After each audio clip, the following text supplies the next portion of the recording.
No Time for Karma. Stepping Off the Wheel of Pain and Struggle. By Paxton Roby. Copyright. Assisted by Lone J. Jensen. Paxton Roby P.O. Box 118 Carson, New Mexico 87517 USA. Thanks for sharing this work with others. Questions or comments?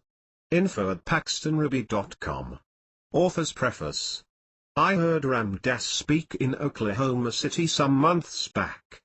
He was telling of his discarnate friend Emmanuel, who is channeled by Pat Rodriguez. A member of the audience asked how he knew that the information he received from Emmanuel was credible. Ram Dass replied, "Because he agrees with me. How else would one know? When we are trying to clarify our own spiritual or philosophical basis for living, inner guidance is the one and only yardstick we have for measuring the validity of the different messages we hear these days. Historical or legal precedents based on past intellectual analysis and pragmatism, no matter how valued by our elders, is irrelevant in matters of the heart. Inner guidance frees us from dependence on the beliefs of others.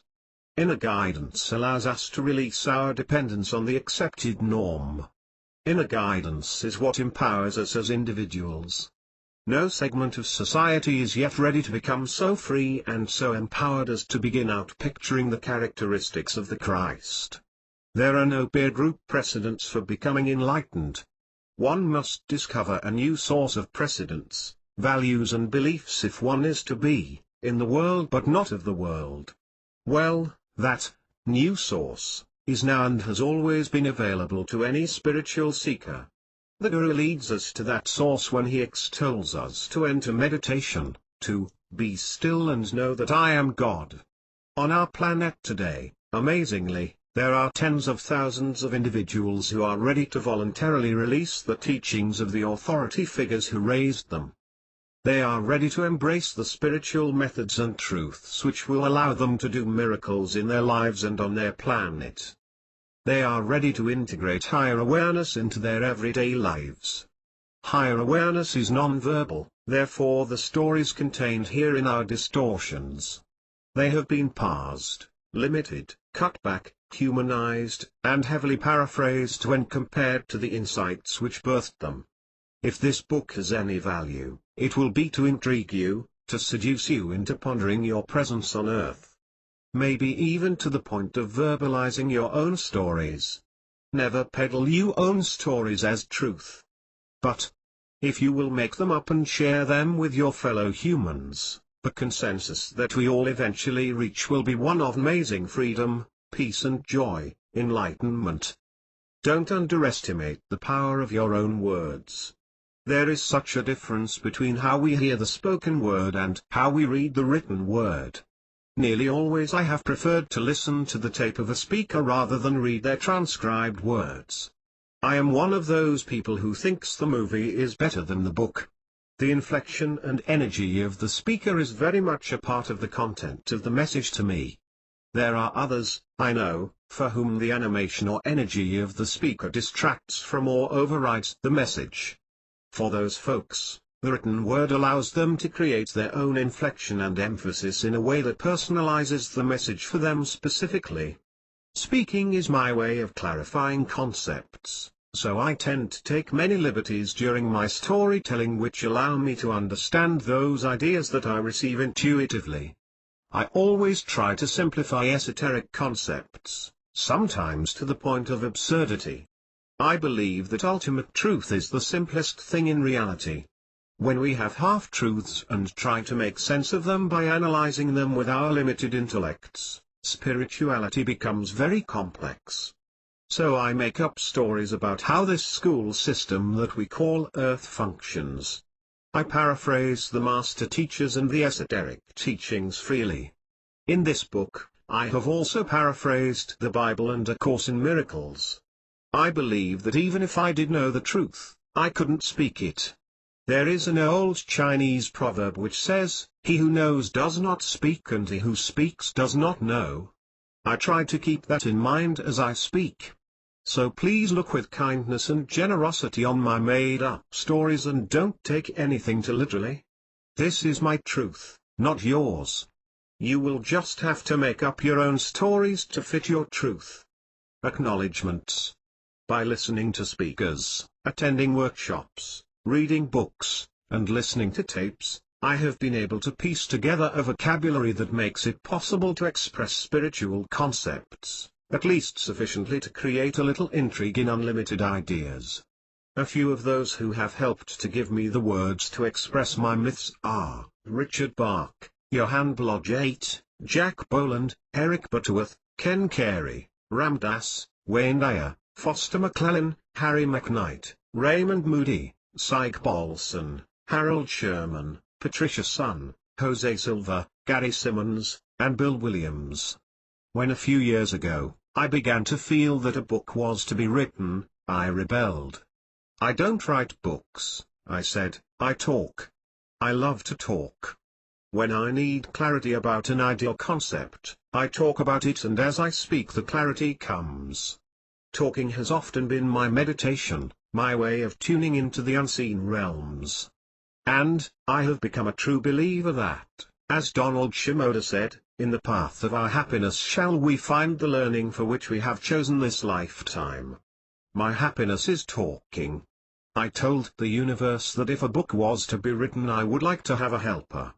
So it was not too surprising that shortly after I had done a workshop in Dallas where Lone, pronounced Luna, had been in attendance, she wrote to me asking if she could assist me in writing a book that would help familiarize people with these ideas. Thank you, universe. Lone has been a magical person to work with. She has followed her guidance every step of the way, making the job unbelievable easy and synchronistic. Thank you, Lone. Lone and I would like to thank Larry Dossi and Sandra Enneman for their assistance with this project. They showed us the ins and outs of the publishing game from the author's point of view. Without them our path would have been much less of a joy. And thanks to Cynthia Stibold, who not only brings incredible art through to this dimension, but is able to support and inspire others in an amazing way. My brother and sister, Rick and Beth, have fed me when the cupboard was bare, and supported me in every way possible with total non-judgment. The spiritual teacher who, by following her guidance, bailed me out when I was on the brink of total self-annihilation was Carol Parrish Harrer. Anne Smith, the world's greatest networker, is always there and always tuned in. Our neighbors, who take us to commune with the Great Spirit in the Sweat Lodge, are Jake and Kathy Walker. A special note of appreciation to Mona Hale, who sees all, hears all, knows all, and speaks very little. Thanks to Pam Cox. There are literally dozens of others who deserve my thanks for their unconditional support spiritually or otherwise. And of course, my greatest supporter is my wife Anne. We find that these words from A Course in Miracles, would you rather be right or happy? Make our relationship a true joy. Paxton Roby Carson, New Mexico, January 1993 and January 1998. Introduction. Welcome to planet Earth. Today, as we prepare to cross the cusp, somewhere near the beginning of the 21st century, from the Piscean Age into the Aquarian Age, we see that the human mind en masse has been opened to the search for peace, harmony, spirituality and the limitless possibilities of turning everything that we once thought of as mysticism or science fiction into our intimate personal realities. How is it that we are now living in a world where the secret teachings of the ages, the secrets of mastery, ascension, and miracles are spelled out in books that are on top of the bestseller list? How is it that people now have the opportunity to acquaint themselves with and master the eternal secrets of enlightenment and conscious co-creation of our universe? Something happens to inhabitants of this planet when an Aquarian age dawns. And what happens is not an accident, it is not random, it is not without purpose. Everyone will be privy to the hidden secrets of prophets, yogis, and masters in the Aquarian age.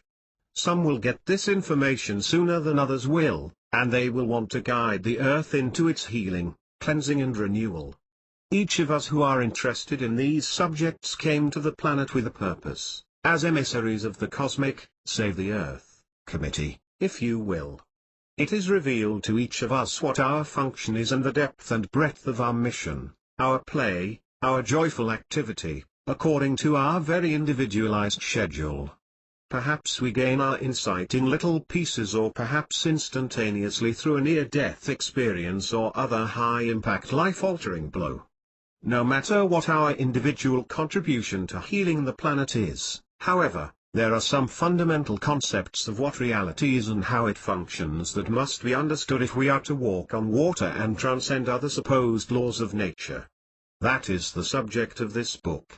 You knew that when you arrived in this wonderful, confusing, sometimes stimulating, sometimes terrifying place that you were likely to forget who you were. But as you are reminded of who you are and what you are doing here, your memory will come back quickly and easily. Don't worry, you are normal, at least in a cosmic sense, and you are capable of bearing all the gifts for humanity that you have dreamed about. Your purpose is valiant, and your dreams of healing and empowering yourself and your planet are being fulfilled, even though you often have grave doubts. The one who sent you has never had a messenger fail yet, nor will you. So relax and enjoy the trip for a change. We'll start with a little background. Only in recent years has our society become tolerant of metaphysical points of view. Meta, beyond, and physical. That is a viewpoint of life from other than the normal physical world perspective. In the early part of the 20th century, much of what we see on Oprah and PBS today was taboo. Knowledge of things like out-of-body travel, near-death experiences, astral planes, auras, and the hierarchy could cause one to lose their job or be ostracized from certain segments of society, or worse, remember the Salem witch trials. It is interesting to note, though, that throughout history there have been many secret societies that taught the ancient secrets of the mystery schools to any serious seeker, including such people as Nostradamus and Meister Eckhart.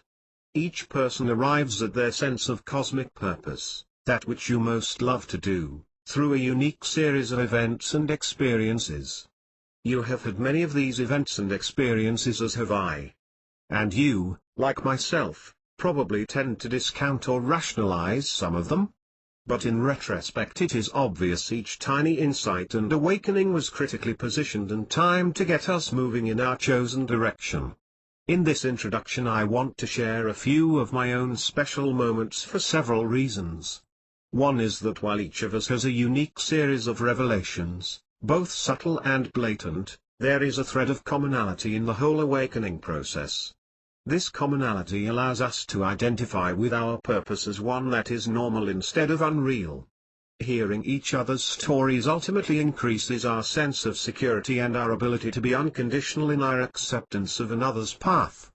Another reason for sharing the personal aspect of my story is to give the reader a basis for intuitive connection and intuitive verification of the stories that are included in this book.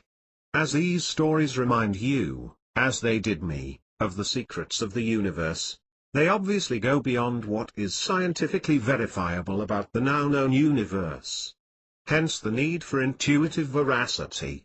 Science says there is no solid evidence that UFOs exist, and millions of people say they have had encounters, visual or otherwise, with UFOs. Physics says water is liquid, Jesus demonstrated it as solid, etc. etc. So, if I may, a few of the awarenesses that told me I, and probably all of us, wasn't here just to chop wood and carry water. I'm not sure what age I was, 10 or 11 maybe, when I received a very reassuring, unmistakable message from Spirit clarifying something that happened at church a couple of hours earlier. As I look back on my religious upbringing, I feel very fortunate. The church that my expanded family, grandparents, aunts, uncles, cousins, as well as my immediate family attended regularly was not a particularly devil-centered nor guilt-motivated church. The sermons were generally about moral issues, doing good deeds, and such. Fairly innocuous with few lasting guilts to overcome. However, This Sunday a visiting minister was giving the talk. He spoke louder than any preacher I had ever heard, and he pointed a great deal. He spoke about things I was completely unfamiliar with, hellfire and brimstone and eternal punishment imposed by an angry God. On the way home from church in the DeSoto, Mother tried to explain, or rationalize, what we had all heard. This being my first indication that God might be my enemy, I had all my brain cells engaged in analyzing the possibilities and possible courses of action that were available in my life. When the family got home I chose to stay out in the yard alone, to ponder these new and somewhat terrifying implications.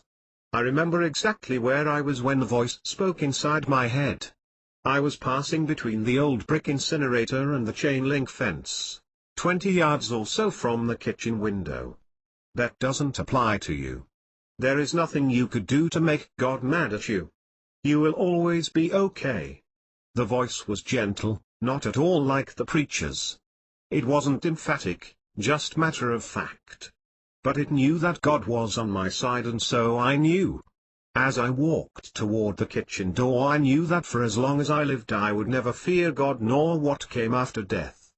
As powerful as that moment was and as meaningful to my life's work, at the time it was hardly worth mentioning. It wasn't until many years later, when I was discovering that the purpose of my life wasn't to be successful in the corporate world, that the significance of that moment and several others dawned on me.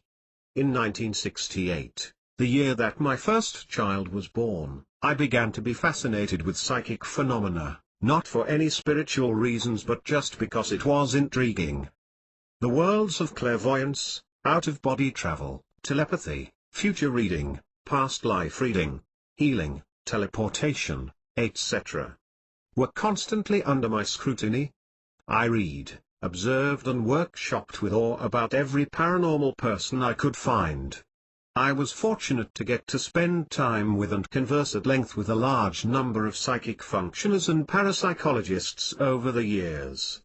Along with the exhilaration of being with people who regularly superseded the acceptable normal limits of human communication and human accomplishment went a great frustration. It was they who were having the first-hand experience, not me. Although the stories they told and the healings I observed, and the very expressions on their faces as they make contact, were awe-inspiring, it was still second-hand experience. The difference between the prophets and the preachers is that only one of them had the actual experience and the actual knowing. I wanted to be the prophet, not the newsman. In 1973 I took the Silver Mind Control course. 40 hours of classroom training in psychic functioning.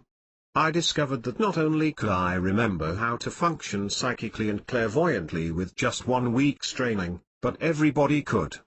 As one silver instructor put it, if you don't consider yourself to be a walking, talking psychic at the end of the course you get your money back, no questions asked. I went through the course 7 times, you can repeat as many times as you like for a nominal chair charge. I never heard of anyone wanting their money back. And I never questioned whether I could function psychically after that. I began meeting regularly with my guides from other dimensions or other planes of reality. They told me things about the Earth system and its parallel realities. They showed me movies of events related to Earth and events related to other systems. They showed me other times, past and future. They showed me no time. They showed me simultaneous time. They showed me universes created in an instant by a thought. They showed me first cause. They showed me causative creative force. They showed me that there is no objective reality. They showed me that the love that stands behind all of creation is incapable of allowing harm to occur. They showed me that the personal revelations of truth that every prophet and every master teacher throughout history have had were real and valid. They showed me that the only revelations that are worth a hoot are the ones that we each have internally, personally. And much, much more. I saw what the Aquarian age on Earth is for. I saw reinstatement of the Garden of Eden on Earth if we each follow our joy. I saw that it is not a question of whether the forces of good or evil will triumph. I saw that all expressions of duality, good and evil included, are illusions used by the teachers in Earth School to educate us into our rightful status as individualizations of God. But having seen far more than I could comprehend and having felt far more love and acceptance than I could assimilate, there was still something wrong. I was still a newscaster. With my eyes closed I could see and feel and know the big picture. But I was still connected to this body, not a mistake, they kept reassuring me. I could get answers to unanswerable questions. I could see the perfection in the apparent unfairness of life on Earth. If my eyes were closed.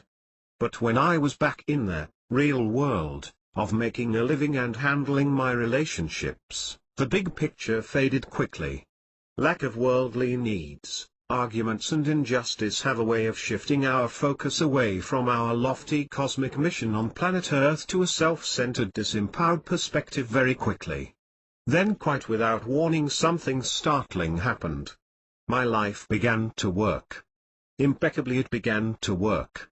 I was employed by a large airline.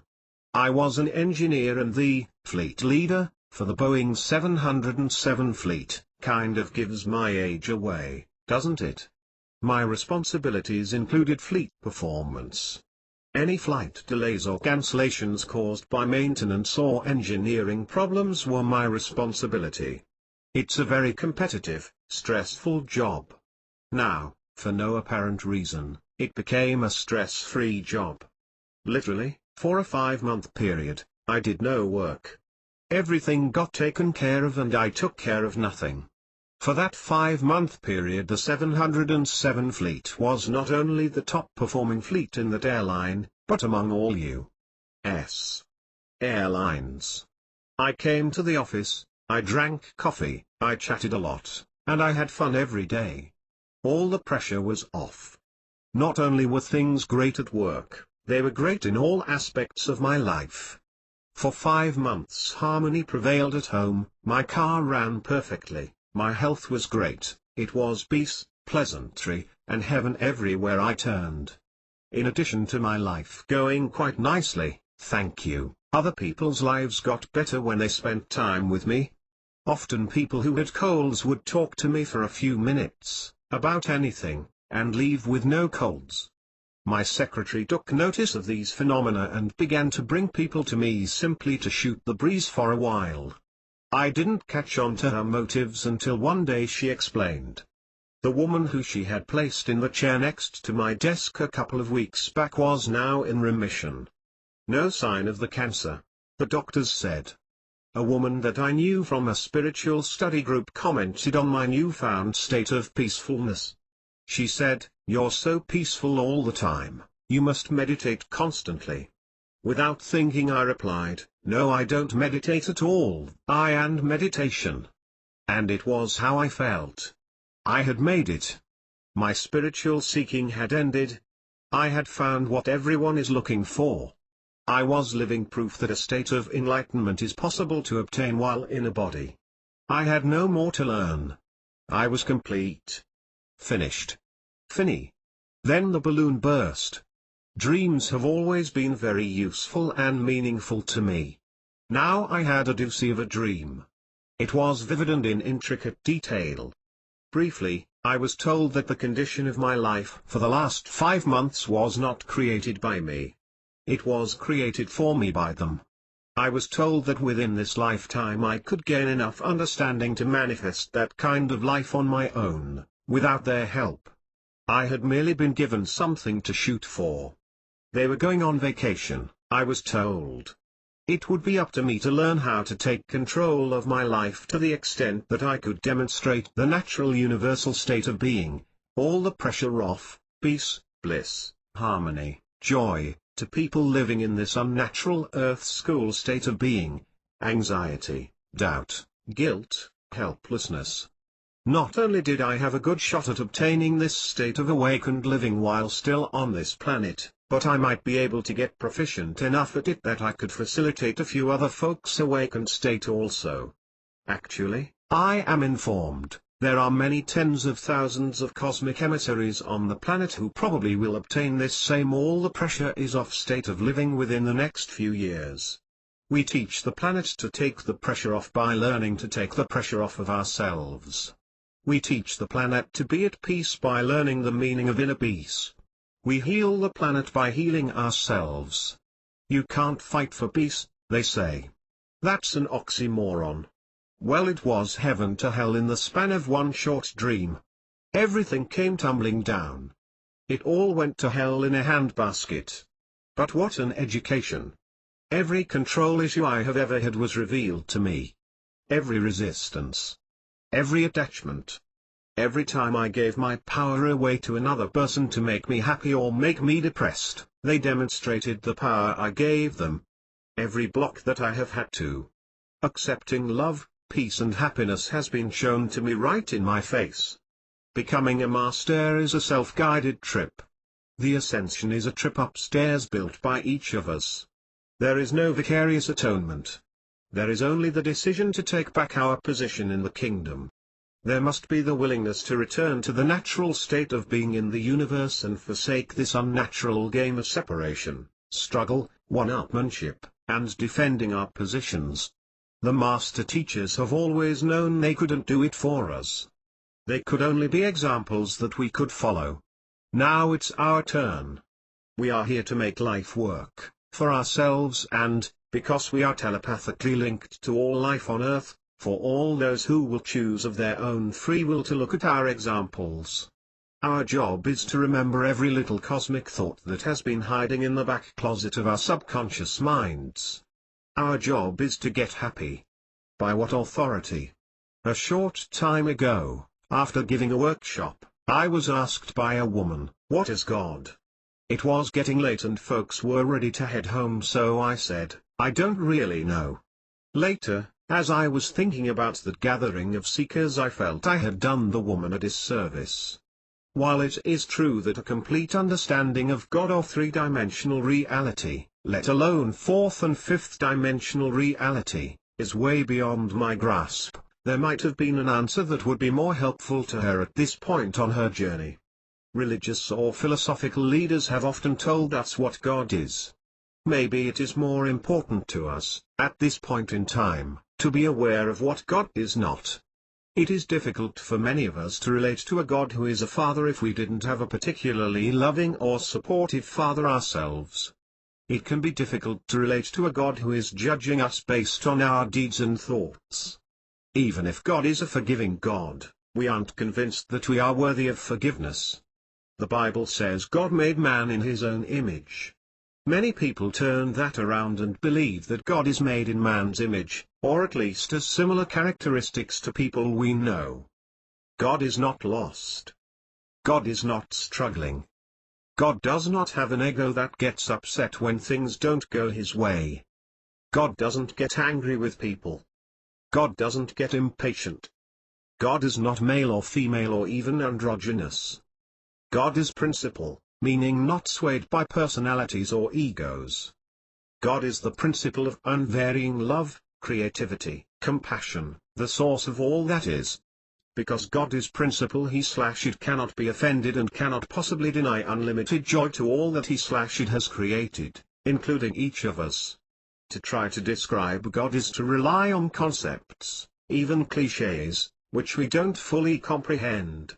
We have been trained that with enough education and research we should be able to explain anything. That isn't true when it comes to God. But clichés are true enough. God is love. God is all, and God is omnipotent, omniscient, and omnipresent. But to have the understanding of these phrases give us the peace that passeth all understanding, is not something very many people have attained yet. One thing that God is unconditional love. Unconditional may be a word beyond our understanding. There is nothing any human could do to be cast outside of God's embrace. No guilt we have ever had was justified. No depression we have ever had was based on a true, cosmic perception of our situation. As we come into the understanding of these statements, we will realize we have healed ourselves and our planet and set our family free. Cool, huh? You and I have gone through life with a not-so-rational underlying knowing that we should continue to believe there might be some value in pushing for lofty goals that might be impossible to attain. These goals related to peace on Earth, a clean green planet, and outpicturing our own otherworldly type of spiritual knowing. Some of us might even have imagined in a Luke Skywalker/Princess Leia sort of way that we had some extraterrestrial type of mission to Earth as a member of a planetary transition team. You realize, of course, that there is nothing to be found in any niche of recorded history or planetary logic to support any of these goals or fantasies as having the ability to come to fruition on this planet, ever. There is no historical precedent for mankind living in peace as one tribe. There is nothing to support the possibility of reversing the ever-increasing disregard for human life, plant life, Gaia life. There is no scientific documentation to support the notion that any human being could be more than merely human and demonstrate dominion over, instead of subjugation to, this three-dimensional plane of reality.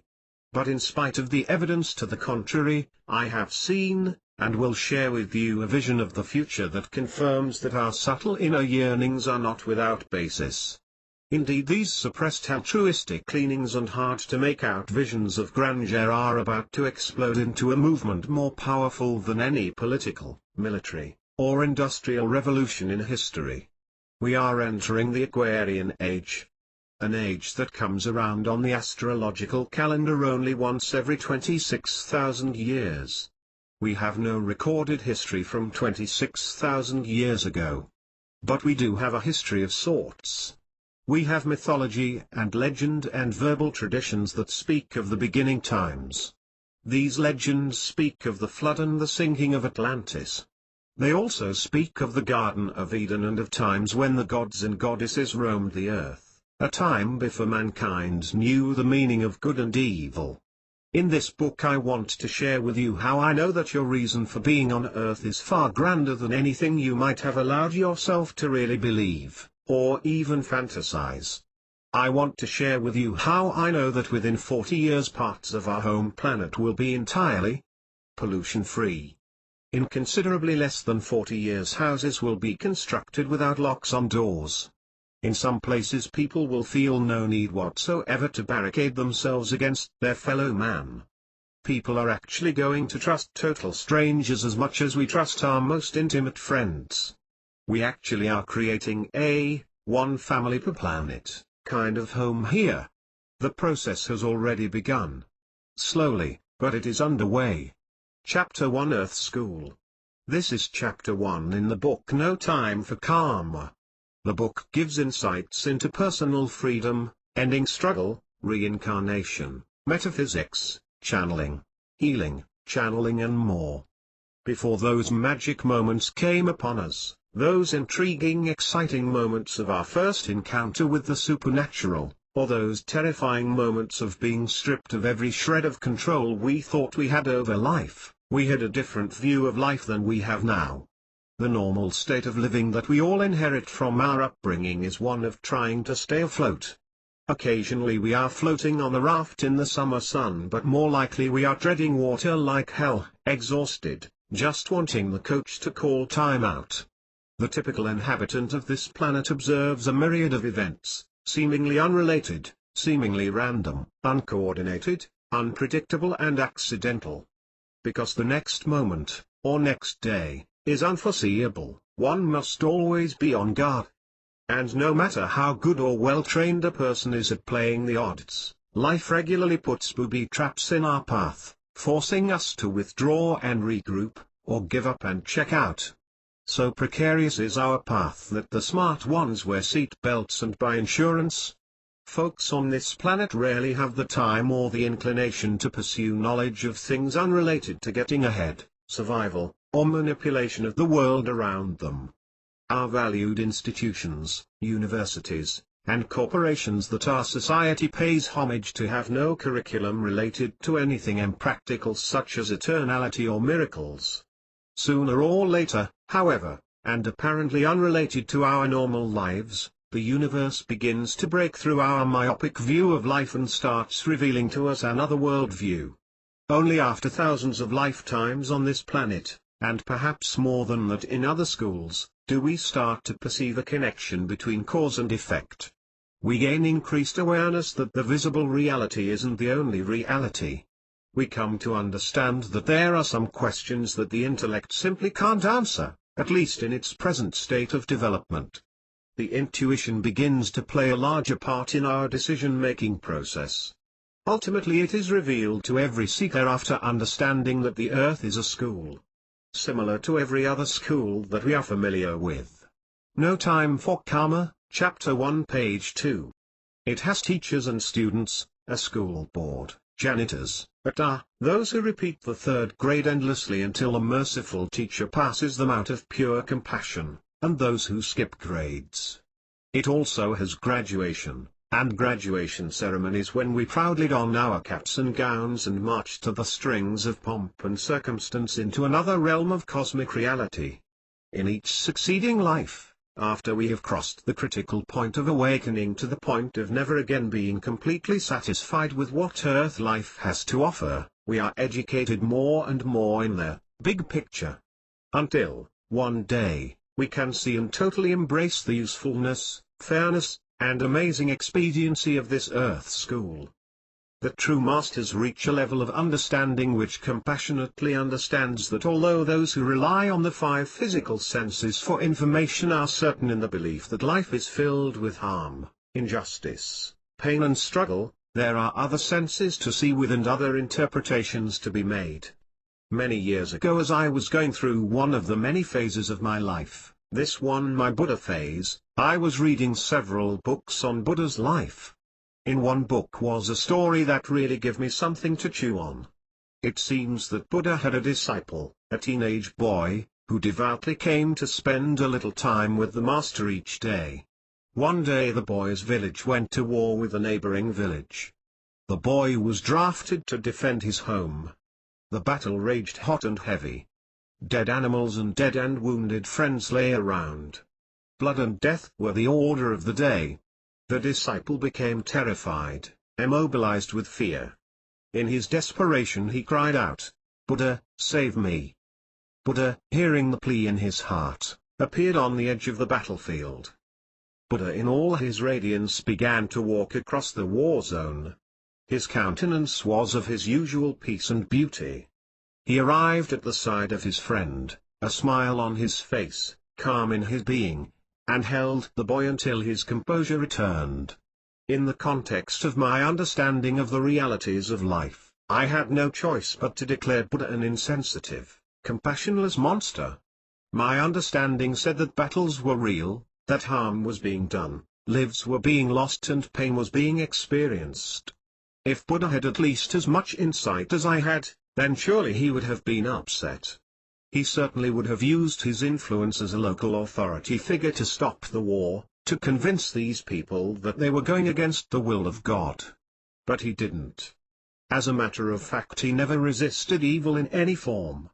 And surely Jesus wasn't serious when he said, "Resist not evil." As you can guess, it wasn't Buddha who had a lot to learn, it was me. I was ready to be shown what was really going on this planet, not just what appeared to be going on. Why life? Seeing the big picture. No Time for Karma, Chapter 1 page 3. Life outside of this school has been going on forever. The 15 billion years that we have experienced since the Big Bang and the 15 billion years that we have left before the universe collapses upon itself are but a grain of sand compared to the really big picture. We are so used to relying on the five senses to determine what is real that we have forgotten that planet Earth is a classroom. It is just one classroom in a universe which contains millions of classrooms. The truth is that the Earth is only a small part of even our visible universe, let alone the reality of the invisible universes. When we exist outside the realm of time and space, we are all equal, fully realized, individualized aspects of God, and we all possess an inherent and total comprehension of God and of all of God's creations. But it appears that while on Earth we, temporarily at least, forget our oneness with God.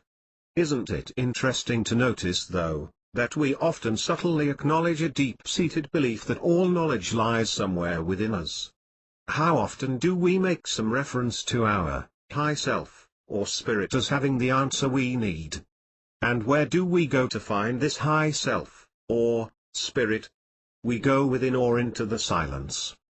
This proves to us that we believe we do possess all the answers. In the meantime, however, in our state of conscious amnesia, we are trying to understand the universe and our place in it.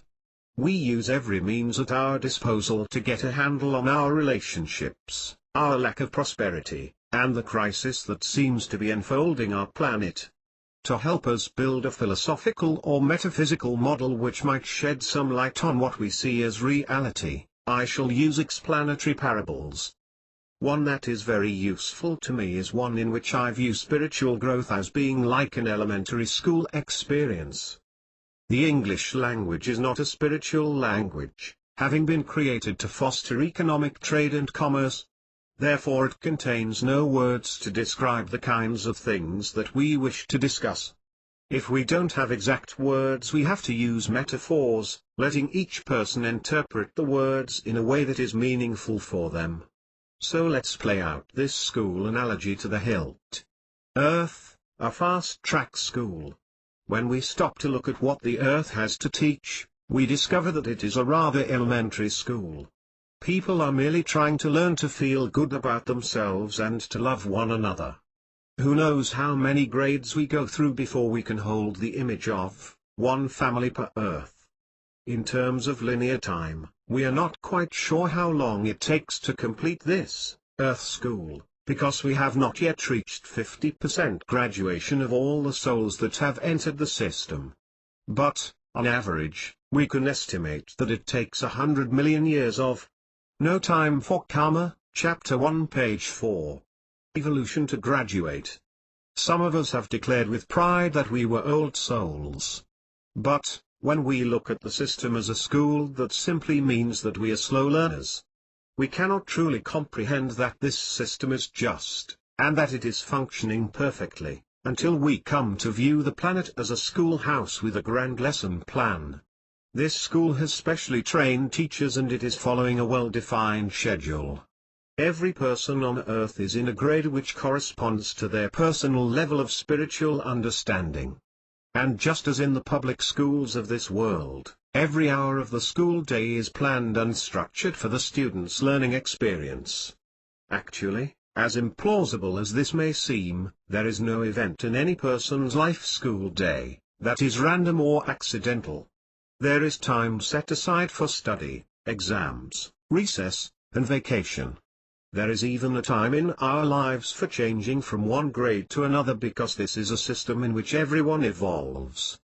Every entity who has ever entered this Earth school has done so for one reason only: expediency.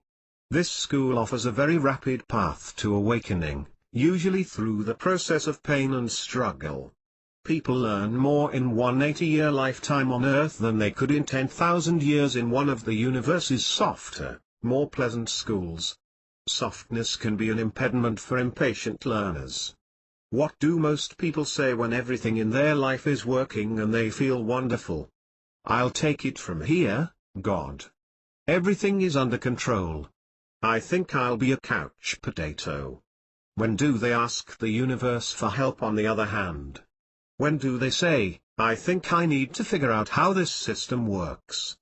I need a book on prosperity and one on healing. I want to understand. I want to be a master. The only time that we ever make those requests is when we are hurting. Do you see how pain can be useful? Certain students still choose to avoid the difficult courses and can spend thousands of lifetimes in the same grade. They tell their guidance counselors, okay, I'll take that easy course, but this other one seems a bit too hard. I want something easier with a teacher who won't give me any algebra tests. And I don't want any final exams. People request those schedules quite often. We also have those impatient entities who stand at the gates of this school and say, I'm sorry. This is a nice schedule that you have laid out for me, but it looks just like the one that I received last time and the time before that. It almost looks like you Xeroxed it. Did you? I'm sorry, but I don't have time to do another 10,000 lifetimes. I want to be forced to focus on spirit, and I don't want to get hung up again in money in the house that I live in and in judging people. I have done that for so many lifetimes that I have become an expert at it.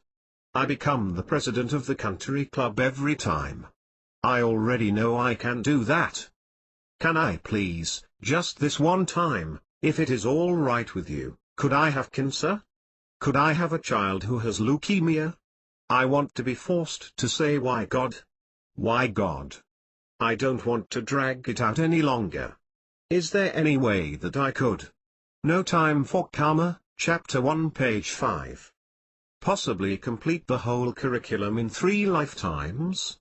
I'll take AIDS, I'll take cancer, I'll take war, I'll take anything that you want to give me, but please give it to me. I'll even pay you every cent that I have. My friends have all graduated and they are eternally happy. They are riding roller coasters over there in the Nirvana system, and I can see them but I can't get to them. Please give me just a little pain so that I will wake up. And would you do me one more favor? When I get down there, would you please drive me to my knees and back me into a corner every time that I forget to seek help from the universe, and every time my vision becomes clouded? I would appreciate it so much. When this lifetime is over, I want to know that I have made as much progress as I could have made in all of my 5,000 other incarnations put together. I am so tired of playing this game. Everyone who enrolls in this school has a contract with the earth prior to their enrollment.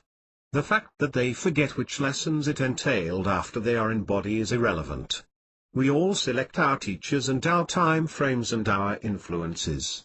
The events that we choose as our most expedient motivators are not tragic. Drama is a carefully articulated ingredient in the expedient elevation of souls from one level to another. It is only allowed in human lives when those entities specifically request it because of their impatience to move ahead. Drama is not an accident and it is not an error. It does not mean that the universe is unfriendly or that there is no God. It is simply a teaching tool. And incidentally, it is most useful in the lower grades of Earth School. It is not required in the upper grades.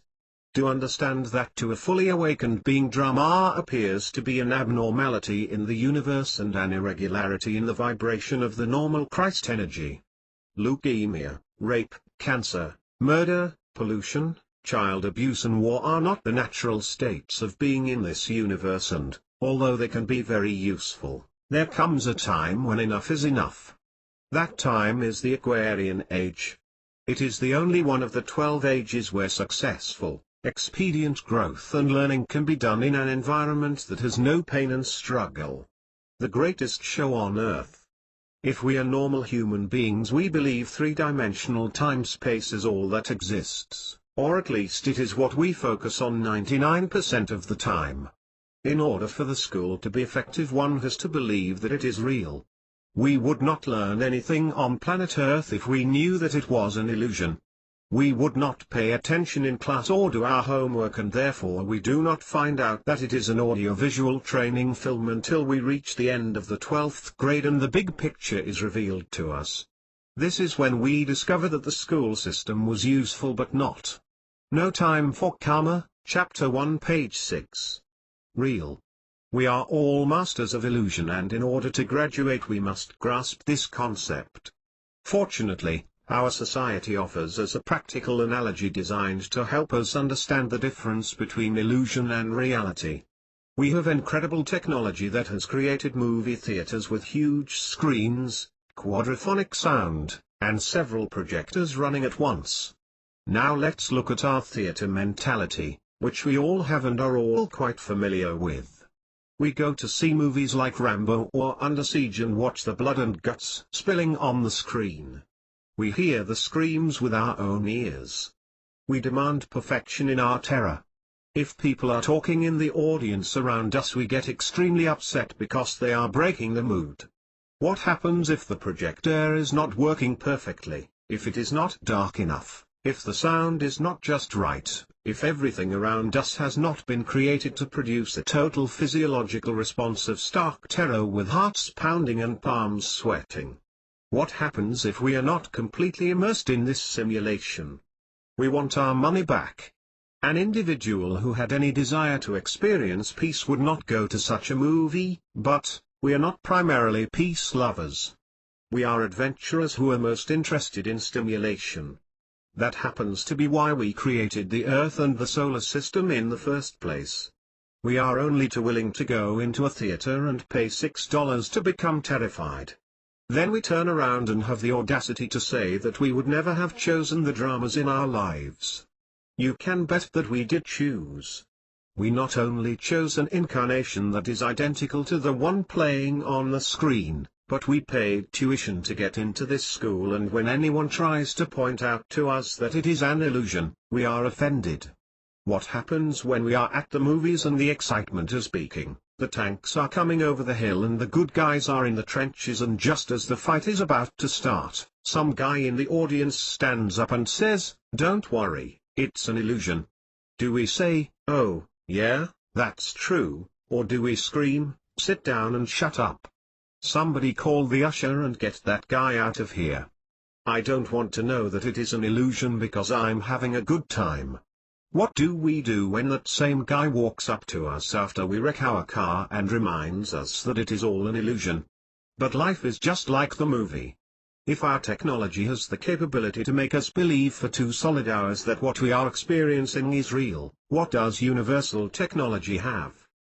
Do you know that God has better trick photography than Hollywood? Is this planet just a 3-dimensional hologram with quadraphonic sound being played on the inside of our eyelids, or is it real? Will the credits start to roll soon? Will the house lights come on? When they do, how many of us have ever found blood on the screen? How many times have the actors actually died in what we saw? You know that they didn't get hurt because you would have read about it in No Time for Karma, Chapter 1, page 7. The newspaper, 25 actors killed at the OK Corral. They are not dead. They are starring in another film next week. We have all been killed thousands of times, and frankly, we don't care. In a long-term cosmic sense, we ultimately will not care about tragedy because the truth is God is love and love does not allow tragedy. Yet while the movie was going on, we were able to muster up enough anger and resentment to want to go up to the screen and kill the bad guys. This school system functions in exactly the same way as Hollywood. The Earth is a very well-planned, technically correct illusion. It has been created so perfectly we think the movie begins at the beginning and ends at the end. We think time is linear, and we don't even realize that the whole film was shot out of sequence. If we could see through the editing, we wouldn't waste our money buying a ticket. Now, if folks are willing to pay $5 or $10 to go see a movie like Rambo, what do you think that they have to pay to do a lifetime of drama? It gets to be pretty expensive. Yet they are willing to pay because the freshman orientation counselors have told them about the school here and the degrees that they can earn that will bring them greater freedom and a greater capacity to understand. They decided they wanted to enroll in Earth School because they saw drama as a powerful motivator for spiritual growth. Is God too good to be true? A difficult thing for spiritual seekers to comprehend initially is that God doesn't allow mistakes. God is love, and love is not consistent with error or wrong. I will say much more about this in coming chapters, but for now try to place your beliefs and judgments about all the errors that are committed on this planet in your mental closet. If, when you have finished this book, you still choose to believe that God allows errors on the earth, you can retrieve the contents of your mental closet and all your beliefs will still be intact. No harm done. Ram Dass recalls his guru speaking about the people who are starving. With tears in his eyes he said to Ram Dass, "Can't you see how perfect it all is? It's perfect and it stinks." In any case, there is more going on here than we can understand in our present mind. Let's pursue this. With our old beliefs about a God who is powerless to prevent error are tucked away, let us consider a more empowering, and more loving, concept. Every grade in this school is essential, and there are certain things that students in those grades do which are very appropriate for them to do. The Arab nations have to be fighting the way they are right now, just as the Aborigines and the Wall Streeters have to be doing their thing because they are in those classes getting those assignments. If you wish to be helpful as a 4th grade teacher, you must understand how that grade functions. The 4th grade curriculum on planet Earth. No Time for Karma, Chapter 1, page 8. Contains many lessons related to feeling separate from God and the rest of mankind. In the 4th grade we pit ourselves against other individuals and other groups in an attempt to prove that we are right and they are the ignorant ones. We even blow them away, individually or nationally, if necessary. That is not wrong, it is simply 4th grade. Of course you have long since decided that you no longer wish to be a 4th grader. Perhaps you have even decided that you no longer even wish to be a 4th grade teacher. When an individual feels an internal urging to give up trying to save people who can't comprehend the value of the spiritual ways of doing things, there arises an internal conflict. We often believe that it is our duty to save our family and friends or to fix the evils of our world even though we get worn down trying. Well, take heart. There is a better way. It is the way that the master teachers taught. It is a way of bringing salvation to your family, friends and planet that is stress-free. It is better than stress-free. It is fun, exciting, uplifting, self-empowering and energizing. We choose our teachers, authority figures or masters. Within this school system, there are 2 distinct groups of teachers, those who have walked on water, raised the dead, lived life in peace and security, and those who have done everything according to the world's rules. The second group has always tried to be right. They die of stress-related diseases, leaving guilt and frustration as their legacy. Those in the first group are known as master teachers. They include folks like Jesus, Buddha, Krishna, and hundreds of lesser-known awakened beings. Master teachers live life in a spirit-based context, setting aside most of the ego's influence.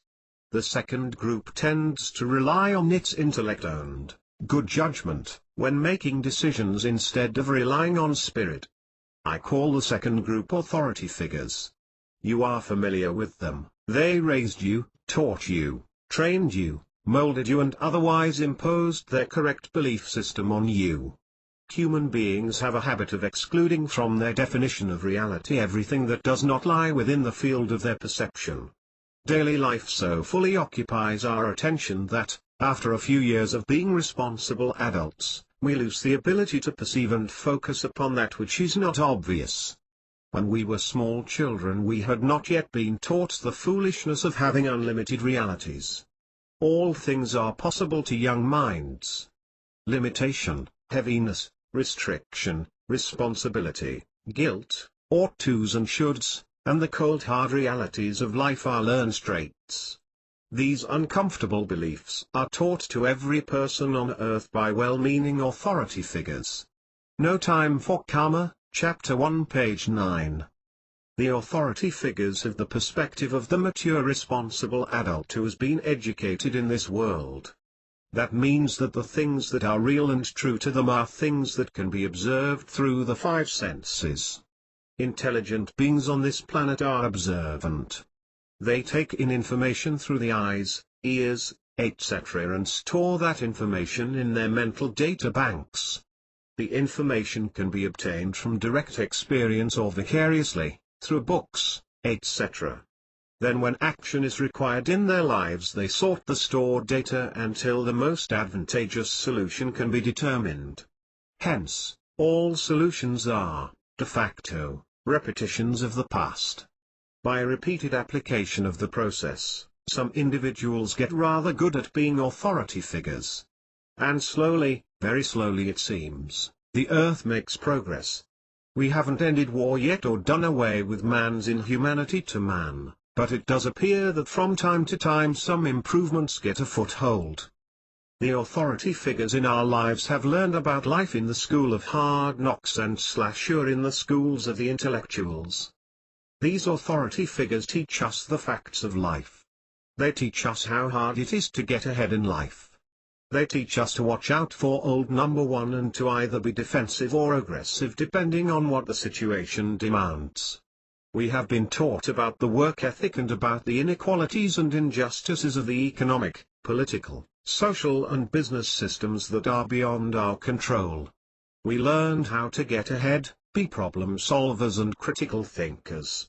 We learned about all the inherent faults that members of the opposite sex possess.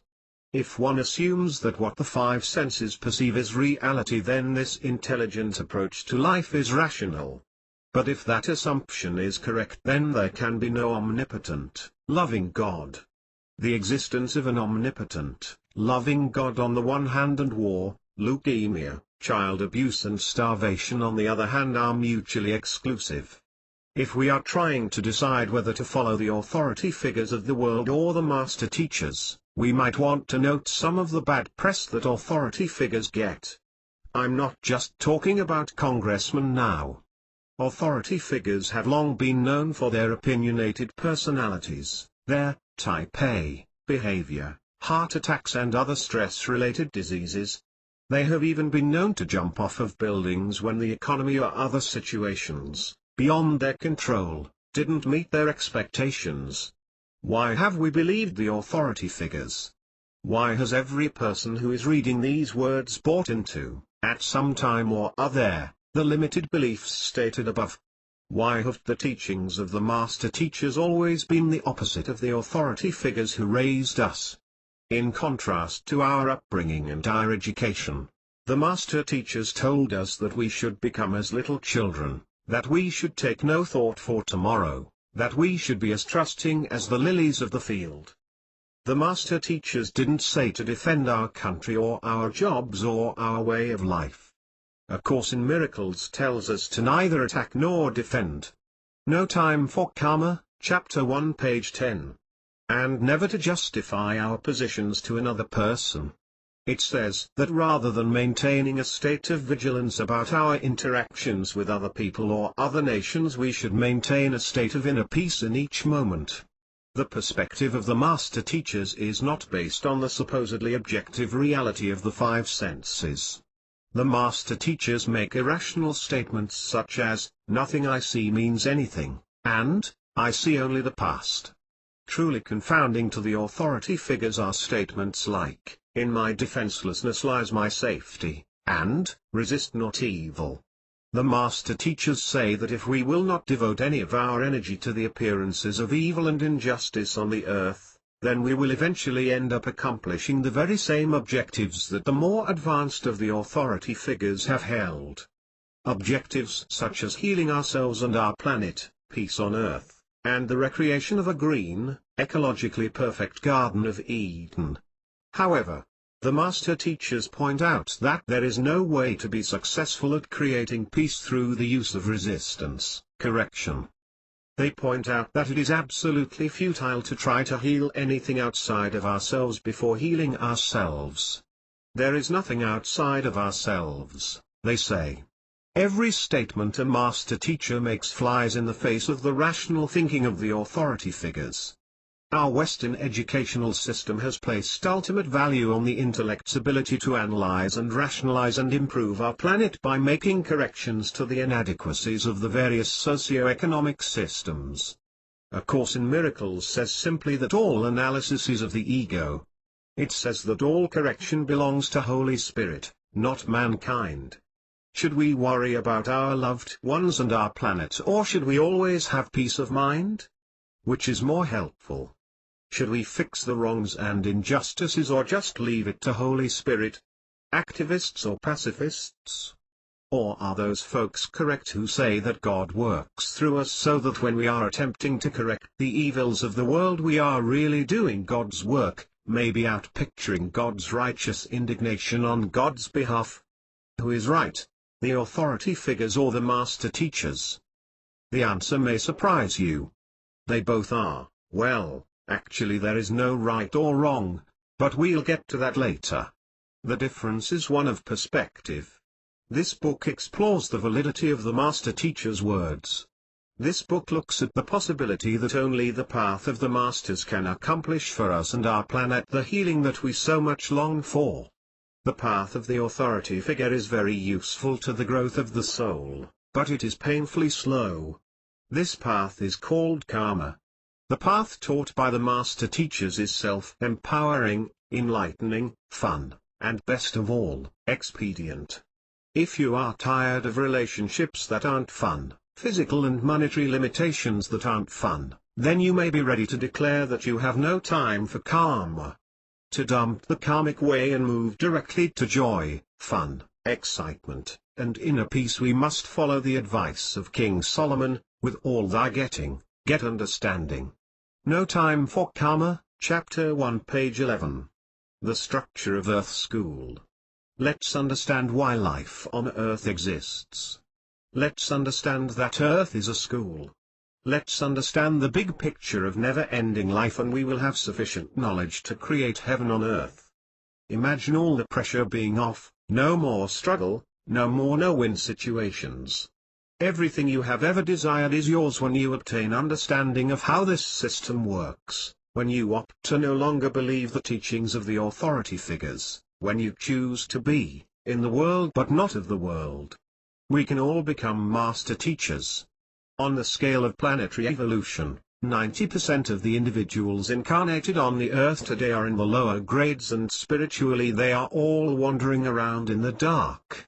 They do not have the slightest understanding of cause and effect or of the process of creating their own realities. They believe themselves to be victims of everything. If experience has taught them to be street smart, they may recognize their ability to manipulate their situations a tiny bit, but in no way would they believe that they have control of unforeseen circumstances. And surely they have never entertained the notion that they created their situations for specific educational purposes. They do not yet understand that they are connected to every other human being on the planet, therefore they do not believe that it is an error for them to go around shooting people. Shooting people for a good cause, such as patriotism or self-defense, does not violate their understanding of the universe. When every entity is perceived as being separate, it is natural to look out for yourself and to declare other people, as well as the system, unjust. For the time being, allow me to lump everything below the 10th grade in Earth School into soap opera consciousness, which is the average level of awareness on the planet today. The majority of time in evolution is spent at this level. It is by far the longest part of the path home. While discussing different levels in the system may seem separative, that does not imply that one grade is superior to another. And we certainly know better than to get into ego trips about where we are on the ladder. As all school teachers know, some of the most hard-headed freshmen end up having more credentials and PhDs than the teacher will ever have. So, being in different grades is a very temporary condition. The 10th grade. To keep the parable going, let's look at one group, or grade, of individuals on the Earth who are far beyond average consciousness. But mind you, they are not yet enlightened. These folks have gone through all of the lower grades to get to the 10th grade. The emphasis in the 10th grade is on brains. They are now ultimately intellectual. 8 or 10 million years in this school will make one intelligent. At least we get something to show. No Time for Karma, Chapter 1, page 12. For all that time and experience. We call these people geniuses. There are a lot of them on the planet working as economists, educators, generals, politicians, and some may remind us of our parents. They are all highly opinionated and are very difficult to teach, seeing as how they already know so much. The only way that they will accept a lesson is if it fits their predisposed pattern of logical explanation. Most publicly recognized authority figures on the planet are 10th graders. Because they are all geniuses, they can give you a very confident and rational explanation of why it was appropriate to have 500,000 soldiers in Saudi Arabia. They have figured it out and have all of the answers, but they are also the ones who jump out of windows when the stock market crashes. They are good people, and most of them have spent millions of years evolving to become intelligent, though not necessarily happy. Do you know anyone who is really intellectual and happy? They are far too busy debating and arguing as if they had some concept of what reality is. If they fail to convince another intelligent person that their point of view is correct, they feel a sense of loss. They believe that the five senses are real. They take in all of their information through these senses and store it in their data banks, and that is what they call upon when they need an answer. So one of them can tell you with great certainty why you should be a Republican, because. And another one knows why you should be a Democrat, because. And they are both right based upon the information stored in their data banks. Yet neither one of them has 1/1,000,000% of the data available on planet Earth. Can anyone ever make a correct decision if they have limited information to work with? Intellectual people enjoy playing in their intellects. There is a certain thrill to that, as when you have mastered a skill or have a new toy. There is some fun to be had, but there is no assurance that the intellect can create inner peace. Their minds are always racing, and they find it very difficult to sit on the lake all weekend with a fishing pole. They jump up when they get an idea and declare, "I have a brainstorm. I must return to the office immediately and work on this." Their whole life is consumed with the intellect. The difficulty with that is the universe is continually in a state of perturbation and change. It is not what it was 1/10 of a second ago, which means that if they were to learn everything that there was to know in this second, it would all be obsolete in the next instant. They must be forever updating their information. While it can be an enjoyable game for a few lifetimes, it is slightly longer than an infinite process to reach enlightenment through the intellect. But most intellectuals aren't interested in obtaining inner peace yet anyway. They aren't after enlightenment, their goal is worldly knowledge and mental stimulation. Most get their self-worth by knowing they are among the intellectual elite on the planet. It must also never be forgotten that every individual in this school, regardless of their level of understanding, is contributing to the release. No Time for Karma, Chapter 1, page 13. And freedom of each of the rest of us. How we marvel when one with great intellect discovers a cure for a crippling disease in the laboratory. How grateful we are when an engineer or scientist invents a device to make our life easier. How moved and inspired we are when any individual, no matter where they might be on the ladder of evolution, overcomes a limitation or breaks the 4-minute mile barrier of their life. As we learn, we share. As we share, we grow. As we grow, we set ourselves and humanity free. Let me say here that no human being in this school can avoid becoming a genius. It goes with the territory. But all persons who have sincerely embarked on their path of awakening have completed their studies in the smart grades, several lifetimes ago. Make no mistake about it, you as a light worker, on the planet are intelligent. Being intelligent is required. However, when you feel yourself being sucked into the maelstrom of intellectualism, pause and reflect. It is stimulating, but it does not bring peace or joy or a sense of transcending human experience.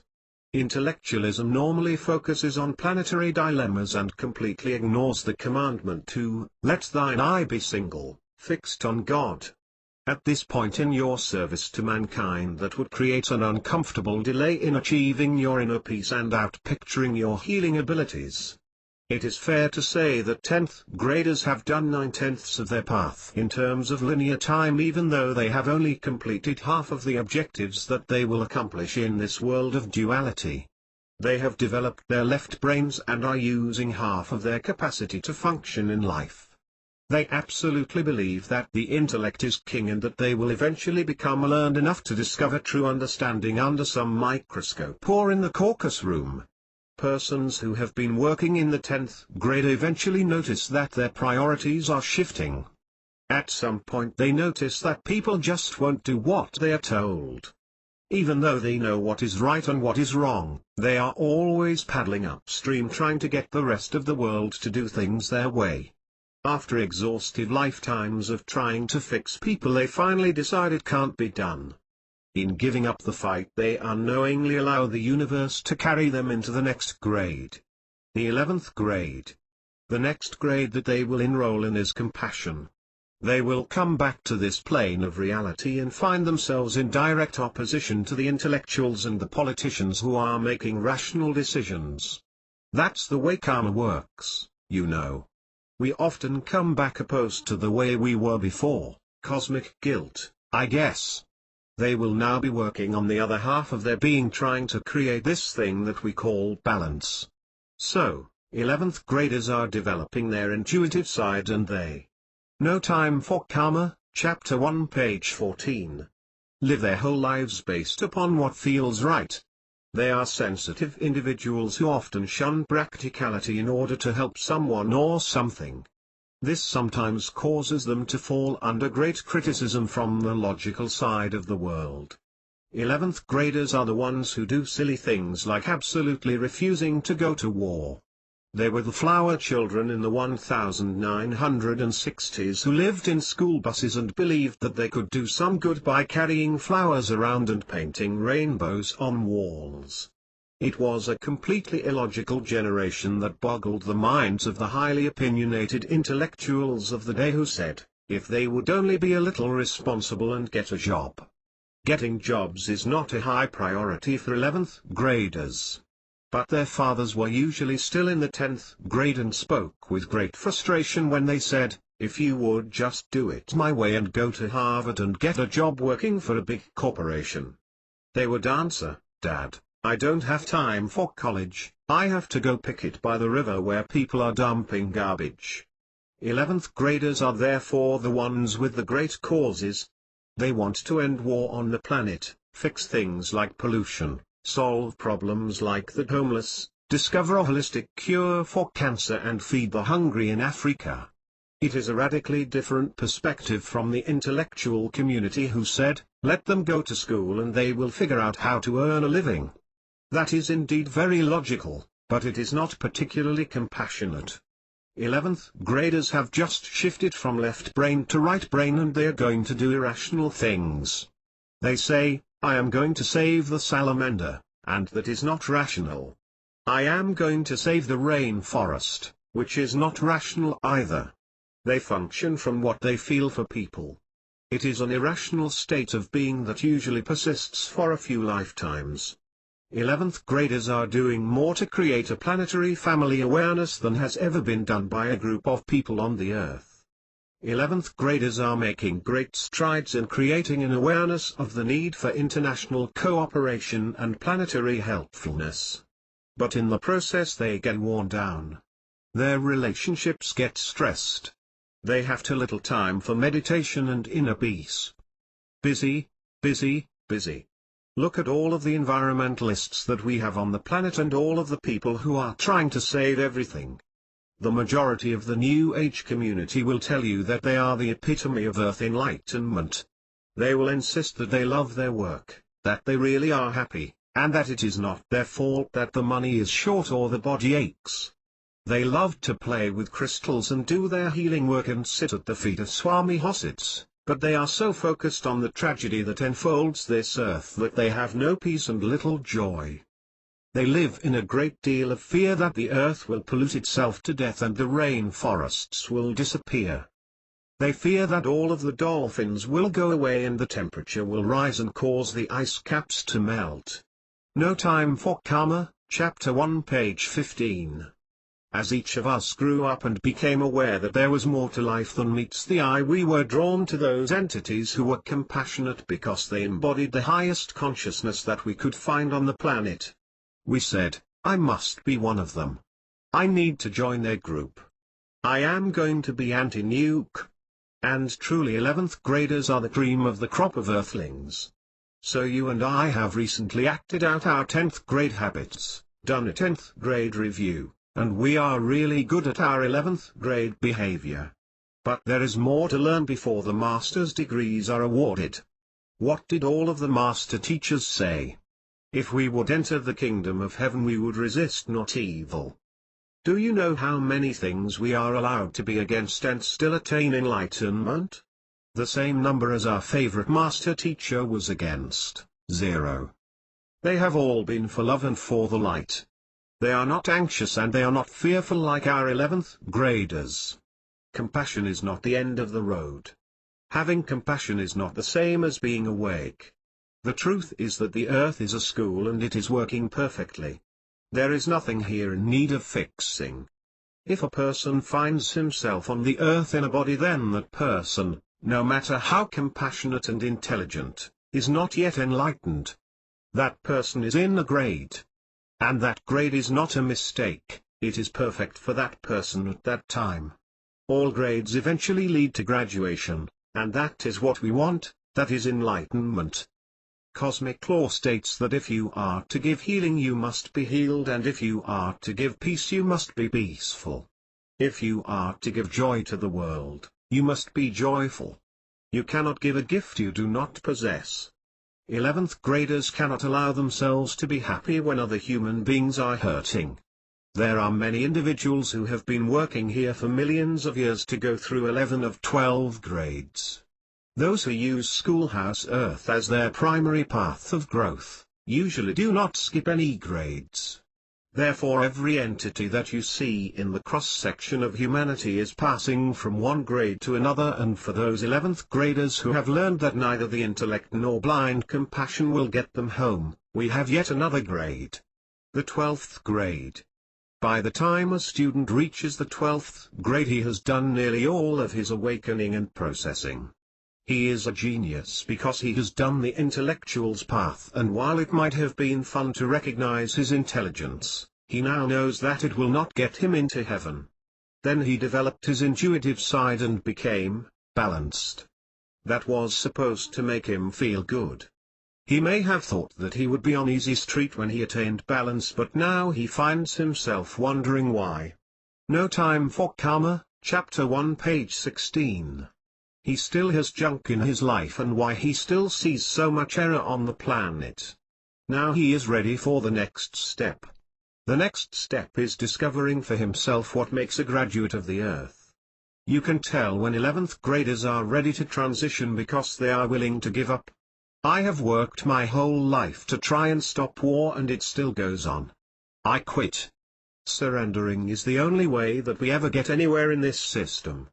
In that very process of giving up they will have become 12th graders. As we are all very aware, on this patriarchal, masculine-dominated planet, giving up is supposed to be tantamount to failure. That makes it difficult to surrender to a power and wisdom greater than ourselves to guide our lives. Not yet graduates, 12th graders find themselves back on Earth and they wonder what the hell they are doing here. They are the transition team, here to facilitate the graduation process of the Earth. There are gobs of people who declare themselves to be part of the planetary transition team, but, in effect, most of them are people who are intellectualizing and rationalizing their way or are so hung up on their causes that they cannot be objective. Most of those who really are members of the transition team don't have a clue. They just want to go home. In the process of finding their way home they will lead the planet home too. Do you remember the time in your personal self-empowerment phase when you were declaring yourself to be okay or declaring yourself to be free? You had a great deal of energy about your personal empowerment issues. That energy verified for you that you had not yet mastered those issues. When we know that we're okay, then we are simply at peace with ourselves.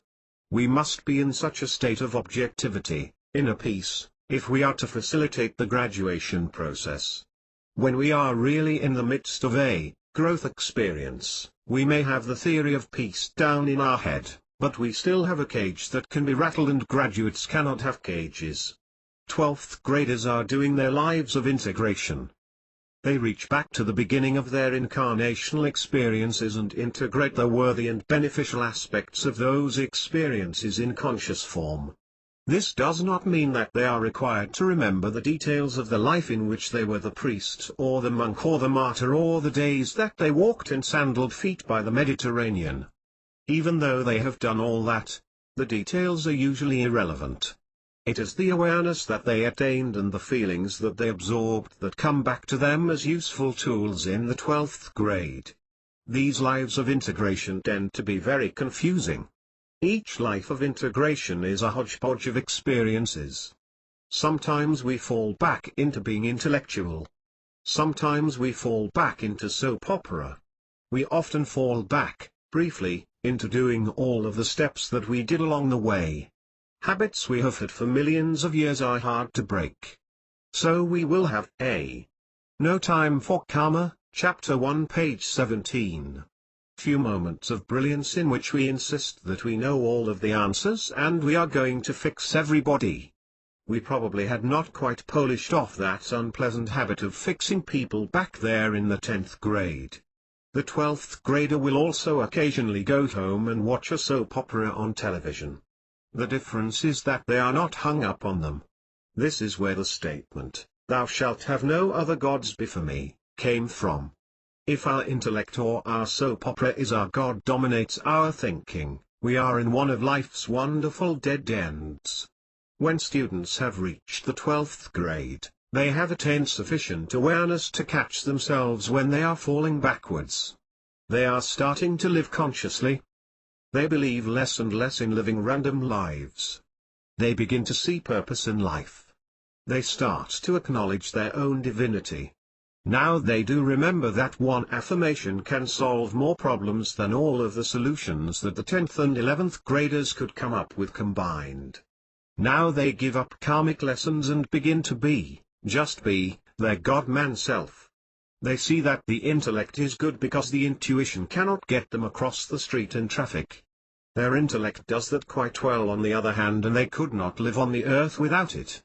But, they see that the intellect has no creativity whatsoever. Unlike the intuition, the intellect cannot reach into the unknown and pull out answers that did not exist before. So they finally come to the place where they realize that the answers do not lie in the intellect, nor in blind compassion. If they are like me, they have probably been known to declare with great frustration that there are no answers. That was when the universe stood up and applauded, saying, "Let's see if we can keep this person confused for the next couple of years and then we will have them out of their heads and out of this mess." Earthly knowledge won't cut it. If a person thinks that he knows anything, he is in a state of delay and the universe will have no choice but to wait on him. A statement like that pushes our buttons because we have been taught by the authority figures that our self-worth comes from the amount of knowledge we possess. Eventually we discover that it is not the amount of knowledge we learn that brings satisfaction and excitement, it is the amount of knowledge we connect with. Earth people have always considered learning to be a linear, intellect-oriented task. But doing anything linearly is extremely slow compared to doing it spatially or intuitively. Left-brained individuals on this planet have never understood, nor even investigated, where Einstein and Mozart got their material. Learning and knowledge are not at all negative terms to the spiritual student. It is just that we want to shift our techniques of acquiring them from one that involves drudgery and slowness into one. No Time for Karma, Chapter 1 page 18.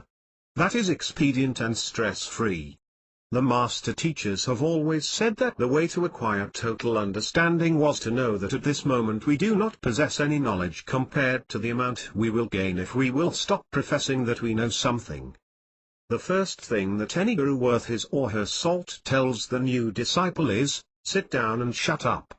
Still the mind.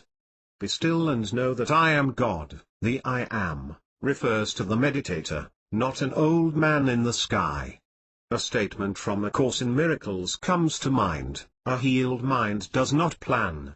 It carries out the plans that it receives through listening to wisdom that is not its own. It waits until it has been taught. There is but a handful of entities on this earth who have been able to comprehend that everything we see and hear and read and feel on this plane of reality could be in harmony with a benevolent and friendly universe. To understand this we must understand the cosmic laws of creation. Chapter 2 Cosmic Law. This earth functions within the framework of cosmic law. As we prepare to graduate from Earth School we begin to comprehend the cosmic laws that govern this universe. A few short lifetimes ago we didn't even know that any such laws existed. But now as we become familiar with these creative principles, we can apply them to create the reality that we desire. Cosmic law contains no personal bias. The universe does not know or care who is using creative principle for their benefit or who is using it destructively. As an analogy, it allows nuclear power to be used to generate electricity for the benefit of mankind, or it can be used to destroy mankind. The principle of atomic fission is impartial.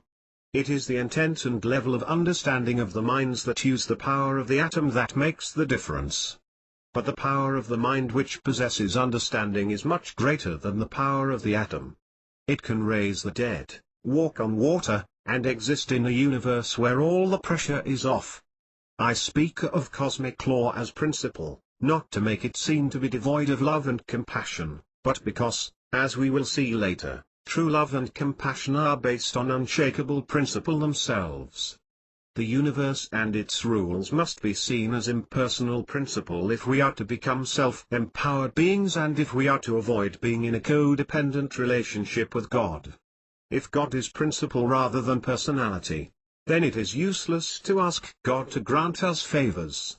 Personalities grant or withhold favors based on personal judgments of worth. Principle can't do that. When we pray to the archetype of creative principle for help, it cannot grant us gifts or healings. But it can reveal itself to us, and leave the decision of how to use the creative power which has always been available to all beings, to us. Remember the law of gravity. When you jump out of the window, you will go down. On the way out, you might remember about gravity, but the earth will not care one way or the other. Gravity is impersonal, so it will not say, "She is a pretty good person, so maybe we should let her down easy." No Time for Karma, Chapter 2, page 20. The causal plane. We want to remember that the rules here are quite simple. When this earth was established as a school, it was determined that reality would be controlled from the causal plane. Those who have studied esoteric teachings know about these other planes of existence. They also include the physical, mental, emotional and astral planes. The causal plane sits just above the mental and emotional planes. Because of this alignment, when you combine thought with emotion, you get out picturing manifestation in the physical dimension. This is exactly the same process that Dale Carnegie and other sales motivation trainers have been teaching for years. Any individual who has tried it knows that it works. When you hold a vision in mind of what you desire and put some emotional energy behind it, it will manifest in your reality. If we examine this creation process from a spiritual point of view, we have the essence of the ancient mystery school teachings. You now know as much as any seeker or occult organization has ever known. Thoughts held in mind out picture. That is the way that this system works. Although we have all heard the rules before, we tend to forget to apply them consciously. Resist not evil. We may believe the master teachers did not understand how complex our lives are, but based on the evidence from their lives, it is possible that their methods are the only methods that will fix every problem our earth has. It is important to notice what the masters didn't say, as well as what they did say. They didn't tell us to get a college degree if we want enlightenment. They didn't say to line up an army so we can overpower whatever threatens us. They didn't say to round up followers to support our cause. They said, "Pray ye one for another." We insist that is too simplistic. You just don't understand my husband. Prayer won't do it. I've got to have a sledgehammer. What did Jesus say? He told us to turn the other cheek. Yes, but if I turn the other cheek now, the whole planet will be wiped out. There comes a time when you have to take a stand like a man, right? John Wayne all the way. But, in truth, that is not the way. Jesus said to resist not evil. Many of us, because we are good people who have learned to be compassionate, have spent our lives resisting wrongs. Let me ask you to make an assumption for a moment. If it is true that reality is created by thoughts held in mind and emotions held in the body, what is created by being anti-war? No Time for Karma, Chapter 2, page 21. I have several friends who are anti-nuke. One of them is so good at his anti-nuke campaign that he has collected posters of children with radiation burns and their skin falling off. The pictures are so graphic that no one could look at them without fulfilling every requirement for manifestation. What he helps to create is another child with radiation sickness. If someone is anti-murder because they believe that to be the most horrible of crimes, they are holding a mental image in mind backed by their emotional outrage. You can see what that creates, one more murder on the planet, because that is the law of the creation. Simply stated, whatever we are anti, we create. Just as the law of gravity is unbiased, so is the law of creation. How to create the Garden of Eden? The universe does not distinguish between the desires and the fears that we hold in mind. We must understand that to be way showers on the earth. If we wish a Garden of Eden, or if we wish all men to be free, how do we attain the power to create these things? The 10th graders have put their faith in the intellect and they attempt to create through the process of debate. They create a lot of excitement and a few good wars. 11th graders are anti-everything harmful. In one sense, that group of individuals is the most powerful creator of harm on the planet. The 12th grade is the first time that it really sinks in that thoughts held in mind out picture. At this level people begin to see everything from the Christ perspective, and there is, therefore, a shift in their compassion and their understanding. Here is where folks begin to see that they are not victims, that they can create or recreate or heal anything.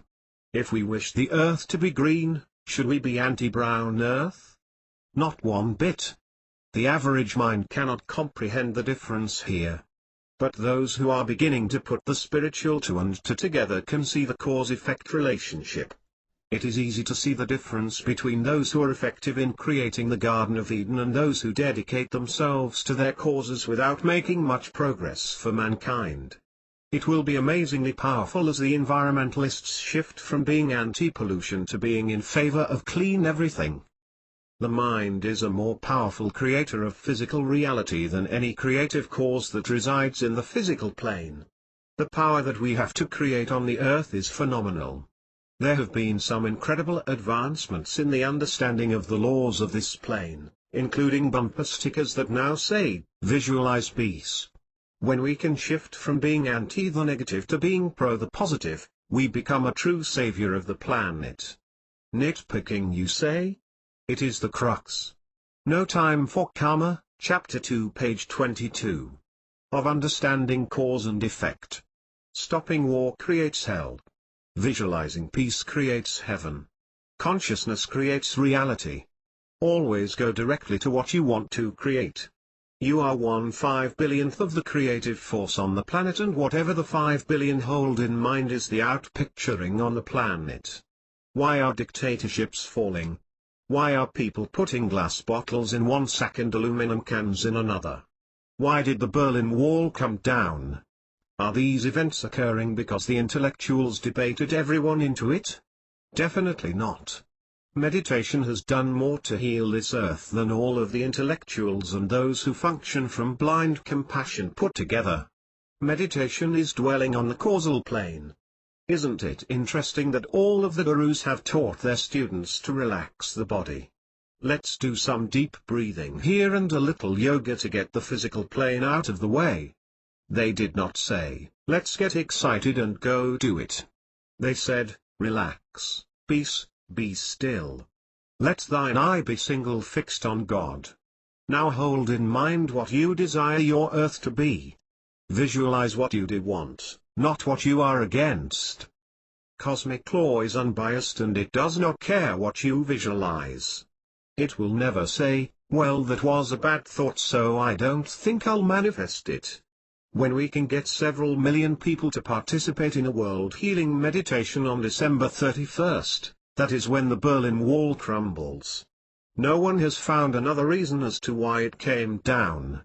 Peter Jennings has never told us on the 6 o'clock news why it happened, and it was certainly not our government that brought it down, nor was it any army or economic sanction. It came down purely because of a shift in consciousness.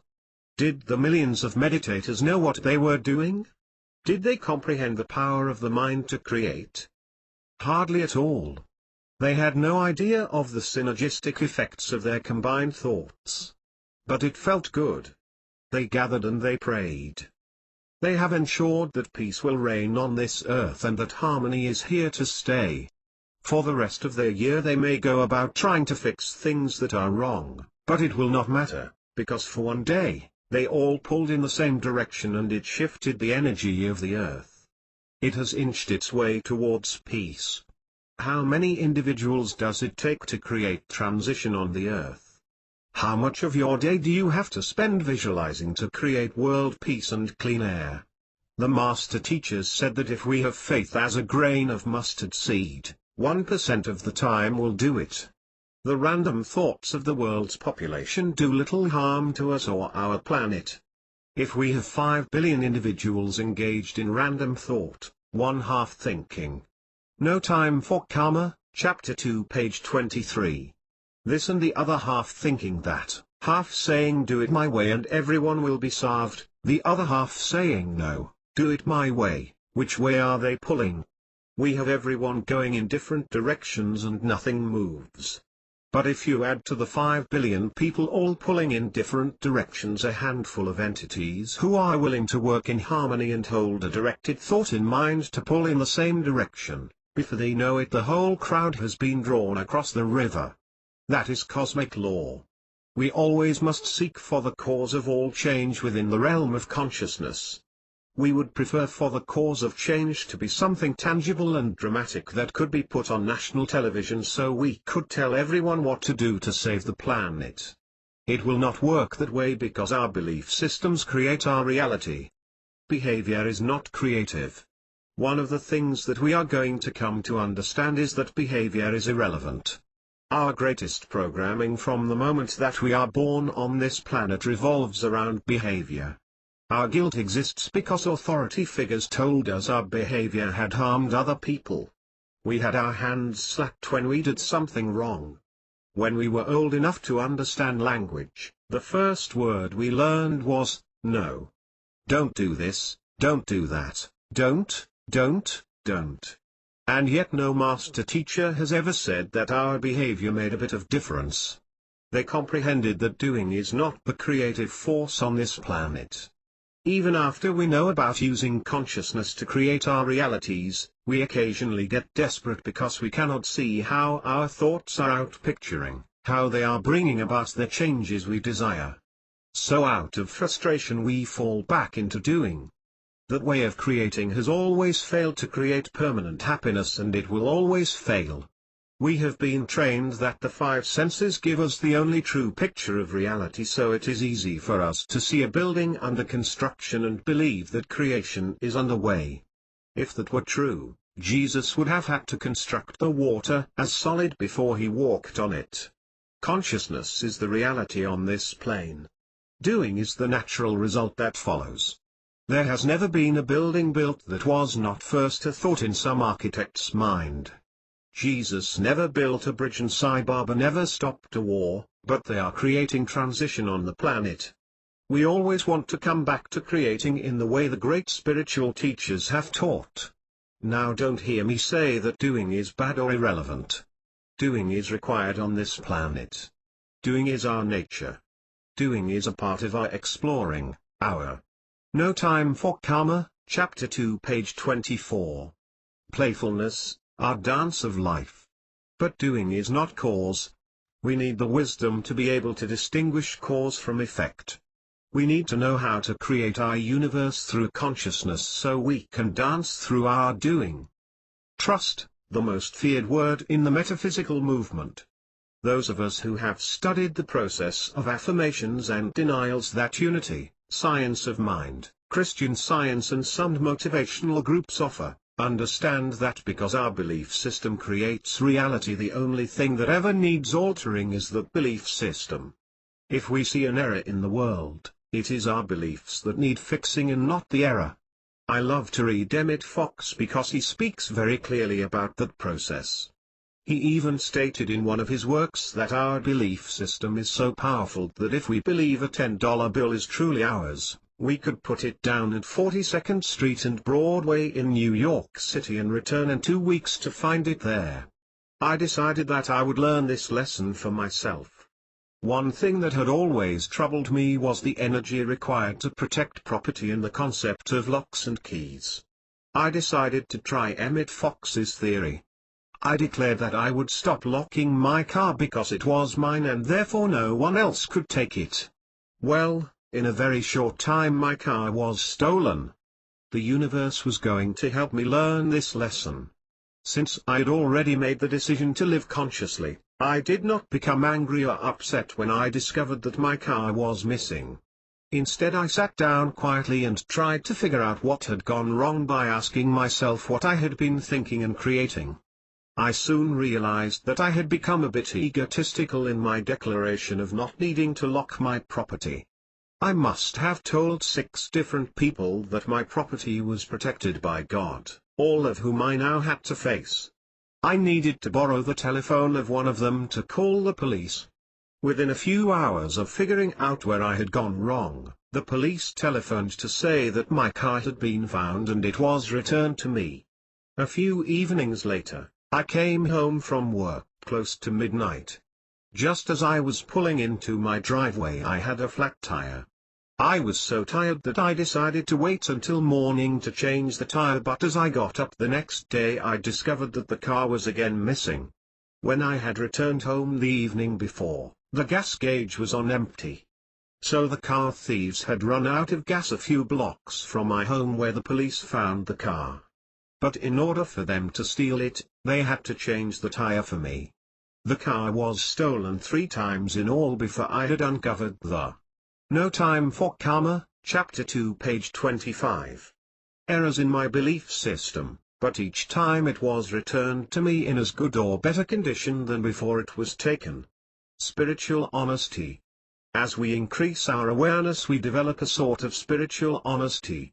We become willing to acknowledge that we have been creating some blocks in our awareness that have prevented us from attaining all that we desire. There is a significant difference between spiritual honesty, which says I have inadvertently created some things I don't want, and the world's form of honesty. The authority figures believe in mistakes. Their version of honesty is, "Get real, you blew it." They try to impose guilt as punishment for mistakes. The true spiritual seeker is willing to see the big picture.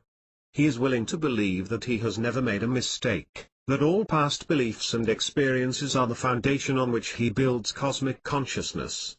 We have to go through a learning process to discover how to create joy for ourselves, instead of having some guru hand it to us. Spiritual honesty is simply acknowledging that it is a process. It is growth. Growth entails removing what no longer works and replacing it with what does work. No guilt, we're just cleaning house. Anne Landers credited her readers, the Ruby Nows, with this gem: good judgment comes from experience. Experience comes from bad judgment. Obviously nothing in life is an error. It is all there to teach us wisdom. Prayer. Prayer is an essential part of any path to awakening. To return to our natural state of godness we must function as if we are already back in our natural state. Telepathic communication and an unbreakable connection with the infinite are characteristics of the natural state of being. Therefore every master teacher has taught their students to take advantage of these characteristics. If one talks telepathically to spirit, he has acknowledged he does believe in oneness. Ask and you shall receive, Jesus said. It's true, but it isn't possible for the universe to hand out favors because we create our realities and all they contain. Prayer is always answered, but it is answered in a way that won't violate our present belief system, even if that is a belief in personal limitation or lack. It is answered in a way that will show us how to change our belief in limitation or lack. When we say, "Oh God, I'm broke. Please send money," bills and more debt are likely to show up.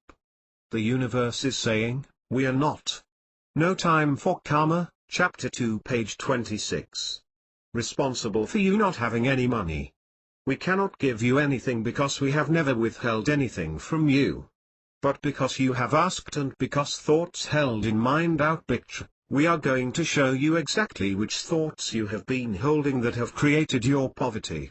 Releasing thoughts that create what we don't want. Each person is an infinitely powerful creator. That person is the only one who has created his apparent lack, so here is a stack of unexpected bills. Why did they show up when we asked the universe for prosperity and abundance? It is our mental and emotional reaction to having the bills come that created the poverty in the first place. The universe is simply saying, look at this. These bills are not an accident, they are the answer to your prayers. When we go to the mailbox and find bills, we need to watch our reaction very carefully. We used to blame other people or the economy for our plight, but now we want to take 100% responsibility for our lives. We understand that we create our own reality. Instead of affirming, "Oh God, there is never enough money," it would be very wise to affirm, "Thank you God for my prosperity. I am in the flow and everything is love." When we recognize bills as opportunities to release negative energy and we give thanks for the understanding they bring, then we will have broken an old pattern. A Course in Miracles says everything is for your own best interests. For most people it takes some time to break these old patterns. It may take months of bills to get to the place where we can walk to the mailbox and honestly say, "Oh thank you. This is great." We will probably even have to begin by faking it, but in a very brief period of time it will become real. Emerson said, "To become, act as if." As we refuse to hold negative energy about the lack of money, changes will start showing up. Slowly we become aware of the cause-effect relationship between thoughts and manifestation. Then one day quite, by chance, prosperity will come flowing into our life. We get a raise or win the sweepstakes or Aunt Matilda dies and leaves us a small fortune. Our reaction may be, "Well, God didn't answer my prayers, that was Aunt Matilda. You know this stuff doesn't really work anyway." We should notice who we believe our benefactor is. Sometimes we forget that it is God. Beliefs create good/bad relationships. If we have an emotional attachment to something, we will draw it into our life. It is true for our bills and it is true for our relationships. When we say, "I have never had a relationship that worked. God please bring." No Time for Karma, Chapter 2 page 27. Me a good one, do you know who is going to show up? The stereotype of the error that we always select will show up. Now we can look at this person and decide to choose again. Here comes unfaithful number 51 who is exactly like untrustworthy number 50 and number 49 and number 48. The universe is asking us to look at who we are selecting every time. We can change our priorities and say, "I'm sorry, but I don't care to choose you again. I chose to have a relationship with someone like you last Thursday, last month, last year and last lifetime, and I will not choose someone like you again. I deserve someone who can hear me, someone who works with me and someone who fits in my life." Therapy, or honest self-observation, may reveal to us, perhaps, that we have a pattern of selecting partners who are just like our mother or our father. The value in knowing something like that is not in seeing that we are victims of our upbringing, rather it is in seeing that we have a choice to choose differently. When we pray for help, the universe is going to show us where we have been making errors in our choices. Then when we begin to make conscious choices, the right person will miraculously appear. Nothing that we have ever asked for has manifested in our life. What does show up is something that gives us the opportunity for understanding how we personally have been creating the thing that we did not want. We can change our priorities in order to create what we desire. Every instant in every life is truly a divine moment because it gives us the opportunity to erase a pattern that has produced things which we have not enjoyed. Begin to look for the relationship between cause and effect in everything. Keeping a written chart will point out what we have prayed for and what happened. We should watch vigilantly for 24 hours after we send a request to the universe. We can no longer afford to look at life as random or accidental. Immediately following every conversation that we have with God, a series of signs will appear in our life. Most of these signs will resemble ordinary events, so it is easy to dismiss them as unimportant. However, it is our ordinary habit thought patterns which have been creating our day-to-day reality. Therefore it is these very patterns that the universe must make us aware of if we are to create the answer to our own prayer. We must choose to see that every coincidence in life is a message directly from the universe. Talk to God as an equal. If we feel timid or undeserving when we communicate with the universe, that will cause the universe's response to be one which could be accepted by an undeserving person. A little assertiveness is appropriate when talking to God. Remember that God is not an ego which can be offended. God is principle. God is unwavering cosmic law. When you decide to pray. No Time for Karma, Chapter 2, page 28. For something. Tell God how long she has to answer your prayer. Tell her that you want to know within 3 days' time why you do not have this or that in your life. Then watch very carefully for those 3 days. If your friend is in a coma in the hospital and you are feeling very uncomfortable with the uncertainty of his predicament, ask for a sign. Is my uncle going to get well, or is he going to move on? You have 24 hours to let me know. If you then miss the sign, do not blame the universe. Cosmic law states that if you ask, the sign will be there. Demand feedback from the universe and do not walk around in the dark for one more instant. It is every child of the universe's birthright to have a talking relationship with God all day every day. Be willing to say that you want synchronicity and coincidence and strange things happening in your life. Declare unto the universe, I don't want to go through a single day without something totally weird happening to me that tells me there are no accidents. In my own prayers I add that I want to learn without pain or struggle. Some people think that is cheating, but I don't. Learning without struggle works because we make the rules for our life. Observing our creative process. What have our thoughts been for the last 24 hours? Is it any wonder that our life is the way that it is?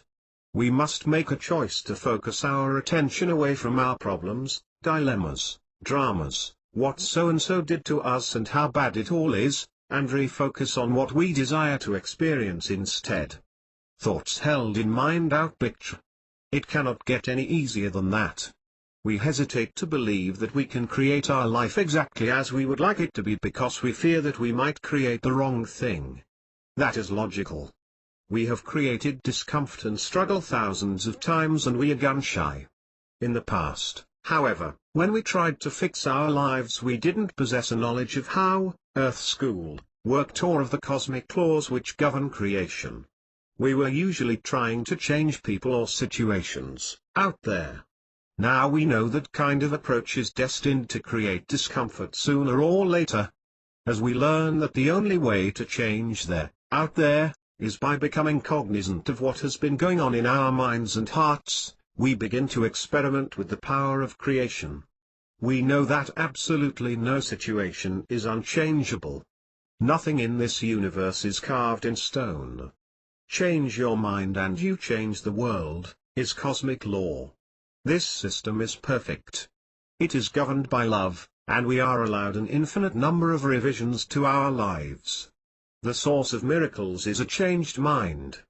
Bernie Siegel points out that there is no disease, whether it be AIDS or the most vicious form of cancer, from which people haven't recovered. No Time for Karma, Chapter 2, page 29. Techniques for Creation. How do we discover what we want our lives to contain? It is not necessarily an easy thing to do. Most of us have been fairly sure that we knew what we wanted only to find out that we were merely repeating a pattern that didn't work the last time either. How many people have had to have a certain person in their life only to almost immediately begin the long and arduous process of getting rid of them? I recommend that everyone engage in their Yellow pad exercise. Get a legal size yellow pad and a bold black pen. Make sure it is a bold pen.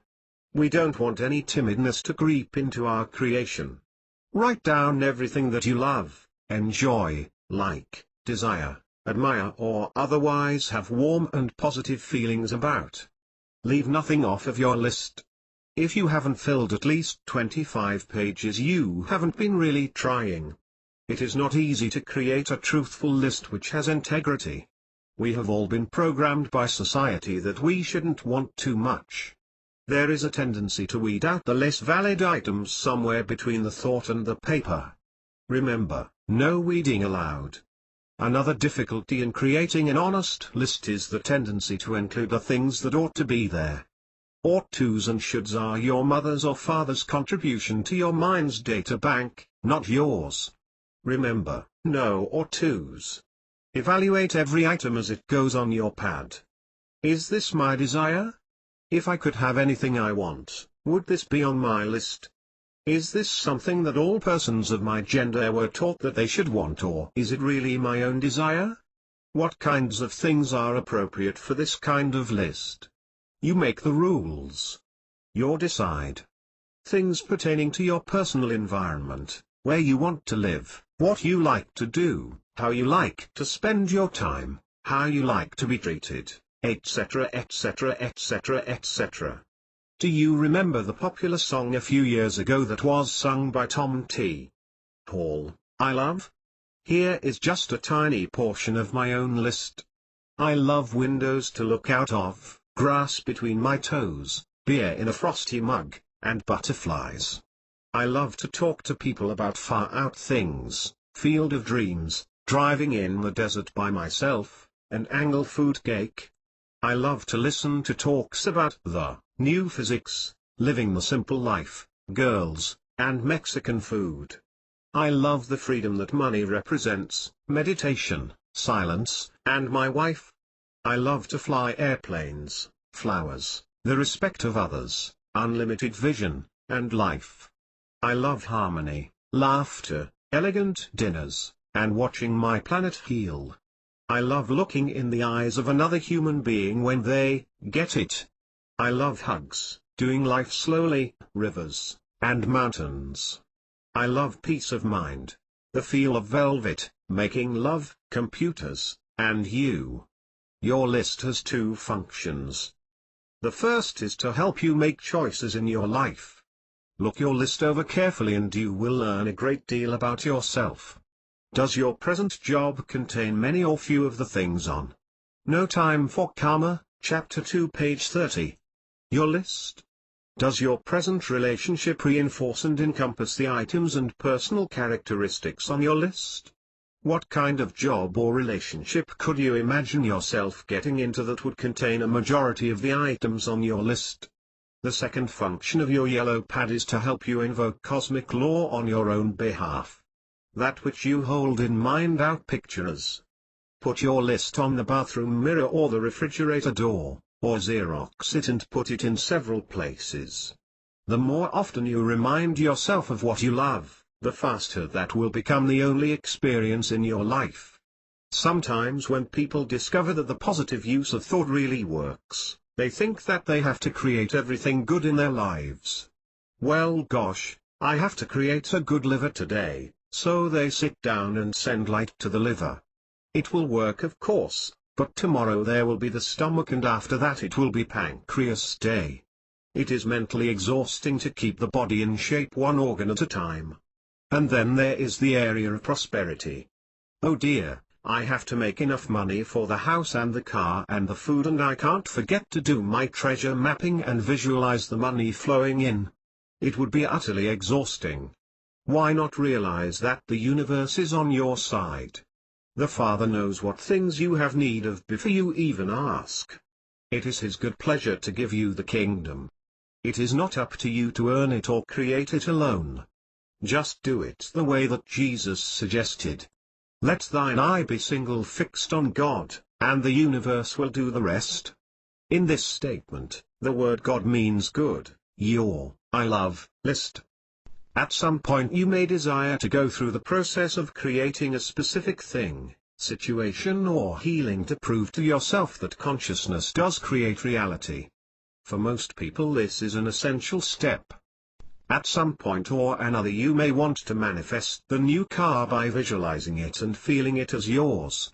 Then when it comes about you will have absolute proof that the law of creation works.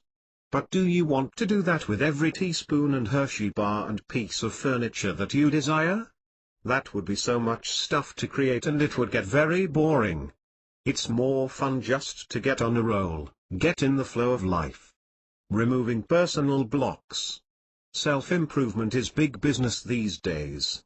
Large numbers of people in our world are aware that they have some control over their self-image and their standard of living. This is great. A few hundred years ago, before the Aquarian energy was having an effect, these subjects were almost non-existent. The evolvement of group consciousness seems to have speeded up as we move into the Aquarian age.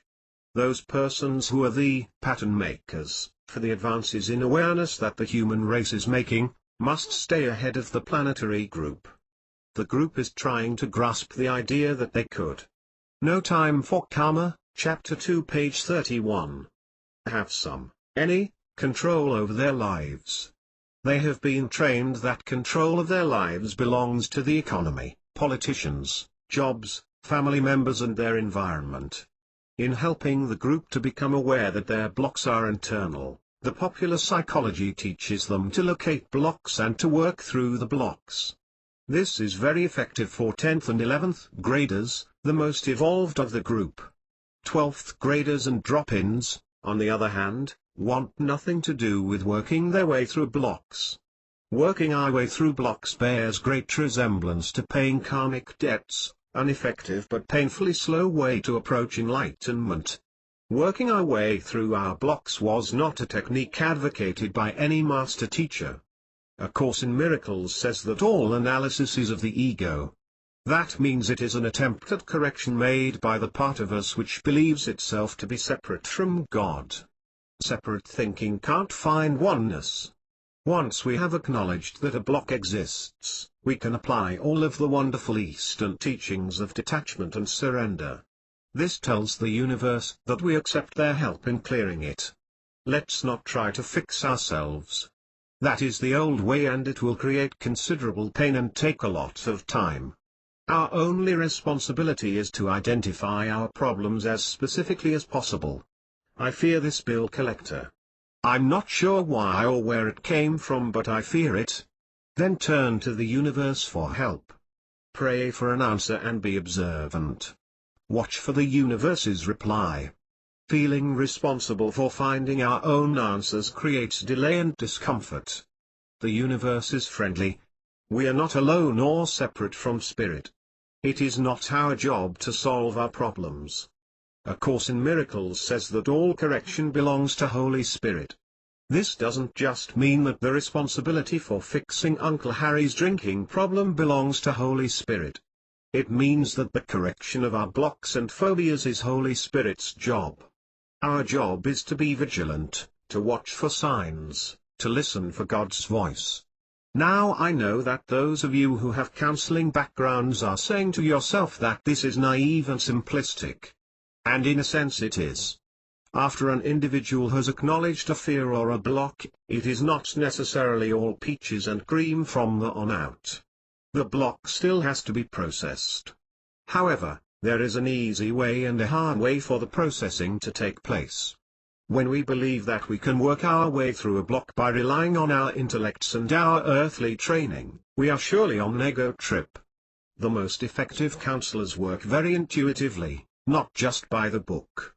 We have no idea where a block comes from or what creates fear, except in an absolute sense we know that all fear comes from a belief that we are separate from God.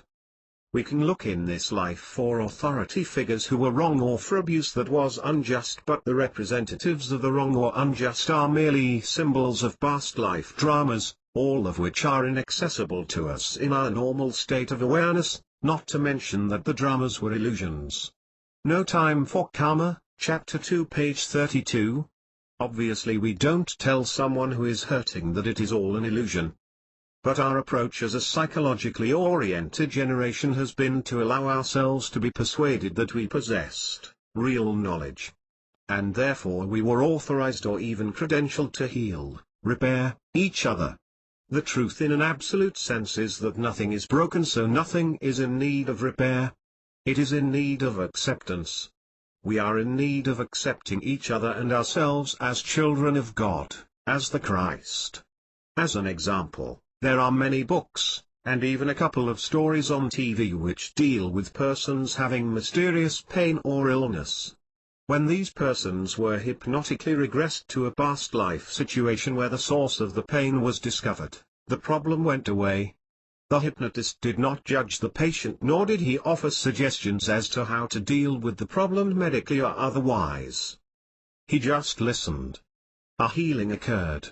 When we find a way to get fear out in the open, no matter how many lifetimes it has been within us, it vanishes. Fear is not a tangible reality in God's universe. Fear is a false belief. We don't deny that it seems real to the person involved. But remember that our own fear seemed real when we thought Arnold Schwarzenegger was going to die in the movie. The truth is that we don't know anything. There is no objective reality. These statements are hard to swallow for those who have acquired their self-worth from recognizing their intellects. But the intellect supplies us with smarts, not wisdom. Wisdom is awakened in us when we recognize the truth in the teaching of the masters. To enter the kingdom we must become as little children. Resist not evil. In my Father's kingdom are many mansions that you know not of. Let us continually ask to be shown the truth instead of justifying our positions or defending our knowledge. When an individual honestly acknowledges a block or a fear and then turns it over to the universe, the same process takes over as took over when that person prayed for prosperity. The universe does possess the knowledge of where the block came from. The universe does know the most expedient way to dispel the error in the belief system which created the block in the first place. If we will keep our intellects and rationalizations out of the way, the universe will use the many tools at its disposal to enlighten us, to return us to a state of inner peace. Merely, by accident, someone, even a stranger, may say something that triggers great understanding in us. By some weird coincidence we may happen to acquire a copy of a book which causes a great light to dawn on us. Accident and coincidence are powerful tools that the universe uses. They are much more expedient than human methods. Accident and coincidence are just other names for Holy Spirit. What should I create? No Time for Karma, Chapter 2, page 33. The time delay between forming a thought and the manifestation of what the thought represents is dramatically reduced right now, as we approach the Aquarian energy. It is still long enough, however, that we have to look carefully for the connection between cause and effect. Some people walk around half of the day thinking yellow, yellow, yellow, and the other half of the day thinking blue, blue, I want blue. When life brings them green they say, I didn't ask for this. I didn't ask for green in my life. But if they go back to do a quick review they will remember that they did ask for yellow and blue. We need to understand how things fit together on this plane of reality. Maybe we would be quite wise to give power of attorney to that energy that can see the future and our own contract with the earth. It is a smart thing to ask that energy to create for us. But it cannot step into our lives unless we ask, because ask and you shall receive is a statement of cosmic law. It is written down in the Bible almost as a parenthetical statement. In actuality, it is the way that the universe functions. We are each omnipotent and therefore we cannot receive a single thing for which we do not ask. Sometimes we find ourselves in a bind because we do not know what to ask for. How could we know what to ask for since we are unaware of what condition the world is going to be in tomorrow? We cannot do any better than to walk into walls when we are blind to that which we will need tomorrow.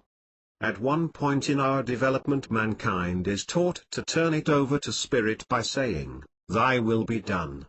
The purpose of that statement is to get us out of ego. Functioning from the ego is never what we want when we are trying to release blocks. Ego is that aspect of our awareness that believes itself to be separate from God.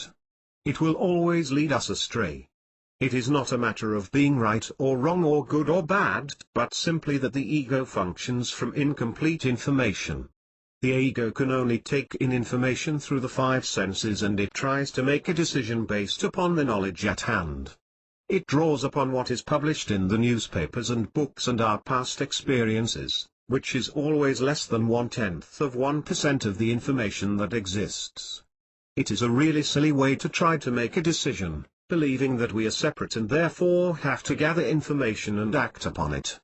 So a teaching tool to get people to move up one level from making decisions based upon sensory input was to say, "Thy will be done." That acknowledged that there is a universal energy or intelligence that has access to a larger databank than our egos. Every master teacher that has come to the earth has told us to give power of attorney to something with a greater vision than our own until we have reached the state where we have that vision also and can take conscious control of our lives. We are not acting alone. We are part of a team that works with all of the unseen kingdoms and realms that exist in this universe. That team is sometimes called Holy Spirit, or the Whole of Spirit. No Time for Karma, Chapter 2, page 34. How many times have we demonstrated that we did not have to know the answer to our questions? We merely had to say, "Spirit, I want this. I am ready for that change." When it appeared in our life, we knew that we were working with cosmic law instead of ego manipulation. We will often not know what we desire in a specific sense, but we do know that we want peace, happiness, prosperity and excitement. Ask for these things in a general sense and leave the details up to God. Communicating with Spirit. Communicating by means of channeling or the psychic senses is possible and even normal. If a loved one has died and you desire to speak with them, by all means sit down, relax, and use your inner senses to have a meaningful communication. A personal, one-on-one confirmation of life after death is a very valuable experience. But let me say a word of caution here. There is a difference between communicating with Holy Spirit and talking to the spirits. Sometimes when folks discover techniques that allow them to communicate with the unseen realms in verbal or written forms, they like to believe that they are in contact with God, the big G. Please remember that not everyone who is dead is wise. If they were a klutz in body, it is guaranteed that they are a klutz after they die. We do not change our level of understanding or spirituality or wisdom by crossing over to the other side. Unseen people who hang around this planet are exactly who they were when they were incarnate, with the exception that they function from fourth-dimensional reality and can therefore see some of the past and future. Hopefully, if we seek verbal communication with Spirit, and verbal communication is certainly not required, we will tune into someone who functions from a fifth, sixth or seventh dimensional reality where the ego is less concrete and the natural state of being is to perceive the past, present and future in the same instant. These folks on the higher dimensions are not divine. Time simply is not linear there, it goes with the territory. Oftentimes we are tricked because words can come into our heads or through our pens or our boards and tell us about tomorrow, and we think, "Oh, this must be God." It is not God, it is someone who doesn't live in a body anymore. When you die you will be able to do it too. The wise person will sense and communicate telepathically with any unseen energy to see if it is someone that they would like to listen to or not. If someone in human form is trying to give us advice, we can size them up very quickly. We can talk to somebody for 5 minutes and know whether we want to say, "Get out of here," or, "What? Tell me more." It is exactly the same process when we are communicating with entities on the other side of the veil. If they seem rather wise and they talk the way that we think, then we may want to pay attention and get a few hints. No Time for Karma, Chapter 2, page 35. Giving power of attorney does not mean relinquishing our free will to voices or words. Holy Spirit speaks through feelings, signs, and coincidence. Holy Spirit always feels peaceful, like the pressure was just taken off. Any communication that we receive which has any complexity to it whatsoever is of an ego. Perhaps a very good ego, but an ego still. Any message we get from Spirit which contains a list of things to be done, is a message from an ego, maybe from an old playmate, but it is not a message from God. God has no lists. God is being, not doing. Any message we get from Spirit which says to hurry or, time is running out, is of an ego. God functions outside the realm of time and space. God reorganizes time and space at His will. It is never too late for a good miracle. Hurry is not peaceful. God's voice is always calm. After we develop trust in our helpers on the other side, we hear ourselves saying things like, I have no idea how that happened, but the right person, the right car, the right job and the right event showed up at precisely the right time. We are entitled to walk around in pure bliss without the foggiest notion of why life is working. Our job is to stay out of the way and leave the details up to that energy that has a higher vision. Every time we take control of the details, we will create one hell of a mess. There are an infinite number of solutions to every dilemma. We can continue to call upon the best solution without regard to how it is going to manifest, where it is going to come from, or even if it is possible. It always amazes me how people think that they have to ask for help in a certain way. Some believe that they must be in a particular place with candles and a cross or other paraphernalia. They forget that the universe is 100% non-verbal communication and can only read our intent. It cannot hear our words or see our actions, it simply reads our mind. If you are now ready to ask for help in guiding your life from the unseen realms, I will share with you the most powerful prayer in the universe. I have checked with Matthew, Mark, Luke and John and have their permission to not only share this prayer, but to state that its power exceeds that of the Lord's Prayer. This is the most effective prayer that has ever been heard in the universe, and it is the one which cannot be denied by any energy in the cosmos. It is the one that rallies all of the kingdoms to your aid invariably, without exception. Are you ready for this prayer? Help. When you understand the simple rules that control this plane of reality, you will become infinitely powerful. Then you can create reality according to your own terms.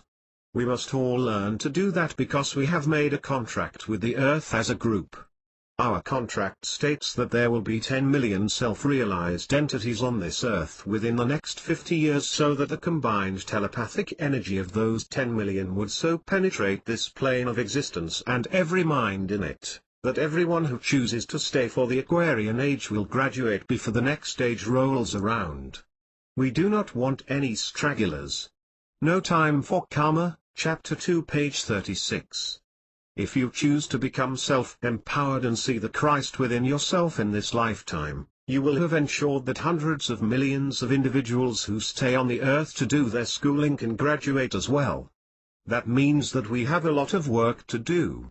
Fortunately, we possess the power of all of the universes to create what we will as we will. Also, we have tremendous help at our disposal in the unseen worlds. Always picture the Garden of Eden blooming and coming forth, never again to resist evil. Remember, we create that which we are against. Love, love, love, and everything will be just fine. Chapter 3: The Prime Directive and Other Cosmic Concepts. The transformation and the awakening of the planet that we observe taking place when we see dictatorships falling, Earth days gaining in popularity, and people openly discussing relationships is not a random thing. It does not happen solely because the calendar says that it is time for the Aquarian age. It is happening because entities like yourself have taken on bodies and immersed themselves in the telepathic pool of energy that surrounds this planet. Let me explain. Cosmic isolationism. This is a closed school system. As far as group consciousness is concerned, it is isolated from the rest of our galaxy. Just as any private school will have its own educational objectives and its own board of directors and will aim at recruiting a certain type of student, so does our Earth School. In the schools that we are familiar with, the general public is allowed to elect the school board, but they are not allowed to usurp the functions of the teachers, the principal, or the school board members. If a person desires to teach the students himself, he must apply for the position of teacher and submit a resume. It is the same with Earth School. To assist planet Earth, a person must respect the Prime Directive. Perhaps you remember the Prime Directive from the Star Trek series. It states that according to cosmic law, no civilization or group of entities is allowed to come from outside of a system and impose change upon that system, regardless of how enlightened they may be. It is simply not possible to alter consciousness in a closed system without joining and participating in the system. The Prime Directive prevents outsiders from interfering in a process they aren't familiar with. It forces participation if one wants to help. Why else would a master choose to incarnate on this plane of reality? If a Buddha or a Sai Baba could sit on some cosmic throne and dictate happiness and goodwill among men, they certainly would do so. The reason that they are not allowed to is because it would violate the free will of the No Time for Karma, Chapter 3, page 38. Individuals whose collective consciousness has created the system in the first place. So they put on bodies and drop into planet Earth for an occasional visit. As participants in Earth energy, they can help alter reality on behalf of their family. The masters understand that all minds are one mind and all hearts are one heart, and that we all dwell in the same, telepathic pool, of energy. Any incarnate person, master or not, who possesses mental and emotional peace impregnates group consciousness with peace. Therefore, when we, as incarnate beings, learn to be peaceful, loving and joyful, we make that available to every other incarnated soul on the planet. That is all that any master teacher has ever been able to do, make their consciousness available. And on the side they do a little magic. They walk on water and raise the dead. It is just a good show to attract attention so that people will say, I want to learn how to do that too. If change on Earth cannot come from outside of the system, then who is going to heal this planet? Change must be initiated by human beings who are presently living on Earth. But it cannot come from people who follow old patterns every day. People who live within the framework of society's accepted limitations can't bring peace and joy and unlimitedness into the third dimension. They don't know that those things even exist. They don't know that there are unseen beings and parallel universes. Becoming a master means to be willing to give up the programming of the world in favor of a greater understanding. The only individuals who can shift reality towards inner and outer peace are those with awareness. That is why enlightened persons put on bodies. That is why Mozart, Michelangelo, and Einstein came here. And it is why you are here. Earth School drop-ins. Not everyone uses the Earth School as their primary path of growth. Some people only come to this planet when it is at a critical stage in history and needs help. These folks don't really qualify as 12th graders. They are more like drop-ins.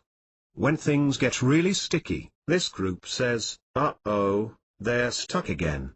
Let's descend on the planet. We'll incarnate one more time to infuse that telepathic pool with our energy. A sizable number of souls have responded to that call in recent years. And many of us don't even relate to past lives on the Earth because we have not been here enough times to have learned to walk across the street and chew gum at the same time. Some have absolutely no concept of how to be successful or how to be a part of the in-group. We forget that the highly successful individuals in the world are the ones who do Earth all of the time. The ones whose karma keeps them. No Time for Karma, Chapter 3, page 39. Returning to Earth over and over and over are the ones who have figured out how to get along in this place. They know all of the worldly rules. This is the in-group, the most envied individuals on the planet. Although they are very adept at being Earth, They are not yet ready for being heaven.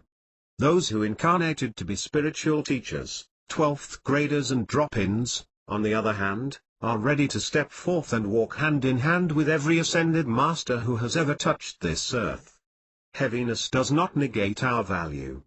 Being incarnate can feel very heavy and confusing. It doesn't mean that we are not the light.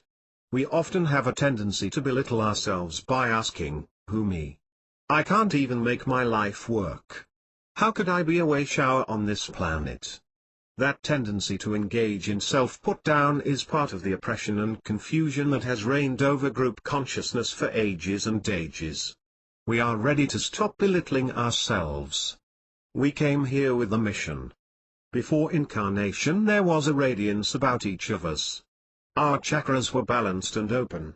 We thought that the purpose of an open heart center was to pour out love. We said, we'll go in there and inundate them with love, compassion, peace and goodwill. The planet will be transformed when we leave. Then, immediately upon entering the physical body, we were bombarded by the anger, fear, guilt, doubt and anxiety that has turned this planet's telepathic pool into a conglomerate of goopy, greyish-green, yucky garbage. It is a cesspool down here, and when we come in with our chakras wide open, all of the garbage just flows right in. Not yet understanding how the system worked, most of us claimed all or part of that yucky stuff as our own. We say, I'm not spiritual enough to stay balanced. I still have guilt, so I must be a bad person. The garbage does not belong to us, we did not create it, we simply forgot to close the door. Our chakras, when we got here. When you enter a swimming pool you get wet. When you enter a telepathic pool you get connected with average consciousness. When highly evolved beings come into the earth they nearly always crash and burn. They find out by the time that they are 3 or 4 or 5 years old that this place hurts too much, so they begin to withdraw and shut down. They ask, why the hell didn't you give me an operating manual with the body when you sent me in here? Why didn't you tell me that it was going to be like this? I don't know what to do with this stuff. No Time for Karma, Chapter 3 page 40. Well, we did also opt to do a little learning while we were here. Earth is the most expedient school in the universe. Even a Jesus took an extra class or two before he switched into his teaching mode. In order to take those extra credit courses, it is not fair to have the operating manual in advance. If we did, we would know that it is all an illusion, because page 1 of the manual says, always remember that nothing you see is real. Everyone who has come into the earth has forgotten page 1 when they crashed and burned. But that period in our lives is over now. It is time for us to recall how to control our own realities. Average consciousness. The 12th graders and drop-ins are now ready to clean up this cesspool of consciousness. If you worry that you are not doing enough good simply by being here, I would suggest that you review average group consciousness. You need only turn on your television set. Ratings dictate that the programming be attuned to the most average thought. Television is a perfect barometer of the average consciousness. It is soap opera, drama, murder and the evening news. Let me assure you that just by existing at the level of understanding that you have right now, you are a savior to this earth. You do enough sunset gazing and inspirational work to ensure your usefulness. Your brain is the transmitter which offers energy and thought patterns at a frequency that the masses of humanity can pick up. Every lofty thought that we have contributes to the uplifting of the planet. With our usefulness ensured, we can focus on attaining a decent comfort level in which to do our work. Our comfort level has nothing to do with the size of our house. Our comfort level in this incarnation is directly proportional to our ability to recognize our level of awareness as compared to average group consciousness. That may seem like a separative way of thinking, but we must accept that we are teachers to the younger students in this school.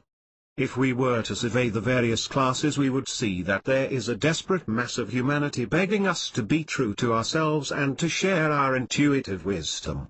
There are also those who are threatened by spiritual concepts. They may try to belittle our view of reality by saying that we are naive.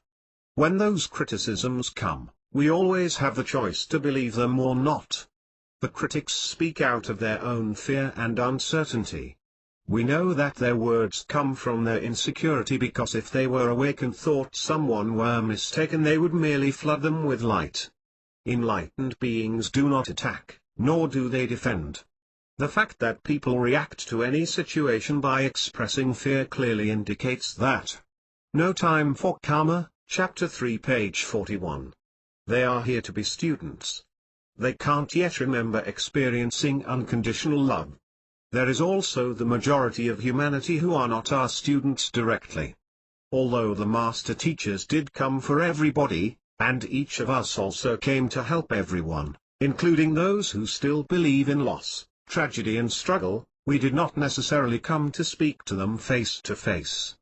There is a trickle-down effect associated with any form of teaching. When you teach folks, they in turn will teach, and they will teach. The message will eventually be felt by every individual who is incarnated on the planet. We cannot speak to them directly because, at their present level of understanding, they cannot comprehend the simplicity of spiritual truth. We sometimes think of Jesus as being discompassionate because when the woman came to him and said, "Master, give to me of your teachings," he replied, "Hold it, lady, I didn't come here for you. You are only a 7th grader. I came for the children of Israel, the most enlightened of seekers who have reverence for cosmic law." Okay, it's a paraphrase, but it makes an important point. No master teacher came to Earth to start a religion or a mass movement or to evangelize.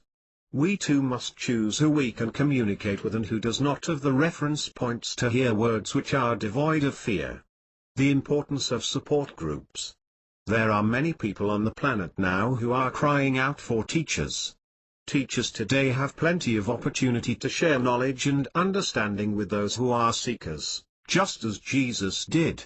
But we have a much easier time than he did because there are more awakened people on the planet now. We can surround ourselves with a large support group. Every master teacher who has ever come to the earth has gathered a support group. They were aware of what the density of this telepathic pool can do to you when you come in here wide open. Alone, nobody could enter the earth and walk on water and raise the dead. It simply cannot be done without a great deal of support. Before Jesus would incarnate, he had a little discussion with the hierarchy.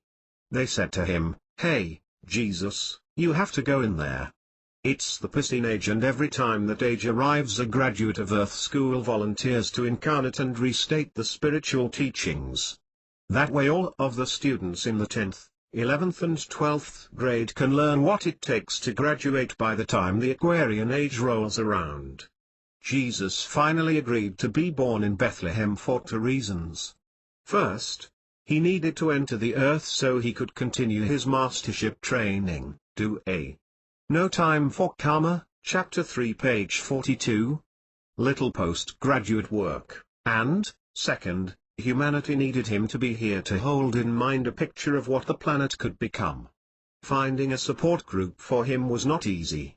They had to dig hard to come up with 12 who could form a sacred space for him to do his work. They finally struck a deal and he said, "Okay, I'll go in if you will create for me a microenvironment of pink fuzzy light that I can crawl inside of when the density begins to wear me down." 12 disciples and 200 or 300 members of the Essene community volunteered to be his support group and create a sacred space for him. We need to stay as close to the light as possible because when we are immersed in group consciousness, it is entirely possible for any one of us to be as mistaken and tyrannical as any entity on the earth in any given moment. We are vulnerable when we come in here open. Even Jesus, who was overshadowed by the Christ energy, which is about as protected as you can get, could only spend a few days at a time in the crowd. Over and over again in the Bible it says that he withdrew and went to the mountain top to recharge his batteries. If someone of his evolution was not able to remain immersed in this telepathic pool of energy without retreating, then we will certainly have to do the same. Where 2 or more are gathered in my name, there you will find good vibes. I believe that is also a paraphrase, But the point is that all light workers must gather in groups and play together, support one another and live in each other's auric fields. To fix or not to fix, that is the question. Some of us get confused about our roles as way showers on the earth. We sometimes get bogged down in a sense of responsibility that we have to save everybody on the planet, meaning that we have to be with them and fix them and listen to their dramas. If we truly love our family and friends, especially our children and parents, we won't try to fix them, even if it is for their own good. Needing to fix people who are close to us is an ego trip of the most painful kind. Believing that we can fix anybody is an error in judgment. If it were possible for one entity to fix another entity, then God, or one of God's representatives, would have surely fixed you and me by now. It can't happen in that way. We feel a need to control other people's behavior because their behavior makes us uncomfortable, not because it hurts them. We feel a need to control other people's behavior because we don't understand the purpose of Earth School. We don't understand or believe that altering other people's consciousness is a job that belongs to the universe, not us. No Time for Karma, Chapter 3, page 43. Don't believe that God could be so powerful and so loving that everything, including our family, could be okay just the way it is. Attempting to modify the behavior of individuals or groups has never worked on this planet for one simple reason. The law of the cosmos states that consciousness creates reality in three-dimension time-space. One cannot create peace in a family unless he has a consciousness of peace. That is not the consciousness most of us are experiencing at the moment we are trying to correct our family's unpeaceful ways. Pointing out faults has never fixed a fault. There are no faults, only perceptions. No master teacher ever told any disciple to correct another person's behavior.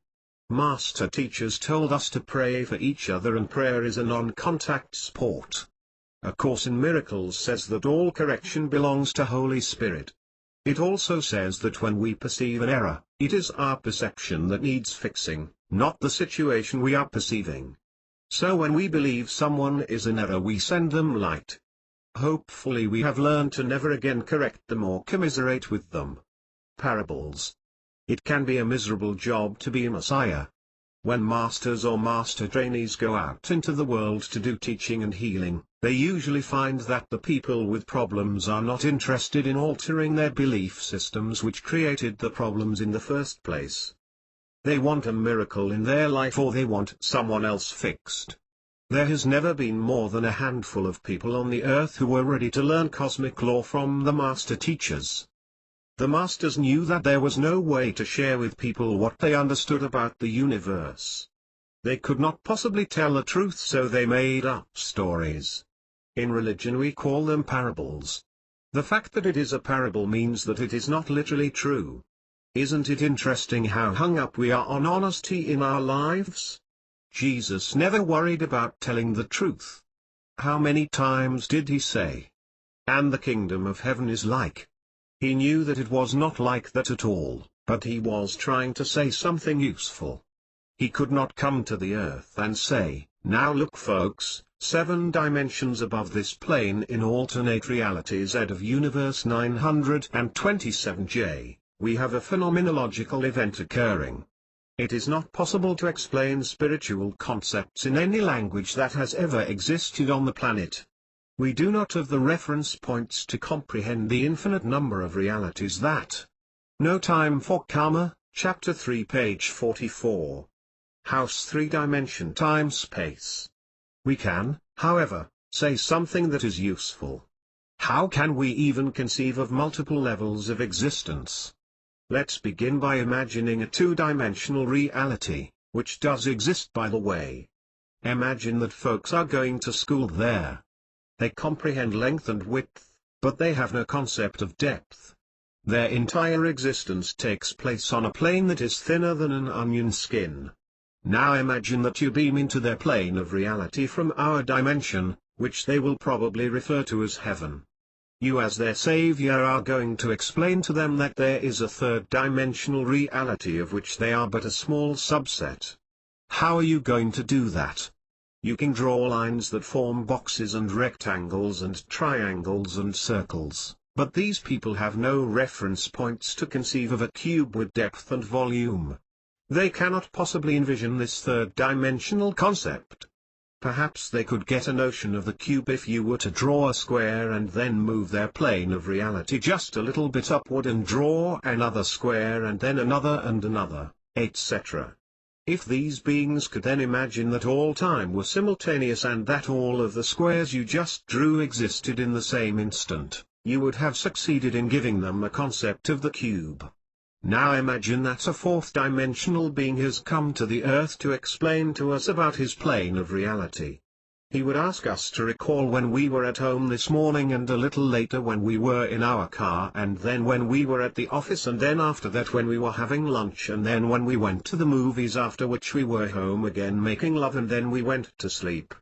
As you said to the two-dimensional being, the fourth-dimensional being would say to us, envision that all time is simultaneous and that you did all of those things in the same instant, and you will have a glimpse into the fourth dimension. It is almost incomprehensible for human beings to have an extra dimension in their reality. Therefore we tend to call fourth-dimensional beings godlike because they can see that which we have no reference points for. That makes about as much sense as the two-dimensional being calling you God because you can see the cube. It simply goes with the territory. In the third dimension we perceive time as being a straight line. It is linear to us and it seems like page 33 comes after page 32 and that tomorrow comes after today.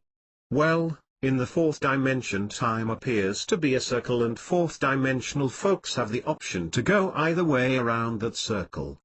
They are free to get on and off at any point that they choose and are therefore not limited to incarnating next week or next year. They could incarnate into the year 1812 right now or they could go back to the beginning of time in this instant because there. No Time for Karma, Chapter 3 page 45. Concept of time is simply not linear.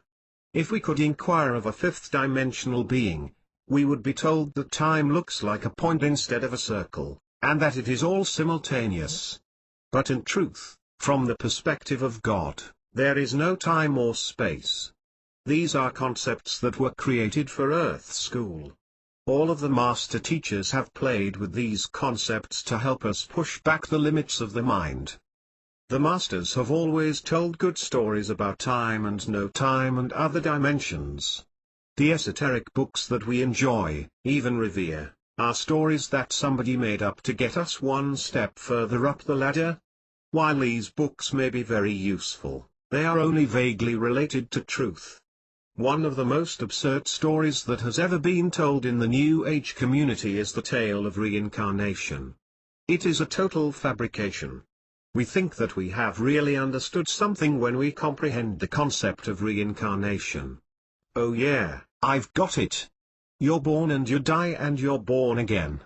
It all presupposes sequential time, but the instant we die we are outside the realm of linear time. What does that do to our concept of reincarnation? At what point do we enter the circle again to do another life? What if we slip up and enter at the same point we did the last time around, so there are two forms of the same soul existing on the earth at the same time? There seems to be a lot of that going on right now. What if someone lives all of her future lives before she lives her past lives? Anything is fair when you are outside the realm of linear time. We have no possible way to even closely conceive of what is meant by reincarnation, but the concept of the continuity of life is essential, so we have made up a story about life without beginning and without end. It is useful, it works. We have a means of relating to eternity within a reference system that is rooted in linear time. That is very helpful. We do not know anything, but if we go from one useful story to another useful story and hang on to concepts only until we get something that is better, then we are making enormous progress. The Bible is metaphor. The way I perceive it, Jesus went through 3 phases in his life to prove the continuity of life. The first was a teaching phase where he said to himself, I'm going to tell them the way that it really is. We all wish that we could do it that way, but it didn't work for Jesus any more than it works for us. Evangelizing has never won over a single person because awakening is an inner experience. It is not something that we can be convinced of. So he gave up on preaching. His second phase was, hey, if they aren't going to believe what I say, I'll show them. I'll raise the dead, and every time I do some magic I'll say, what I can do you can do, and greater things than this. That ought to get them. It's bound to. If I go. No Time for Karma, Chapter 3, page 46. Around living my life in an exemplary manner, then everyone that I demonstrate the power of love for will become sound-like as well. That didn't work either. Then Jesus got down to the last phase and said, well, if they still don't believe that life is forever, then I'll give them a physical demonstration. Bring me a cross, please. Anybody got some nails? If there is no cross and nails, there can't be any resurrection. Or as Jean Houston says, no crucifixion, no upsy-daisy. If there is no resurrection, there is no proof of the continuity of life. In truth, that way met with only limited success too, because the only people who accepted the eternality of life were the ones who believed anyway. The Bible is an intriguing story because it contains so many levels. This is true of most books of spiritual instruction. One chapter talks to 7th graders and the next addresses 11th graders. The words mean entirely different things to different people. When we read them, we want to be sure that we know who was being spoken to. Nearly all of the Old Testament is comprised of stories told around the campfire. These stories were handed down from generation to generation until someone finally wrote them down. If we start looking for the technical truth in parables, we will be on a wild goose chase. If on the other hand we are willing to look for the intent of telling the stories in the first place, the meaning is still there. For people who have difficulty correlating religious instruction in Christianity with what they now consider to be spirituality, let me assure you that there is more than one way to interpret the words that are in the Bible. I highly recommend that you read Emmett Fox's books, The Sermon on the Mount and the Ten Commandments. We must keep in mind that the main function of the master teachers was to impregnate the telepathic pool with their consciousness. They understood the prime directive, so they came to Earth in physical bodies to share a bit of their wisdom. If anyone wanted to hear what they had to say, they were glad to tell stories over and over with infinite patience until they got something out of it, but there was not an evangelist among them. They did not start religions and they did not start churches. They simply told stories to people who wanted to get free. There has never been a church on the planet that didn't evolve into something that was dogmatic and guilt-motivated. While some of the New Age churches like Unity, Science of Mind, Divine Science, and Christian Science offer their participants more freedom to follow their inner guidance, and shift from believing that God is going to get them to finding their inner teacher, they are still subject to the distortions that human nature introduces. My advice is always to go back to the original stories of those who brought in the spirituality, for they are the only ones which aren't distorted. That is where the power lies. The original teachings did have some useful content. They were not vindictive. They were not even. No Time for Karma, Chapter 3, page 47. Authoritative. The Fillmores who founded the Unity Church wrote a metaphysical Bible dictionary to help us understand a book that was almost totally beyond comprehension. They suggested alternative interpretations. When we call upon the Lord, they said, we are actually calling for law, for cosmic law to be revealed in our life. Furthermore, the original meaning of sin had nothing to do with God being angry. It was an archery term that meant, to miss the mark. Oh well, I'll have to try again. Sinning meant that we were headed where we did not want to go.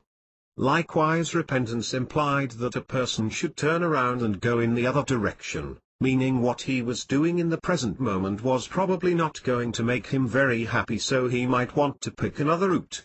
These words had no more significance than that. They certainly had nothing to do with heaven or hell or offended gods. God does not care what we do. Perhaps it was our parents who cared, so we have probably been repenting for their sake. The universe can only see us as perfect. It has never imposed punishment upon us because it is totally unbiased. Is not even capable of judgment. The universe knows that we have never made a mistake. One of the first messages that I received when I began doing psychic work was that until I felt perfectly comfortable taking my course in miracles or my Bible and throwing them into the fireplace, I would never comprehend what is in them. If we have made anything sacred or put anything on a pedestal, then we have declared that we are not equal with it. There is not one ascended master or avatar or archangel who wants to be on our pedestal. They would much rather drink beer and eat pizza with us, welcoming the opportunity for true communication. We have to look at our own sense of self-worth and determine whether or not we are willing to declare ourselves equal to a Sai Baba or a Krishnamurti. Remember that they have never seen themselves as being different from us. They may be playing a game in one arena while we are playing in another, but that has nothing to do with a hierarchical order. The Ten Commandments. When students believe themselves to be separate entities disconnected from the infinite, when all of their gods are on pedestals and they have no understanding that all minds, hearts and souls are one, then it is appropriate to give them a set of rules to follow. Christians and Jews often consider the Ten Commandments to be the ultimate set of rules, but that is only because they have not yet grasped cosmic law. Who was this guy Moses who brought down the Ten Commandments anyway? Was he some ignorant 9th or 10th grader trying to manipulate the system, or was he an entity who had an internal connection with the Absolute? I do. No Time for Karma, Chapter 3 page 48. Not believe that he was the kind of man who needed to be told not to go around sleeping with other people's wives and killing people. He may have been known to wipe out a few individuals in some of his incarnations, but he was no longer going to do that as a routine thing in life. So what were these rules that he received? Moses received truth as it related to his level of understanding. The universe always reveals the truth to us in a context that is appropriate for our present level of understanding. This makes it difficult for one person to apply in a literal way the insights received by a second person. Moses went to the mountaintop, which in the Bible always means that he went into meditation. Then he heard, "Moses, Moses my friend, Moses my equal, I am going to tell you the way that it really is. You cannot kill. It is an impossibility in this universe to kill because life is eternal and nobody ever dies. You cannot steal. You have created everything and you are everything. Stealing is an illusion of the earth plane that says you and your riches are not one. How can you steal that which you are? It is not possible to steal. You cannot commit adultery. Adultery is the attempt to receive love from that which is separate from yourself. Nothing is separate from you, and love doesn't exist outside of yourself. What Moses heard is that there is no right or wrong, and therefore there can be no inappropriate behavior. God is love, and love doesn't judge. The Ten Commandments were 10 statements of cosmic law that were intended to set men free and release us from guilt, not enslave us to guilt. God says that we have never made a mistake and that we are not capable of making a mistake. When Moses went back to his students and said, "Listen up guys, I just got this great stuff from God about the way it really is," they could not hear the truth in his words. He was talking to people who could not comprehend that the universe is friendly and that God is love and everyone is guilt-free. They were the ones who passed the words on to the next generation as a set of rules. When we speak to second, third and fourth graders who don't yet understand karmic law, we may want to tell them, if you want to have the most pleasant and enjoyable lifespan while you are here, don't go around shooting people. In the long run you will probably be a little happier. Of course we won't tell them that it is a sin to shoot anyone or that God will be upset if they kill someone, because we don't try to impose guilt and God does not judge their behavior. We are the ones who judge ourselves and each other. Over a period of time, true spiritual teachings become misinterpreted by the church that wants to maintain control of its congregation and keep its coffers full. Organizations invariably progress to the point where they no longer offer spiritual understanding. The teachings, now humanized. No Time for Karma, Chapter 3, page 49. Tell us that the power and wisdom of the universe lies outside of us, not within us. The masters, now deified, become essentially useless. Then we have to scrap the dogma and start all over again. An expanded perspective. The beginning of the Aquarian age does not have the incarnation of a Buddha or a Krishna or a Christ to interpret cosmic law for us. In the astrological ages, in which there were few entities on the earth who could comprehend the teachings of a master, one or two ascended beings were sufficient to teach all of the seekers on the planet. There has never been a time when the earth was abandoned. We have had at least a single avatar on the planet at all times. As unlikely as it might be for an individual in grades 1 through 12 to go directly to the light, still they have always had someone to tune into and, if they chose, follow home. In the Aquarian age, every entity embodied on the planet must have available to them, not in India, but in the next room, an avatarish type entity who can lead them to the light.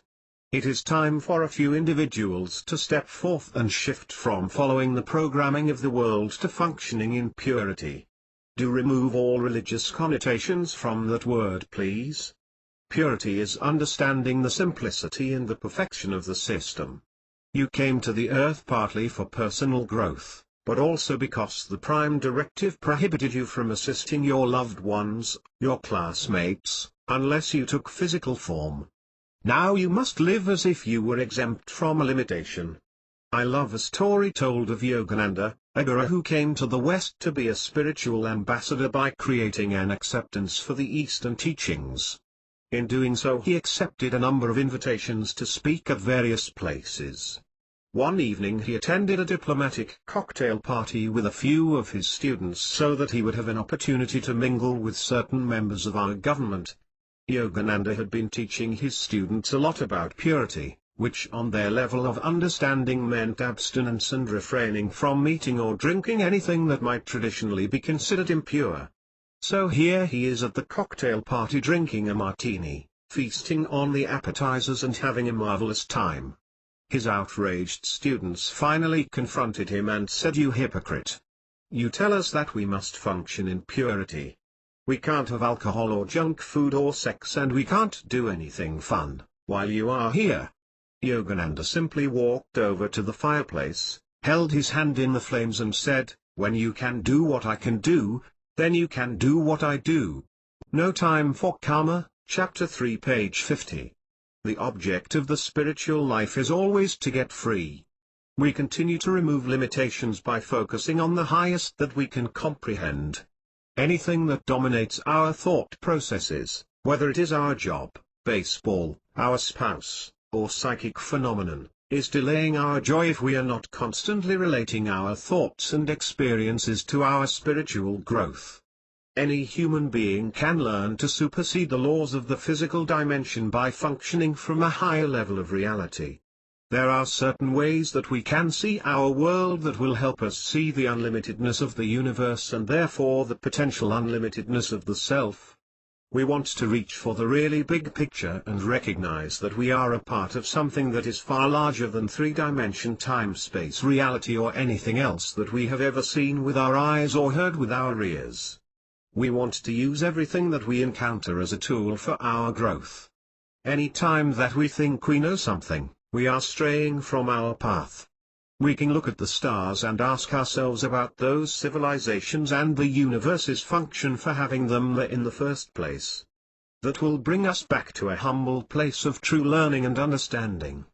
Imagine, if you will, the principal of the Earth School journeying from classroom to ensure that all is well.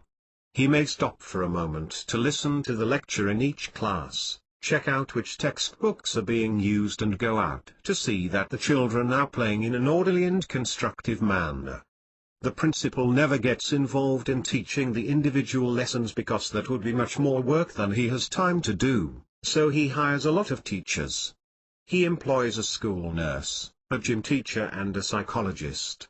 You who are the light bearers on the earth are very similar to that principle. You will see many things occurring in the economic, political, military and humanitarian arenas, but it would be overwhelming to try to get involved in each one. Your function is only to see the big picture, see the earth as a benevolent school, and to work with your family in the unseen worlds by directing energy. Truly, this is the only effective way to speed the evolution of the planet. Consciousness is the only thing that creates reality. We don't have the time or energy to try to promote change in ineffective ways. The Master Teacher's ways are the most expedient. Believe it or not. The path of service. There are many, many dimensions of reality above ours. There is a 4th, 5th, 6th, 7th, 25th and 100th dimensional reality.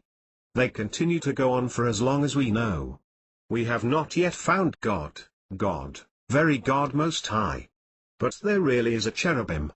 No Time for Karma, Chapter 3 page 51. Seraphim, Solar Logos, Father, Son and the Holy Ghost that are spoken of in the mystery school teachings. They are all just folks doing the best that they can to get through the school. And there is a community of space brothers, a federation of 50 or 60 civilizations that run around our galaxy having a lot of fun. Most of these are here now because they desire to be helpful in assisting other groups in our universe. However, the Prime Directive still restricts their contact with us. There are billions of entities who are hanging around this earth in the unseen realms waiting to be of service. The path to enlightenment on every plane of reality is service. In a very real sense there is no God out there who can fix things. There is certainly no old man sitting on a throne with a long beard saying, "Zap that one and now help this one over here." There has never been a God like that. There are just layers and layers of folks doing their service. Part of the angelic and spirit kingdoms decide of their own volition to be of service to humanity as their path home. One way they can help is to become guardian angels. If they are not allowed to help because we are unwilling to ask for it, then they are forced to go somewhere else. There is this Prime Directive, you know, so they cannot bail us out unless we ask them to. Every time we call upon them to assist us, their growth is expedited. They are begging to be recognized. They are sitting up there saying, "Please give me something to do. If you don't, I'll be stuck up here for another million years. I want to grow too because I want to get out of here. This is my chosen path of service, for God's sake. Please ask me to bail you out every single day so that I have permission to come into your life and create synchronicity and magic. Take this opportunity to think of how many ways you can invoke other kingdoms on your behalf. I want the angel of the food kingdom to tell me how much salt to put in my meals. The more we give them to do, the faster they will grow. We have been so afraid to ask for help from them. We say, God, I don't want to bother you, but if you have just a minute could I? And meanwhile all of these angels are saying, what are we doing wasting our time up here when nobody down there will ask for help? It's all no big deal. When we begin to perceive all the events of life as metaphors, parables that resemble truth, it tends to take the drama out of everything. As we get closer to the truth there are fewer big deals. The hierarchy becomes ordinary. Some of us were members of the hierarchy before we were born. Then when we came to Earth and learned about the existence of a hierarchy we built a huge pedestal and put them all on it. If, as above so. No Time for Karma, Chapter 3 page 52. Below, is true. Do you know what hierarchy means? Committees. Spirit does not like them any more than you do.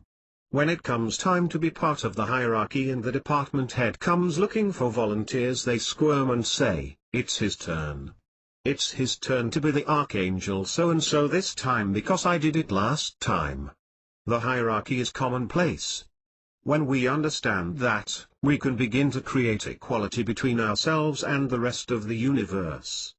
Believing that anything is a big deal is a separative way of thinking. The hierarchy and the Space Brothers are all just folks doing the best that they know how to make it through the school just like everybody else. If we could comprehend the true nature of the universe, even UFOs would have no more intrigue than a city bus. Where do we dwell between lifetimes? If we are not in body, then we must have been extraterrestrials. Every human being is an extraterrestrial. We are all star children. Every one of us has been through multiple layers of reality. If we can remember just a little of our pre-birth, extraterrestrial condition, we can be very useful. We have enormous resources and the power of our invisible friends and family at our disposal to help us do our cosmic work. As the worldly folks would say, we have old friends in high places. We now know that the laws of the universe prohibit the violation of the free will of any evolving entity in any evolutionary system. Only those who are submerged in group consciousness have the authority to alter the reality in which they exist. The entities in other dimensions who are hanging around by the billions are completely powerless unless we choose to direct their energy. We do have the power to direct spaceships and entire battalions of light workers in the unseen worlds and give them permission to bring their light to bear upon this earth. There is a ton of stuff going on which is exciting. But we must remember that the fact that there are entities here from other galaxies and other universes is irrelevant if we have not healed ourselves. If our lives don't work, we can forget about getting a ride. We can stand out in the fields and wave to the Space Brothers for as long as we like, but they are going to wait for us to acquire inner peace. First things first. This is the lesson, the essential material. Physician, heal thyself. To thine own self be true. Only then can we work efficiently with our invisible friends and pass on their information and do all sorts of marvelous things. The master teachers always said to seek first the kingdom of heaven and all else shall be added unto you. But we have this human idiosyncrasy that demands to know what the all else is first. Any true spiritual teacher has said to ignore the all else until we have. No Time for Karma, Chapter 3, page 53. Manifested the kingdom of heaven in our own life. If we are hooked on discovering the all else, we will miss the kingdom and then we aren't very useful. The earth needs those individuals who are here to do their teaching work, to focus on awakening themselves fully in this very moment before another minute of another day is gone. As we really understand what the master teachers were saying, we comprehend that we will probably not have instant enlightenment. They do promise, however, that every day in every way an aspect of our lives will get better. We can see the light at the end of the tunnel. We are moving directly towards it. And as we progress, we also have group consciousness in tow. We are simply recognizing that there is a plan of salvation and each and every one of us is on our way to becoming infinitely powerful and eternally free. Chapter 4: The Plan of Salvation. Enlightenment is very intriguing to folks who are on the path. Sometimes we think of enlightenment as being something that a Buddha or a Krishna can hand down to us on a silver platter. We want to believe that if Christ came down and kissed us on the forehead that we would become awakened. Actually, enlightenment has nothing to do with any master teacher or even God, very God Most High. It is simply a matter of changing our perspective. To get a feel for what true enlightenment is, we have to get a feel for what we are, truly. Who we really are and what we happen to see while we are in this three-dimensional reality are two entirely different things. Who we are is who we have always been, aspects of God. As an individualization of God, each of us possesses all of the immutable characteristics that we attribute to God. Our true nature can be stated by recalling all of the words we would use to describe the unlimited, omnipotent, omniscient, loving creator of the universe. But we don't see ourselves this way. As we look through the dimness of our limited belief systems, we assign to ourselves the characteristics of what we think we see as the true nature of the world around us. And what we perceive to be the nature of the world, we perceive in error. For we have been looking on our world with the eyes of the authority figures who raised us, not with cosmic vision. There seem to be two realities. One, which is theoretical to most of us, is the lofty reality of God consciousness, the state of awareness where enlightened beings surely dwell. The other, which is the nitty-gritty real world that we live in, is the one where our attention is focused 99% of the time. Many spiritual seekers, both orthodox and unorthodox, believe that it is within the power of enlightened beings to transport us from one state of consciousness into the other. Tain't so. Graduates of Earth School return. The plan of salvation is simply a scheme whereby individuals who have figured out a little bit of the puzzle will share their information with. No Time for Karma, Chapter 4, page 55. Anyone who is interested. So graduates of this school occasionally return for Back to School Day. They tell us some good stories about who we are and what our true nature is. What we do with that information is entirely up to us. These returning graduates tell us that the natural state of being in all of the universes is joy, bliss, no stress, no pressure, abundance, adventure, excitement, peace and love. If this was not the natural condition, then no entity could ever attain these characteristics permanently. If these states were abnormal, then one would have to continually be paddling upstream to be at peace, a contradiction in terms. On the other hand, they tell us that pain, struggle, pressure, stress, tragedy, and conflict are the abnormalities in the universe. And one truly must paddle upstream to maintain a state of discomfort. They tell us that we paddle upstream by defending our beliefs even though our beliefs haven't made us happy. They say that if we will stop paddling upstream, it will be the stream's good pleasure to include us in the natural flow of the universe. One of the errors in belief that we usually defend is that we are separate individuals. They tell us this is one belief that we must give up if we don't want it to continue to be me against the universe. Each of us is a part of the universe. No, each of us is the universe. No entity can attain enlightenment alone, because alone is an impossible absurdity so far as the true reality is concerned. Instantaneous versus evolutionary enlightenment. Although anything in this universe is possible, the instantaneous enlightenments that happen when someone is walking down the road to Damascus and the light comes and truth is revealed, usually only occur after we have been working on ourselves for 15 million years or so. Awakening is not instantaneous at all, because this is an evolutionary system. If you were to visit a guru in the East, he would tell you to sit down and shut up and watch your breath for 20 years and then you might be ready to learn something. In the West we are far too impatient for gurus. We would rather spend $500 for an intensive weekend seminar that promises us instant enlightenment.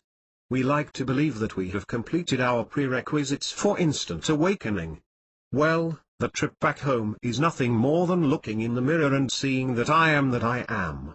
Each of us is God, God, very God Most High. No Time for Karma, Chapter 4, page 56. And that is what we have always been since the beginning of creation, but we must go through an evolutionary process to come back to the place where we can remember the truth. If we are honest, we must admit that our spiritual pursuit is not motivated by the fact that we love God or want to go to the light. In truth, we do not care about any of that, we just want the pressure off. We want the pain and struggle to end, and that is the only reason that we seek. No one need feel guilty about his or her motivation. We don't have to say, gosh, I'm not being very spiritual about this. It is the way that the system was created to work. The universe has always understood what motivates humans. Instead of judging us, it simply takes advantage of our human nature to lead us back to God. The universe knew that we were not going to do anything too altruistic. The plan of salvation is not only perfect, it is downright practical. If someone is trying to learn truth for the purpose of ending her poverty or curing her disease, she will end up with God. The universe does not expect any more of us than that we end our own suffering.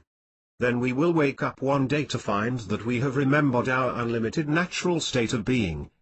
The fall of man. Attaining enlightenment is the very same process as attaining unenlightenment was. We all started out as perfect individualized pieces of God. Then, as explorers, we began experimenting with states of being other than perfect. We tried on limitation for size. Limitation is fun and intriguing. Many people enjoy finding their way out of mazes. The point we must remember is that, somewhere along the way, we voluntarily allowed our belief systems, our perceptions, to become limited. It wasn't done to us. It was done by us. Our free will has never been violated. We were not carried kicking and screaming from a state of infinite awareness into a state of limitation. Because our free will can never be violated, we must use the very same ability to make choices about what we will believe and with which eyes we will see, to regain our enlightenment. There is no vicarious atonement. This earth was created by entities who journeyed forth into the universe as explorers. We are all adventurers. Mankind's entire history is an exploration of new lands, new continents, the moon in the heavens and the depths of the sea. It is the same for those who dwell in the rest of the universe too. The founders of this school chose to explore all of the realms of reality that they could think to create, and they created them in the moment that they envisioned them. When you start from the No Time for Karma, Chapter 4 page 57. Allness, there is only one way to go. That was the beginning of our descent process, loosely referred to as the fall, in the Bible. Unlimited beings who were used to living in an infinite number of dimensions declared, "This is boring. Let's try living in 100 millionth dimensional reality. Oh, this is fun and exciting, but I'm getting tired of it. Let's go back to the light. Now let's go down and try 1000th dimensional reality, that will really be confined. We'll have to work our way out of that one. What a challenge. It's so dense down here that there is even color. This is magical, but I am ready to go back to the light. Okay, let's try third dimensional reality on our next trip. 3D is so limited it is almost not being. Wow, this is barely existing. Oh God, it is so confined that things are solid. We've never had solidity before. Let's play. I want to be a goat. I want to be a tree. I want to be an archangel. This is great down here, but let's go back to the what? The where? I forgot. Where is that window? Where is the door? Uh-oh, I think I'm trapped. There comes a point at which we have pulled down so many shades that there is not enough light to find our way home. Then we say, I know there is a door here somewhere, so let's start looking. That's it, we'll become seekers. We used to be knowers, but now we're seekers. And our friends who were still living in the light said, hey you guys down there, it's okay. We'll create a plan of salvation to get you home, to which we replied, don't you tell us what to do. We have free will. Exasperated, they said, okay, we won't violate your free will. We'll let you suffer for as long as you like, but when you are ready we'll have someone down there for you to follow home. He won't drag you. You'll have to follow him. Every time that someone has come down here to show us the door, we made a savior out of him or her. We called them messiahs. Actually it was only Harry or Sue who came down to help us find the door. The plan of salvation is not divine at all, it is common sense. It is nothing more than people helping people who have pulled down too many shades to see the light. The priests and the prophets. In compliance with the plan, at the beginning of every astrological age a master has always appeared on the earth to take the simple truth, and truth is always simple, and restate it in the language of the day rather than the language of the old. They laid out the guidelines for that new age. When the teachings were first spoken they were just good spiritual common sense. Whether it was a Buddha or Abraham or Muhammad, they all said something that would clarify and simplify the current. No Time for Karma, Chapter 4 page 58. Dogma. Through time, the teachers became deified and their students could no longer relate to them. Along with the deification of the teachers, the teachings were altered. As time passes, spiritual teachings begin to include the interpretations and opinions of the priests. Dogma takes over. There have always been two types of teachers on the planet, the priests and the prophets. The prophets bring great insight to the people through their intuitive attunement to spirit. The priests take the prophet's words and make them sacred and then tell everybody else how to do life. They tell us to have great reverence for the Master and to idolize all teachers. They make a divinity out of a Jesus and a God out of a Buddha, which makes them seem like something that we can never be. The true Masters never wanted to be on anybody's pedestal. Jesus himself spent much of his time saying, "I'm not your king, I'm your brother." And then the priests turned around and made a god out of him. As spiritual students, we have all heard that we should have great reverence for the hierarchy, the logos and the angelic kingdoms. We put them out in the sanctuary or on our altars to worship them. But our guidance doesn't come from the shrines, it comes from within us. For the dedicated spiritual student, the time of the priest has ended. Soon, the time of the prophetic voice that is separate from our inner voice, will also end. Those outer voices were appropriate in the ages where individuals did not have concrete connections with their own guidance. When folks did not have clear inner vision, they needed the teacher to say, "If you don't want to take another 10,000 trips around the cycle, here is a path to follow." Paths, gurus and service. Paths are extremely useful to students whose intuitive selves have not been fully developed. However, since a path is someone else's idea of what we require in order to get home, there comes a time at which we must wean ourselves from the path. Ultimately, the only path that will be expedient for us is the one communicated to us by our inner voice. Discretion is called for here. Avoid making judgments, errors in perception, about whether someone else is on the right path or not. We are talking about expediting our own personal trip to joy, not what other people need. Each one chooses for himself. We, as masters in training, go through an experimental phase, trial and error if you will, of gaining confidence in our inner guidance. We test our inner voice. Sometimes what we think is the inner voice of God is the No Time for Karma, Chapter 4, page 59. Inner voice of ego, and we blow it. That's okay. We can try again, and if need be we can return to the guru outside of ourselves for advice. As we wean ourselves from dependence on gurus, master teachers, and even parents, we can stay connected with them if we like. But we change how we see them. We remove them from the pedestals, no longer to follow in blind faith, and we place them in a chair at our mental conference table as advisors. Much of what we are discussing here is just a matter of semantics. We have believed that there were teachers outside of ourselves and knowledge outside of ourselves. So we have been used to seeking for wisdom in that which is outside of ourselves. This is okay to the universe. It teaches within the framework of our belief system.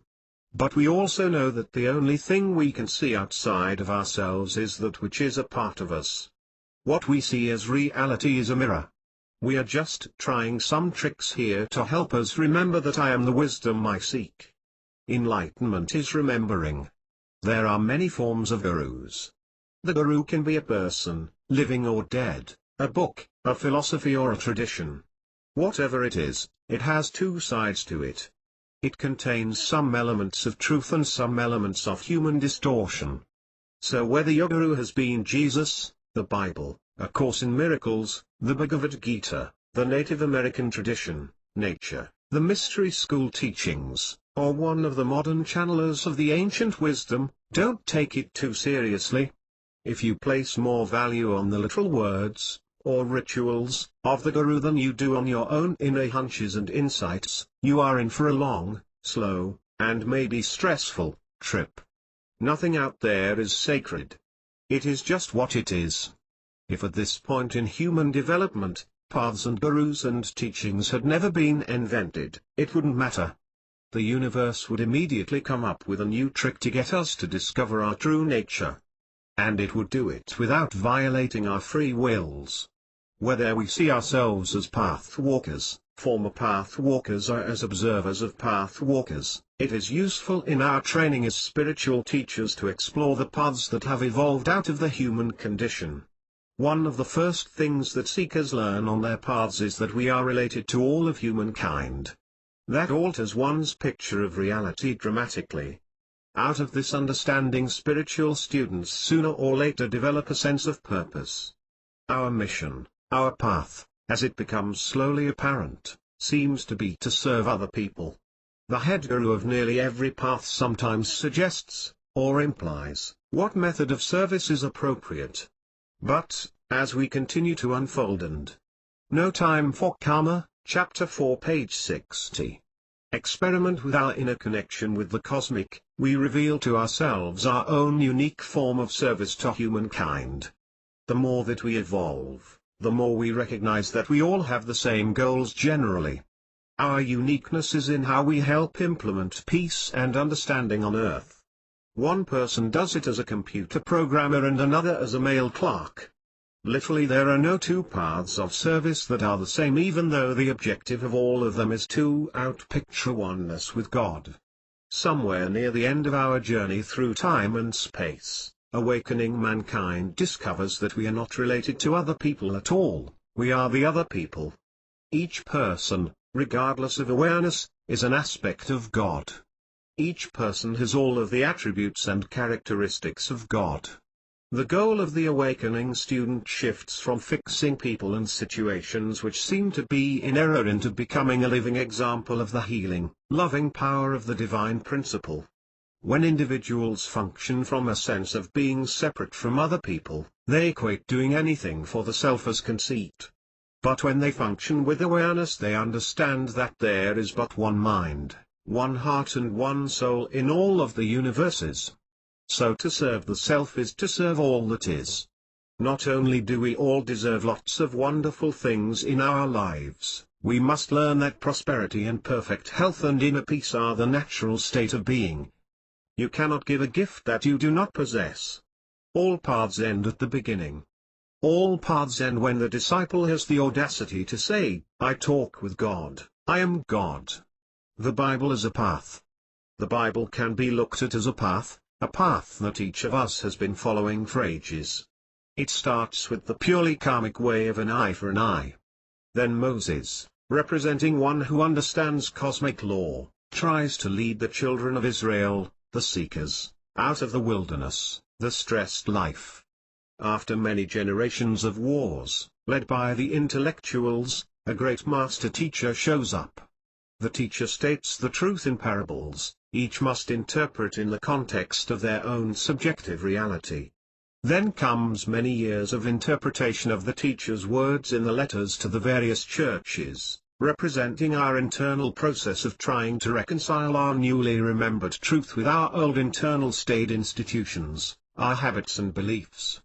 The Bible is not, nor is any other spiritual guidebook, about external events and philosophies. It is a metaphor for our personal internal process.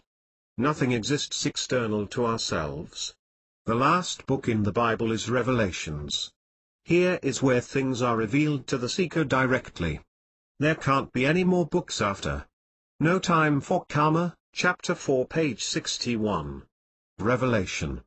After we reach this point in our development, we know that there are no more answers out there.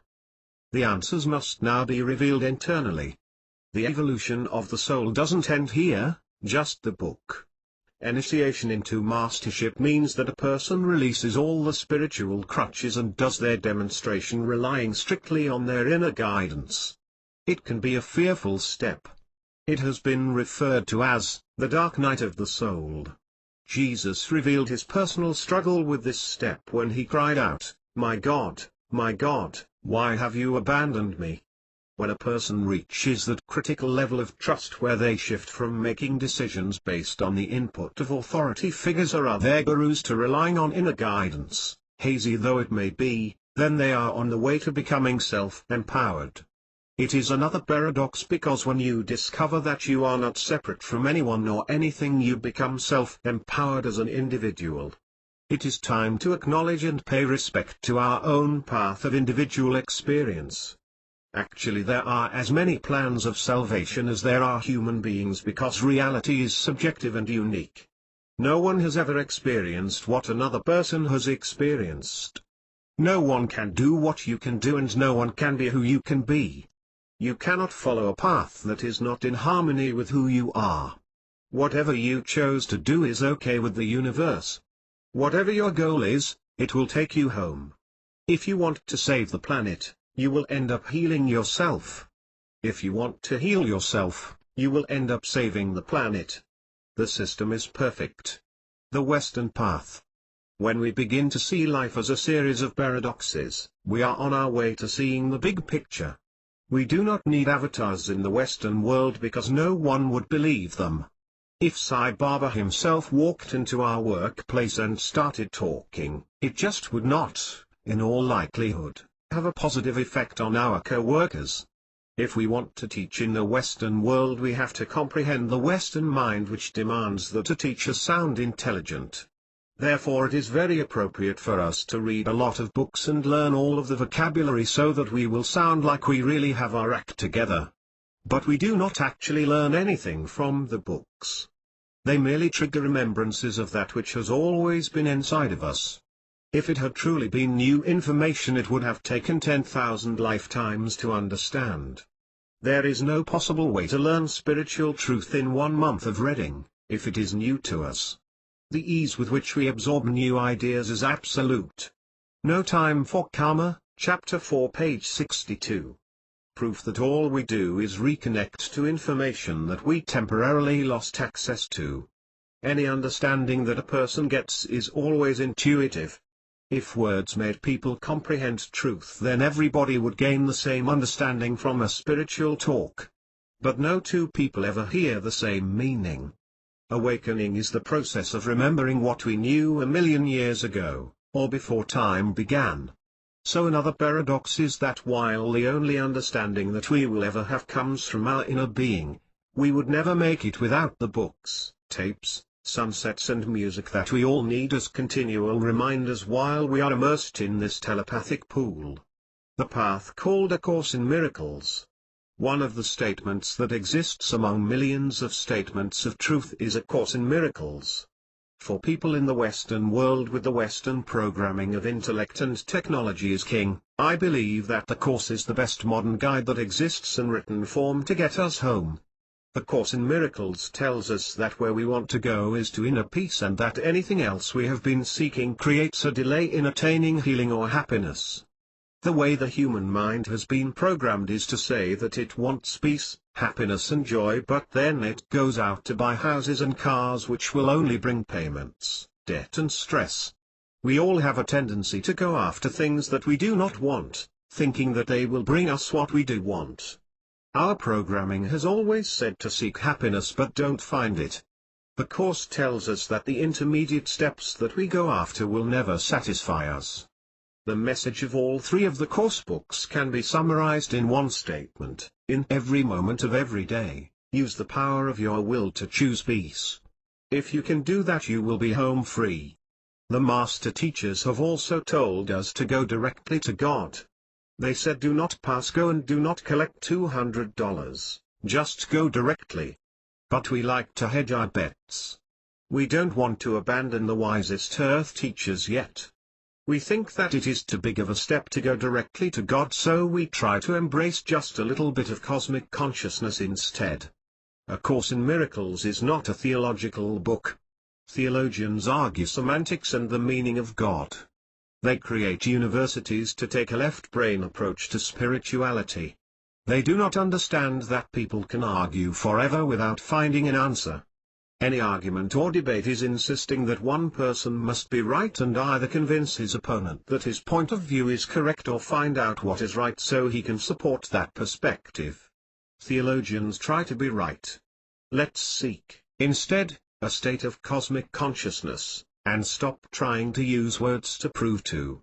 No Time for Karma, Chapter 4, page 63. Others that we have value. We cannot be right and happy. Every time we choose to play the game according to the rules of love, growth and understanding will emerge.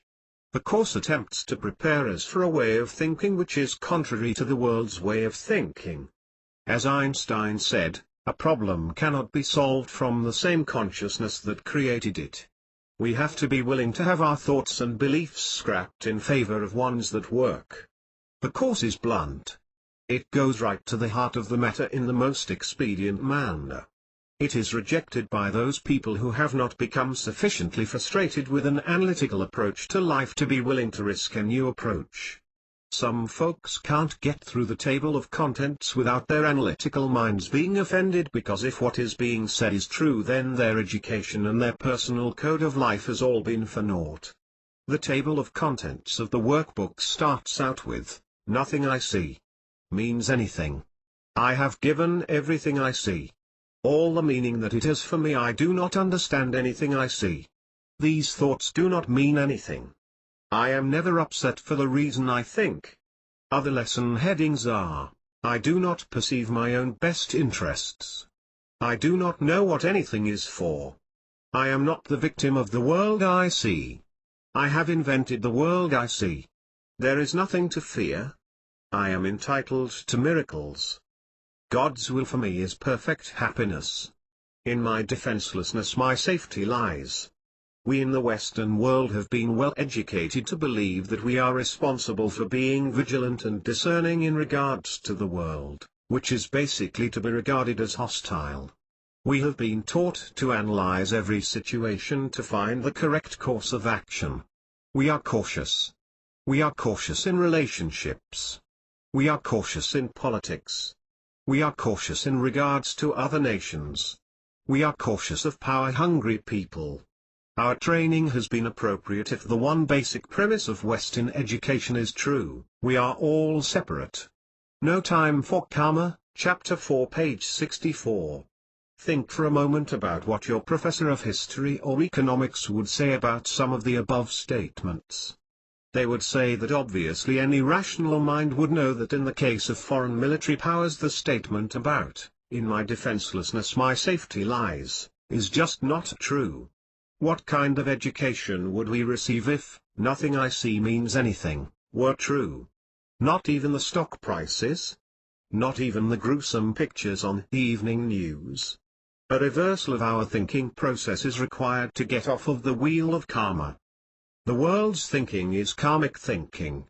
It recreates old patterns over and over again, forever, if need be. The only way to get something out of the Course is to set aside judgment of what we are reading. I think the authority figures told us that would be akin to being brainwashed. The world's way doesn't work, so why not risk trusting that the universe is on our side and won't lead us astray? I can't resist. I have to throw a couple of more Courseisms in. Would you rather be right or happy? You can't be both. Analysis is of the ego. Everything is for your own best interests. Trust would settle every problem now. Happiness as a path. All paths, all spiritual disciplines of all cultures and all ages, of all time, lead to one simple place, and that is being happy. Happiness cures all disease, it stops all wars. It fixes everything. The Course points out that happiness is a choice we make. There are no victims to those who understand the big picture. Authority figures teach us, however, that the only things that are real are things that can be perceived with the five senses, that victimization is very real and must be conquered before happiness can be attained. Here is the rub: we must choose whether to believe the best minds on the planet or whether to believe the master teachers. It is an either/or situation. One can't be partially enlightened any more than one can be slightly pregnant. How many thousands of pages are humans going to read before they realize that enlightenment can't be learned or attained through rational behavior? What if we all said, "I will not wait until I learn one more thing or read one more book before I decide to be happy"? We really have only one choice to make. Believe the authority figures and stay on the wheel of karma, or quit. Try this for me. Go somewhere where you are alone, take a deep No Time for Karma, Chapter 4, page 65. Breath, and scream, "I quit." You will experience a great sense of relief, at least until you start analyzing what your friends will think about you now that you don't do struggle anymore. Happiness is a choice that we make within ourselves. Why doesn't everybody have everything that they desire? Why do we spend our whole lives thinking that after we make it we will have what we want? Nobody ever makes it that way. The majority of the people on the planet today are not yet ready to do the whole awakening process because their limitations have been lifelong friends. They are unwilling to let go of their old patterns and beliefs. So when it becomes obvious to the loving universe that they are absolutely refusing to change, it will check them out and check them back in again to start all over. People who do not understand how the system works call that tragedy, but it is not really tragic at all. It is love and true compassion to back a person out of a bad thing and give him another shot. The true teaching is always simple and calming. Often we are afraid of missing out on some great teaching by some great guru. But now that we have ceased looking for intellectual meaning in their words and have decided to only hear the simple message of their hearts, we realize they have all said the same thing.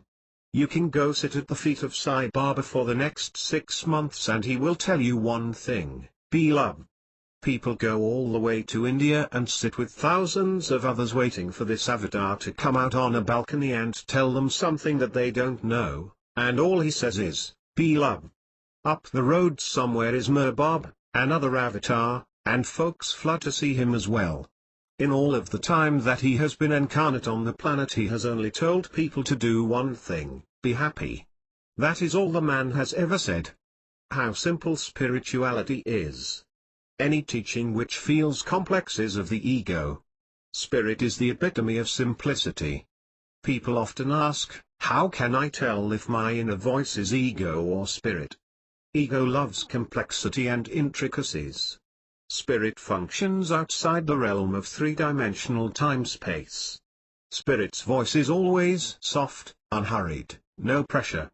To Spirit there is no time, so you can't be late. To Spirit there are no irreversible situations, so nothing is a big deal. Spirit says, peace, be still, and know that I am God. Congratulations. You qualify for enlightenment. If you could see what you have been doing for the last 10 million years, you would understand that you have already done everything that is required in this school to attain enlightenment. You have done your life. No time for karma, chapter 4 page 66. In Egypt and in Greece, and you have done the witchcraft and the magic. This is not the life to do it all again. Take all that you have learned and apply it to empower your own being this time around, instead of learning it all again. This is the life where Nike has got it right when they say, just do it.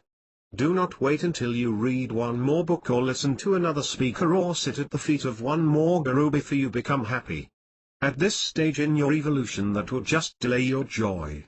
Go ahead and read esoteric books and travel to India if you want. But don't believe that it will give you inner peace. It won't. Choose peace first and then do your exploring as a part of your dance of life.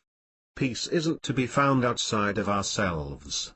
Remember that the universe is on your side and in every instant it is conspiring to awaken you, to lead you to happiness. That means that in this very moment you are in the most ideal situation possible for you to learn to awaken. There could not be a more perfect place for you at this moment than where you are. That is cosmic law. Don't hear that statement as saying that you should stay in the place you are now. Where your perfect place is 2 moments down the road from now is up to you and your inner guides. Sai Baba doesn't need for you to come and sit at his feet. He is overbooked as it is. He needs you to be true to yourself and live based on your heart so you can be an equal teacher with him. The only thing left now is to simply wake up. Declare in this instant that you can walk out the door and be happy forevermore. No person, no church and no book can change you now.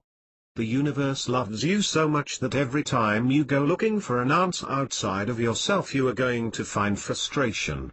You are in no man's land. You cannot go back because there is not a single guru on the planet who will have you as a student. They will all have you as a friend. The whole plan of salvation is one of teaching and being taught by those who are just a hair's width apart from us in understanding. We can only hear people who are that close to where we are on the ladder, and they are the only ones who can hear us. That holds true for folks who are in body or out of body. Each person will only attract to himself that which he can comprehend. It would not be helpful for an enlightened being to drop into the average person's living room and start making a speech. Joe Normal would have no idea what was being said. Most of us need a teacher who is streetwise, that we can relate to, like an entity who has had bills to pay and problems at the office and people.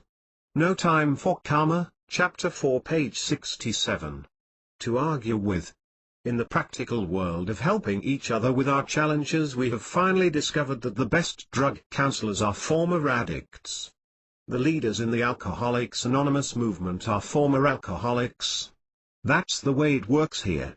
The training that each person received by going through their own garbage has qualified them as very effective listeners and healers, if healing has been requested. Spiritual counseling works the same way.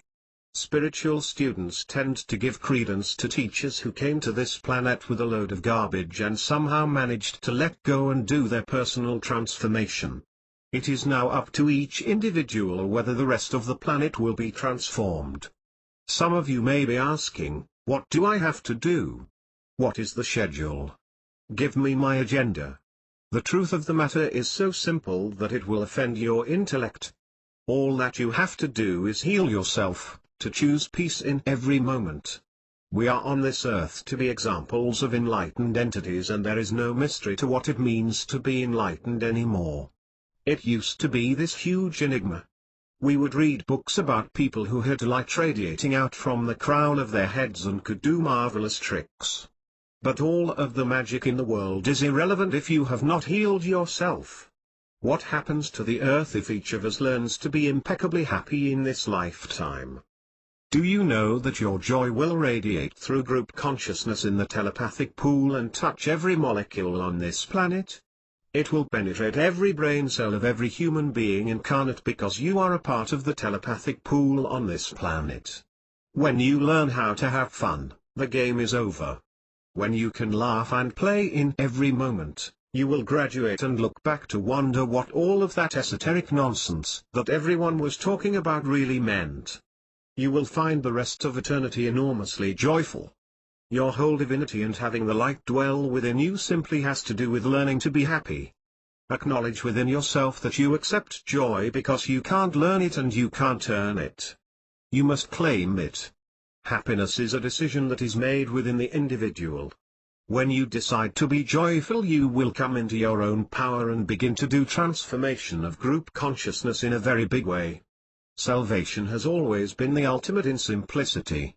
When you laugh, play, get tipsy, talk to the trees, be silly, make love, watch sunsets, take bubble baths and have a ball, then, like the Pied Piper, a million other souls will want to follow you home. No Time for Karma, Chapter 4, page 68. Chapter 5. Follow your bliss. Who are the light workers? What separates the modern-day light worker from the billions of souls who are incarnate on the earth today?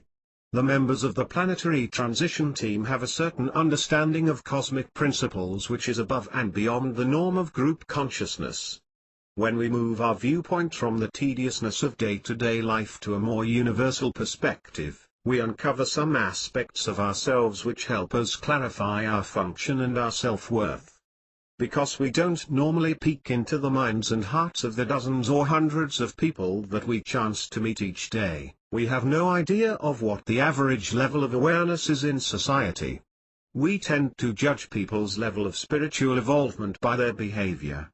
More specifically, we judge them on whether their behavior makes us comfortable or uncomfortable.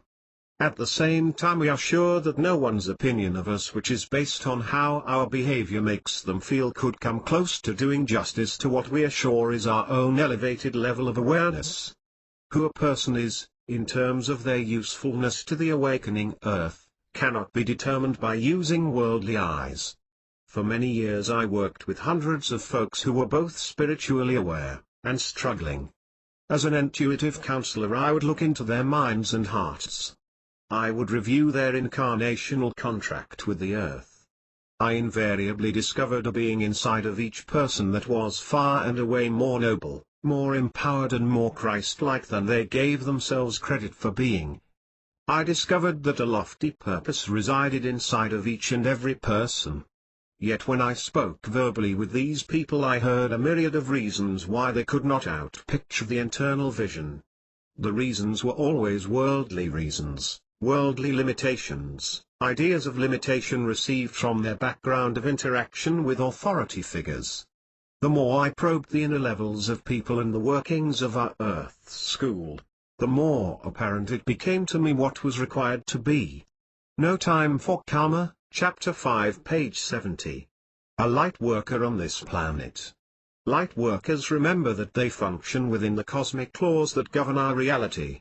First, all minds are connected and all true communication is telepathic. Second, every individual creates the whole of reality by what they choose to hold as their beliefs. And thirdly, God is love and God is all-powerful, so everything must be okay just the way it is. If we don't perceive it as okay, then it is our perception that needs elevating. This understanding leads us to be able to specifically define our function and our value to the human race. Having peeked into the minds of hundreds of individuals such as yourself, if you're typical of the kind of person who would be reading this book, I can absolutely guarantee that you have a higher level of compassion and a far greater understanding of the nature of God than the average person on this earth. You have a desire to be harmless. You have a love of things beautiful and peaceful.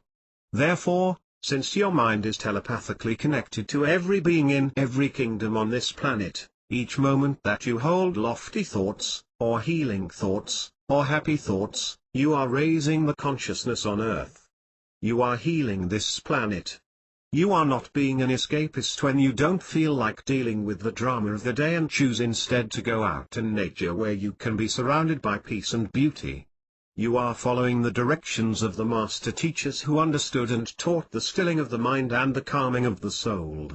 They knew that no one's behavior or words could fix a budget deficit or a family feud.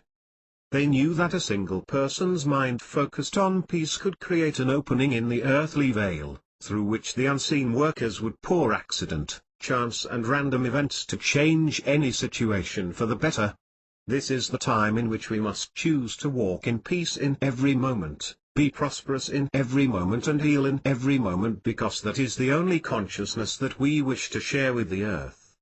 Light workers do not come to the earth en masse, except when the Aquarian age is dawning.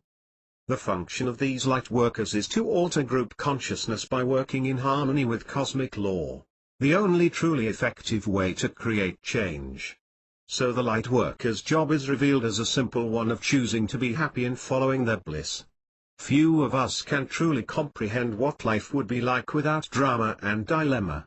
What do you mean be at peace all of the time? What are you talking about being happy all of the time? Are you telling me that I have a right, that I deserve and can possibly justify spending every moment of every day in total bliss? You not only have permission, you have an obligation to do whatever you want to do now. If you want to. No Time for Karma, Chapter 5, page 71. Heal the planet, you must do exactly what pleases you and nothing else. You must be exactly who you are and nothing else. Only by following your bliss can you unleash the creativity that you came to Earth to share. We must all be the creators and the examples of pure bliss. It is the only way for the planet to become blissful.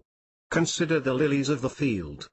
If we are to trust the master teachers, we could spend every day listening to music and talking with the flowers, and as a result we would prosper, be healed and experience perfect harmony with every other human being.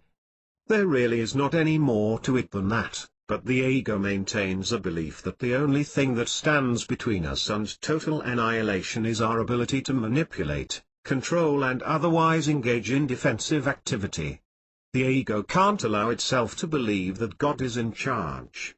It has a totally separative belief regarding who is responsible for the survival of the self and the earth. People who try to be practical by maintaining either a defensive or aggressive posture in the workplace, and also try to be spiritual, are trying to serve two masters. It produces a great deal of frustration. In New Mexico, where we live, there are many natural hot mineral springs. Folks come from all over the world to use these waters for healing or simply for relaxation. I was immersed in these most marvelous waters when another fellow joined me. As I came out of my meditation, I asked where he was from and he responded, New York. Then he asked if I came there often. I replied that I did, that I lived only a few miles up the road. He commented on how lucky I was to be able to come as often as I wanted.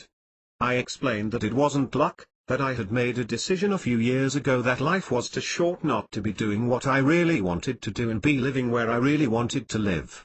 His whole body convulsed, his hands covered his ears, and he said, I don't want to hear that. When masters in training stop giving excuses to the universe as to why they cannot be true to their hearts and follow their bliss, they soon become realized masters. But when one is submerged in the telepathic pool of energy that surrounds this planet, he cannot become a master without paying attention. We have a lot of programming and old beliefs that we must first choose to let go of. It would be nice if we could just choose to change our life's activity and begin to lead the spiritual life. But our beliefs and our guilt don't go away just because we move into an ashram. Learning to follow our bliss doesn't begin with changing jobs. We create our realities from the inside out. Our bliss is as much not doing argument anymore as it is creating great works of art or healing the sick. Making our relationships work and bringing the flow into our life is the hard part of following our bliss. It is neat to read the intriguing, dramatic tales of how the planet is going to be saved by divine entities outside of ourselves. But the truth is that there is nothing out there. No Time for Karma, Chapter 5, page 72. That is the answer that we don't want to hear because it transfers all responsibility back to us. It is our responsibility to be happy in this moment, to think big and to believe that we are valuable to this earth.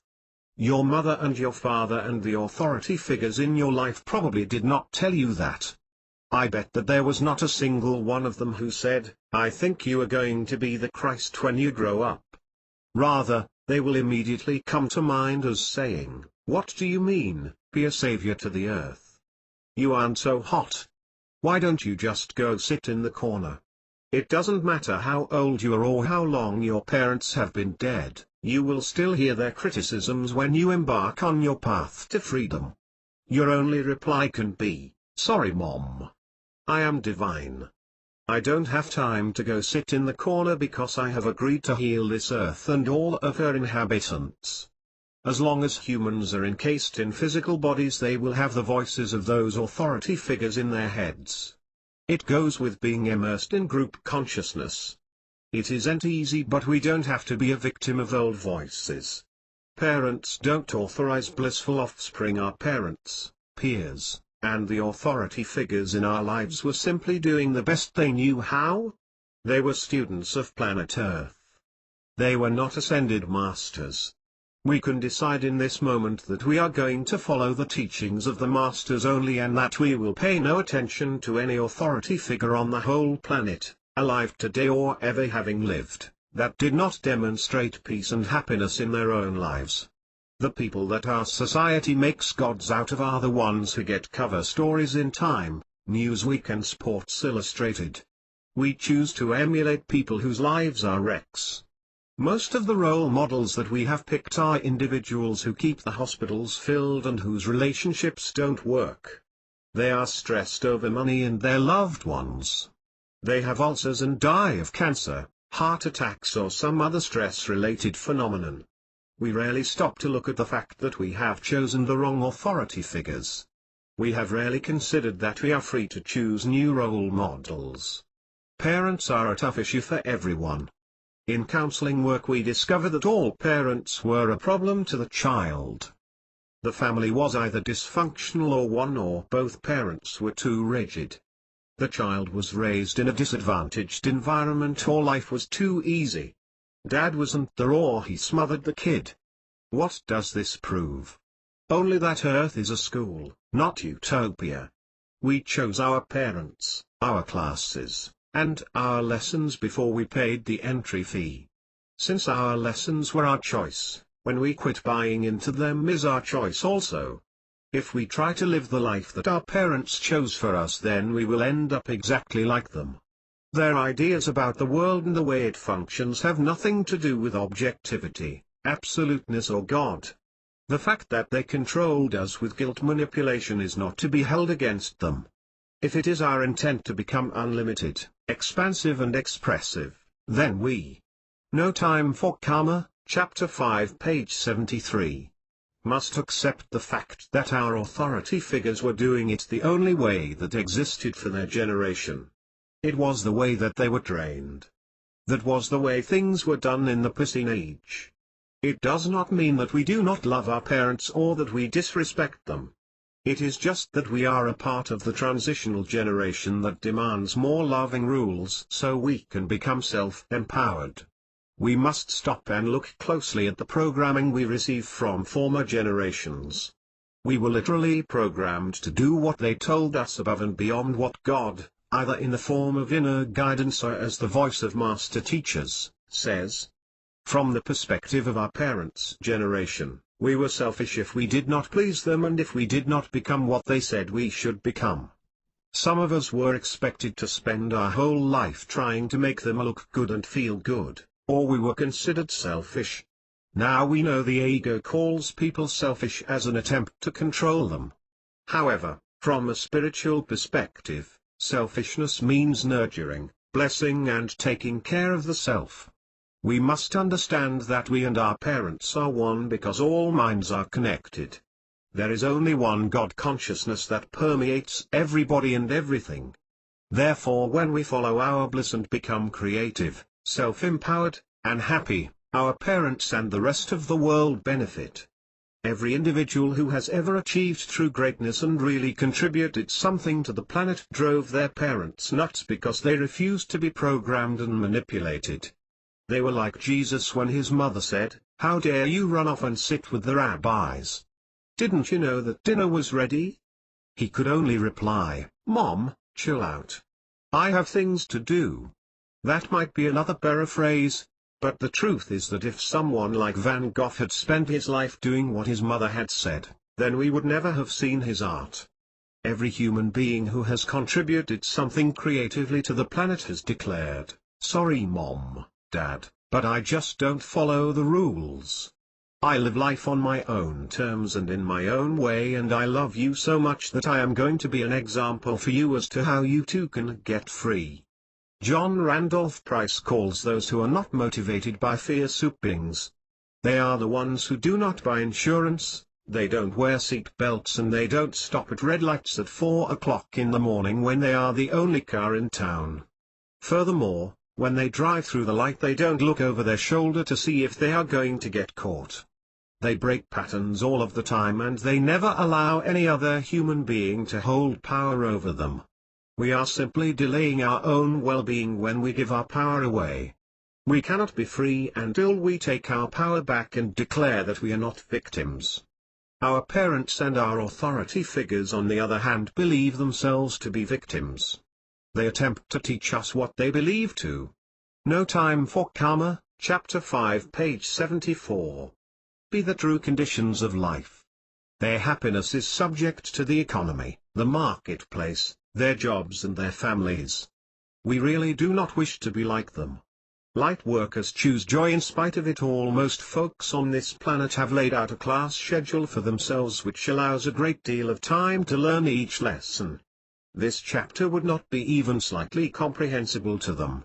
Many people, for instance, take a whole age, 2,000 years, to become a little more tolerant of others. Learning to not be victimized takes most folks at least one full cycle of the ages, 26,000 years. Present-day masters in training didn't include that kind of leisurely pace in their contracts with the earth. For us it boils down to making a choice. I will stop exploring all of the possible ways that I might have been victimized. By my own volition I will abdicate the rewards I get from friends and acquaintances for being a victim, and will instead, let my eye be single, fixed on God. There is no room in our reality for being a victim of anything. Can you imagine God being a victim? Can you imagine Jesus saying, "Mom, I'd love to turn your water into wine, but you see I'm a carpenter, you know, and I'm building this house. I owe this guy so much money because I bought my tools on time payment, so I've got to get out there and build this home instead of messing with your water. I just don't have time to do it, Mom." Jesus was immersed in the same telepathic pool that you and I are, so thoughts often came into his head urging him to give up the grandiose quest and just be a limited human like everyone else. But his support group wouldn't let him get away with it. It is a whole lot easier to be a carpenter than it is to be a messiah. We did not come to planet Earth to meet our mother's expectations or our father's or our spouses. We came to fulfill our potential. Imagine for a moment that your life on Earth has been over for 1,000 years and you are recounting the story of your last incarnation with a dear friend over a drink. Who were you when you were there? Your friend asks. Well, since all entities are God, you reply, we are all the same essence. In the beginning there was only God, so we were all equal aspects of God even though we were in body. Wow, with that kind of understanding you must have transformed the Earth. You must have done miracles and shifted the planet off of its axis. To which you responded, no, my husband wouldn't have liked that. There are many ways that we attempt to do our work with less than total commitment. We compromise our time and we compromise truth because we fear reprisal from our authority figures or from the economy. Each and every one of us are exceptional beings. There is absolutely no difference between you or me and a Sanat Kumara. None. Zero. Zip, except that he chose to follow his bliss and we chose to have excuses as No Time for Karma, Chapter 5 page 75. To why we could not. To play the game according to our own rules and create our own reality requires that we sift very carefully through everything that the authority figures raised us to believe. Most of us have been waiting a long time for someone to tell us that we are all right. If they do, don't believe them. If we feel good because somebody told us that we were okay, then we have given them the power to pull the rug out from under us. If they take their statement back, we will be devastated. We will never follow our bliss because someone gives us permission to do so. Would that God, very God Most High could descend into our living room and pass out a diploma and shake our hand and say, well done. It will not happen, you know, because that is separative thinking. God is not out there and God cannot come to us because God is in us. God is the essence of our being and we are the God stuff that is doing the transformation on the earth. Our commitment to self-empowerment is what the earth has needed for many aeons. It is a great gift to planetary consciousness. Be willing to tell the universe that you are okay just the way you are. No one can do that for you. The fear of the separate ego. Why were the soldiers in the Middle East with guns perched on their shoulders looking down the barrel of death? Because some opinionated, intelligent, educated being told them they must do it. How many soldiers would the world have if people followed their own bliss? How many bombs would fall if everyone followed their heart's desire? What if we were all making mud pies? We can't all follow our bliss, some will say.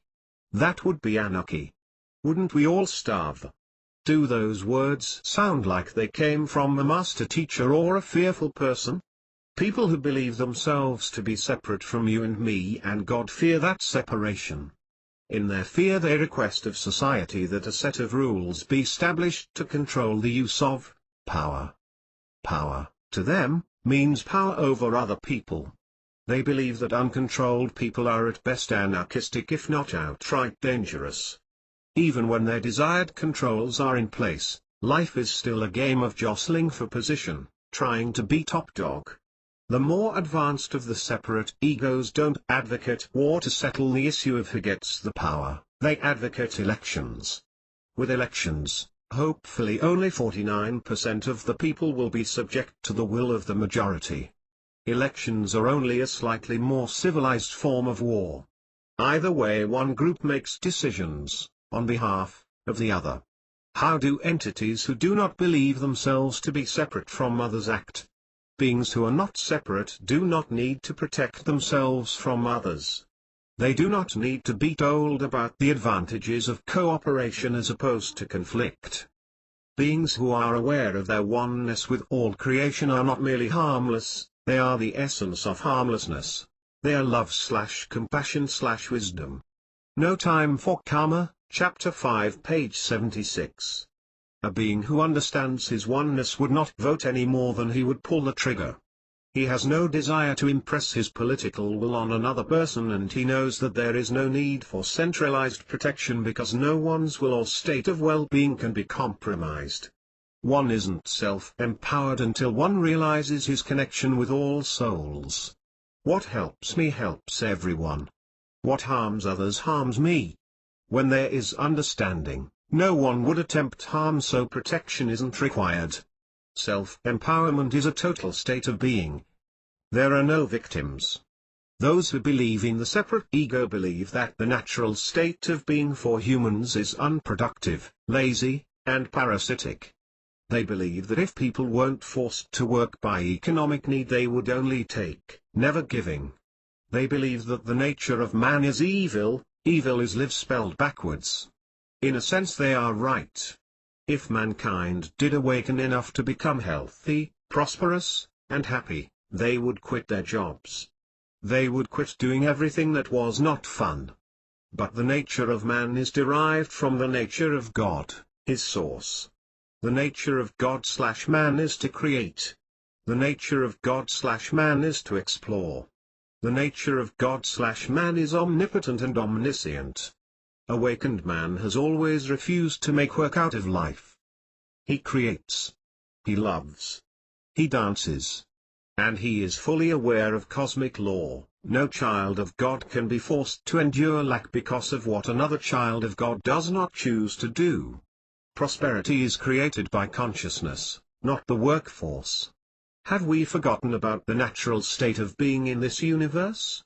It takes more energy to create limitation than any other condition. We have been programmed to believe that if we are not being maimed or murdered at the moment, then our life is pretty good. We have been told that life consists of working hard and doing the best that we can. We were told that if we have food on the table and clothing and shelter along with a few friends, then we have no right to expect more. Yet that is not what any master teacher spoke of. They were discussing strange states of being like nirvana. We were not programmed by society for perfection, but the truth is that we are a little piece of light that flew from the star that is God. We will exist in the universe's natural state of being eternally. It has taken great effort, many ulcers and heart attacks and a little cancer, to keep bliss repressed. Why aren't the inhabitants of Schoolhouse Earth experiencing the natural state of being? Because one of the attributes of God is infinite power, and, believe it or not, each person possesses the power to create limitation. It is not easy to be God, very God Most High. Gather all of your resources and all of your energies, and create the illusion that you are merely human, a powerless, limited, subservient being. It is almost too fantastic to believe. Most of the entities that exist outside of this Earth school cannot begin to comprehend the stories they hear about life. No Time for Karma, Chapter 5, page 77. On this planet, they cannot figure out how a society can continue to exist while outpicturing characteristics that are in opposition to the natural states of being in the rest of the universe. If you were to ask an inhabitant of Zeta Reticuli about getting permission to be who they are, they would not even comprehend the question. The only block to our awareness and our enlightenment is the decision not to become self-empowered and our determination not to be who we are. Until we change that decision, we will continue to believe that this earth and its government and its economy and our family hold power over us, and it shall be so, for we are God and our words are truth. We came to this earth to do our self-empowerment in the here and the now. That is why Jesus Christ is not born on this Christmas day. They needed him 2,000 years ago, but they need us today. This is the beginning of the age of true enlightenment, where there is nothing left to do but follow our bliss, our heart's desire. Self-empowerment is normal. Self-empowerment is normal. All of the quadrillion other entities that exist in the several universes take it for granted that there is no other way to be. But down here in the lower left-hand corner of this sort of archaic universe is a little school that we call Earth, whose inhabitants feel the need to ask permission. Do you know why we still seek permission? It is because we believe in right and wrong and the possibility of making errors. But didn't the master teachers say that, ye are gods? Buddha said it, and so did Muhammad and Lao Tzu and Confucius and Abraham. What kind of an error could God make?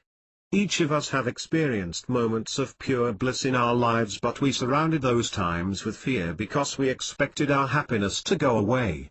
When we were having a marvelous time playing with our toys and everything was wonderful and it was past our bedtime, we got busted in the midst of our personal ecstasy. The voice said, "Go to bed, you are having too much fun." In every instant that life started to get really good, we started to look over our shoulder. We developed a connection between that which we desire and that which we fear. Every experience that we have ever had on this earth that brought us into a space of timeless time was followed by, "Quit having so much fun." Who do you think you are? Where do you get off thinking that you deserve to be so happy? That is the reason that we all have the fear that if it is too enjoyable it will surely end. This belief alone will keep us from living in ecstasy eternally. Remember that we are not victims of those who busted us. We chose them as teachers so we could learn to take our power back from them. Then we would be free. How many individuals on this earth are willing to live every moment in pure bliss and ask no one for permission to be who they are? Einstein did it, there is one. Rembrandt did it, there is two. There are a few, No Time for Karma, Chapter 5, page 78. Dozen, 100, maybe even 1,000. If we take away from the 5 billion or so who live on this earth the handful of beings who are self-empowered and have given themselves permission to live in the natural state of being, how many would you say are left? 5 billion or so. A few thousand is not even a drop in the bucket. As the Aquarian age began to dawn, we watched some exciting things happen. We began to see the creative consciousness express itself in new forms of art, new philosophies and new sciences. It started with just a few scattered light workers who were radicals and heretics in their day. From an astrological perspective, we can say that the Aquarian age energy began to leak into the planet with the Renaissance. There was not a single aspect of the human condition that escaped transition. Expanded modes of expression appeared in the arts, science, philosophy, and religion. A few modern prophets appeared to tell us about a better way. That is why Leonardo da Vinci, Ralph Waldo Emerson, Thomas Edison, Kant and Quimby showed up on this planet. They understood the prime directive and that life on this earth is an evolutionary and transitional process. None of these individuals had any use for dogma or stagnation. What set them apart from the rest of society was their desire to live consciously, and the willingness to trust their inner being above and beyond anything that they had been taught. The trick is to go through every moment of every day remembering the big picture. Becoming wise and aware, we learn to be conscious all of the time instead of living life through old patterns and habits. Part of living consciously is knowing what we do comprehend and what we have not yet grasped. It's knowing when we are centered and balanced and when we need reinforcement. We must be willing to say, I don't really have a grip on this, so I'd better listen to that tape or read this book or watch that sunset. Living consciously is the only way to ensure that we are moving in the most expedient manner toward where we want to go. This is a marvelous planet for people who accept responsibility for their lives and refuse to be victims. Planet Earth will be a literal Garden of Eden for those who are ready to define for themselves what their bliss is and follow it. What separates the masters in training from the masses? The masses are saying, I can't quit my job because I owe too much money, while the MITs are declaring, if it doesn't feel good, I'm not going to do it. If you continue to do anything that doesn't feel good, know that it is your choice. If you choose to remain in incompatible situations, that is also your choice. What excuses do we use for remaining a victim? We are totally free to do anything we wish. We may choose to be a victim, but we should at least do it consciously. Say, today I choose to be a victim. Isn't that wonderful? I'm going back to that job I hate. Or, I'm going to be a victim this afternoon. I don't want to go to so-and-so's house. I don't enjoy them, but I don't want to hurt their feelings, so I'd rather be a victim. No Time for Karma, Chapter 5, page 79. If we will truly live consciously, we will not have to alter our behavior in any way that would be too frightening or uncomfortable. Let's just be aware of what we are creating for ourselves and the patterns that we are setting for the planet when we allow ourselves to be victimized. The instant we choose to be conscious in every moment and aware of the choices that we are making, our lives begin to change. Within a few days' time we will have discovered a number of ways to shift out of victim roles and into stress-free roles. We are only uncomfortable when we try to fool ourselves by saying that we do not have any choice. When we put up with things that are less than blissful for us, next year we will still be facing the same choices until the day comes that we say, I quit. Then we will recall what that guru said about detachment and surrender. It is the only way to freedom. We must decide whether we are following peer pressure and the traditional ways of doing things, or if we are following our guidance. When we wade out, we will quite often opt to follow society's ways for a little while longer because it may be more comfortable than just leaping off the cliff into a new way of life. That is okay. It is a slight delay in time, but it is okay as long as we do it consciously. Simply say, yes, I have opted to follow an old pattern because in my present state of awareness I believe that it will give me a higher comfort level. Eventually we look back and say, oh God, why did I wait so long? And we move on. Every day that we live consciously we discover more things that do not feel good. That is wonderful. Our pain is our key to freedom. We find out perfectly through our pain what we are no longer willing to put up with. We cannot let go of something if we do not recognize that it exists. As soon as we recognize it and drop all of our excuses for keeping it, we will have moved one step closer to becoming totally free. When we look at the piscine age of regimentation and the days of the blind leading the blind, we can see clearly that the earth desperately needs individuals who can go directly to God through their own inner guidance. We can use the power of our will to choose peace in every moment instead of reacting to things around us. That means that if the car has a flat tire, we have the choice to say, I deserve nothing but the best, so this must be the best flat tire in the whole world. That will reclaim all of our power and erase our sense of victimization. The function of every flat tire has always been to make entities aware that a tire does not hold the power to make them unhappy.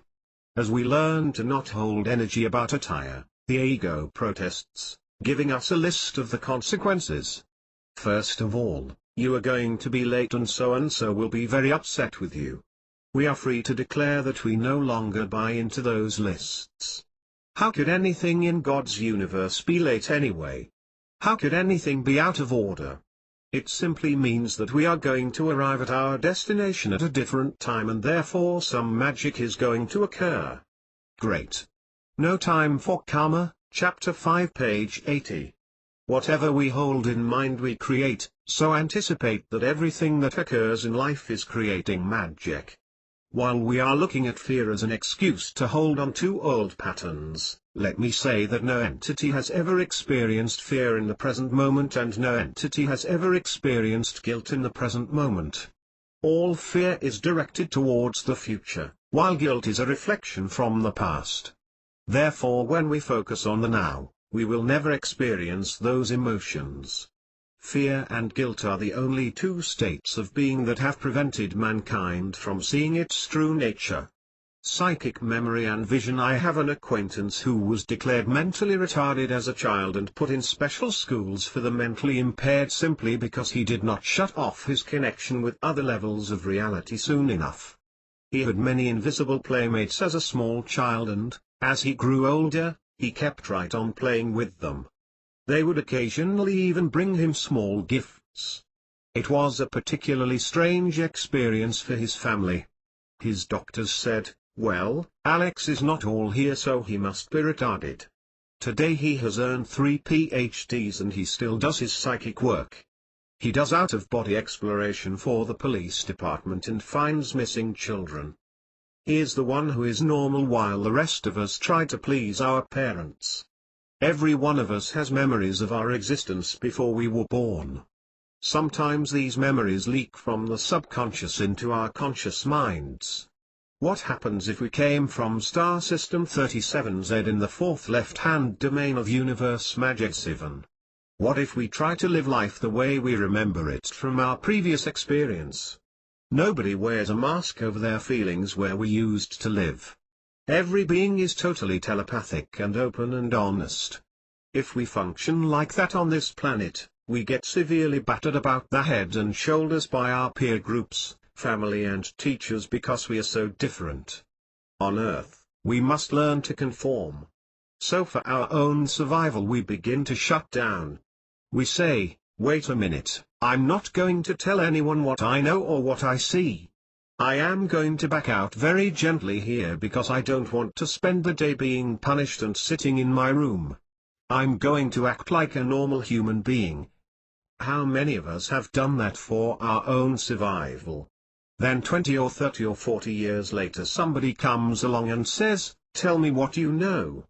We will have been conditioned to say, "Oh no, you aren't going to beat me up. I don't remember any of that cosmic stuff." I can recall my own experience as a child. I was visiting my cousin's house and playing tag with the tree devil. I was having a ball with this little invisible gnome. He was much faster than I was. Then my cousin walked out of the house and caught me. I was so humiliated and embarrassed for playing with something that was invisible. I vowed right then and there that no one would ever catch me doing that again. I did. No Time for Karma, Chapter 5, page 81. Not see another tree devil until I moved to Santa Fe a few years ago. One day I was having a great deal of trouble getting answers, so I headed off for my favorite meditation spot. I pulled my car up to a spot where I could look out over a peaceful valley. Just as I was reclining the seat to relax, I saw hundreds of these little people. There was one coming from every tree. They were shouting, "He needs cheering up. Let's get him."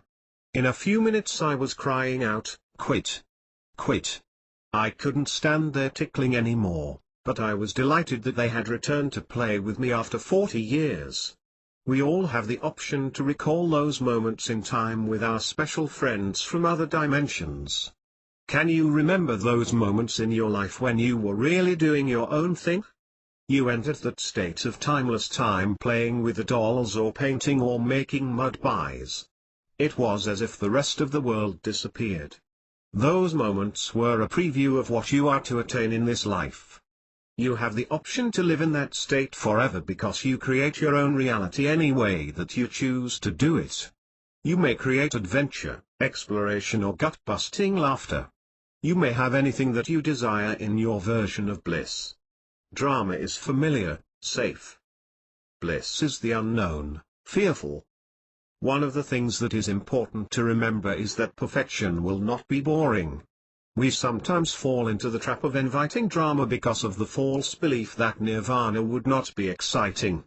When we live consciously we will become aware of what a draw drama is. If we see a dramatic situation at work, do we walk off as if it did not exist, or do we move directly towards it so we can get all of the details? How can we stay in touch with the light when we are involved in the drama? The Course in Miracles tells us to simply choose peace. If someone is about to punch you in the nose, are you going to choose peace? If the bank is about to repossess your home, will you make a drama out of it or say, "Oh well, it's just a house"? It sounds amusing, but in truth it is a choice. Most of us would get very tense and uptight if they came to take the house. We forget that we control our own bodies and their responses. We are choosing our emotional state in every instant of our life. Because there are no victims, we do have the option of choosing peace. Most of us are not really sure that we want to give up all drama just yet. Does that mean that I have to give up the rest of the basketball season? It doesn't mean that we have to give up anything. But we will have to change our perspective if it is our desire to become free. There will no longer be any winners or losers on the court, there will just be individuals exceeding their previous limits. Basketball is a wonderful teaching tool. From the athlete's perspective, if she can jump higher or move faster than she has ever done before, then she has made progress toward being unlimited. From our perspective, we want to see God playing with God and nothing more. The sole purpose of the athlete's on No Time for Karma, Chapter 5, page 82. The court is personal growth. Until we can see it that way, we will remain trapped in our own web. When a person begins to follow his bliss and believe that he no longer has to conform to the authority figures in his life, there is a period of time in which it appears that he has screwed up royally. Our family and friends are the first to tell us so. They will tell us that we are impractical and that we cannot quit our job or leave our spouse just like that. It is a transitional period that will scare the hell out of us, but after a brief period of adjustment, an amazing thing happens. When we stop playing the game according to old rules, we discover that we are not going to be destroyed. Here we get a taste of the truth: it is possible to end struggle for all time. Trust. There's that word again. Awakening souls decide at some point to trust the universe totally. Trying to attain cosmic consciousness in tiny steps is too frustrating. Hopefully all of us will decide that this is the lifetime to jump into the abyss. That step has to be taken sometime. Fortunately, the universe is very benevolent and very much on our side. If we will allow our transitions to be fun, then they will be. The universe is so loving that it will succeed in breaking us of our limitations one way or another. But cosmic law states that we always have an opportunity to choose the easy way. That is what is happening when we get the urge to quit our job or make other changes in our life. We know when a different use of our time would be more fulfilling. Thoughts held in mind out picture. When we become objective observers of our repetitive thoughts, we see what experiences lie ahead. If we have been complaining about the job and saying, "I don't want to go to work," the universe will set it up so that we don't have to go to work. So why not resign before we end up in surgery, get fired, or the office burns down? A smart thing to do would be change their "I don't want to go to work" thought into a "something much better is coming my way" thought. The universe doesn't judge the quality of our thoughts. It merely manifests them. A typical response that people have to the universe is nudges: "Oh, but I can't just quit. I'll go broke. I won't have anything to eat. I won't have anything to do. I just can't do that, because if I don't work at this job that I hate for the next 20 years, they'll take my house away." If the house seems threatened, resist not. Just say, "Goodbye, house. It was a good home, but I am on the path to freedom." Resistance creates deeply painful experiences. It is all just a lesson, and if your house or your property is in danger, be willing to say, "God, it's yours. I don't need it and I don't care what happens to it." If you really mean it, by tomorrow everything will be fine. If you choose to worry about it, by tomorrow things will be worse. No Time for Karma, Chapter 5, page 83. "Thou shalt have no other gods before me," was a warning that cosmic law will produce for us in the physical plane those things that we give our attention to, for they are our gods. If we believe that our peace of mind and our happiness comes from our house, it has become our God. Our house makes a lousy God that can only bring misery. If we are aware that we create for ourselves, why would we want to hold on to our misery? It is simply because we do not believe that the universe is friendly, and we haven't yet learned to trust that something better is going to take its place. Society will always say that if you do not do that which you hate, including all of the paperwork that goes with it, you will go bankrupt. Did any of you see Willie Nelson standing in front of his house while the Internal Revenue Service padlocked the door? He said, "Now I remember what felt so good about being so free years ago." There is an aspect to the teaching of detachment that is quite important to keep in mind.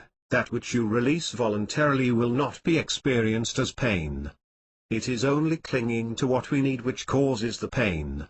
When we jump into the abyss we release everything. If there is no fear of loss there is no pain. We trust God will take care of us and lead us where we want to go. It helps to know in advance that we may experience a few stumbling blocks along the way. Sometimes we think we have released something when we have only done part of it. Your car might get stolen a few times like mine did, or whatever is your equivalent of that. We so fear the pain that blocks may bring, that we want assurances and guarantees up front. We want to say, "Okay Spirit, if you bring the money I'll jump," but invariably the answer will come back, "Wrong. You make the commitment first and then you will have the money." If you got the money first you would not learn anything. Any individual could do it that way, but only a master would go ahead and leap when there is no evidence that it could be done. Mastership is believing yourself to be so in tune with the universe that all of your needs will be met. As a word of encouragement, I would add that miracles are the natural state of being. When miracles do not occur, something has gone wrong, as A Course in Miracles states it. Letting the universe fix our limitations. Many years ago I worked at American Airlines. I spent most of my days there enjoying the airplanes and being happy. I learned not to share metaphysical talk with people too much, but one day an engineer friend of mine approached me. He was a high-stress individual who was all business. Out of the blue he said to me, "You are the happiest human being that I have ever known. Could you teach me how to be that way?" 3 weeks later this man had a heart attack and underwent a triple bypass. The universe answers all requests perfectly, regardless of the appearances. It was teaching this man how to become happy. The hospital that he went to had a new program for heart attack patients that No Time for Karma, Chapter 5 page 84. Focused on changing their lifestyles. It taught him that he was engaging in type A behavior and that if he did not wish to experience another heart attack, he would just have to learn to enjoy his family, take more time off and sit by the lake. When I talked to him weeks later he said, "I haven't felt this happy in years." I didn't make him happy even though he asked me to. It is the universe that answers all requests, no matter to whom the request was directed. Whenever we know someone who is working on a difficult issue, the best thing that we can do is to send them unconditional love and unconditional support.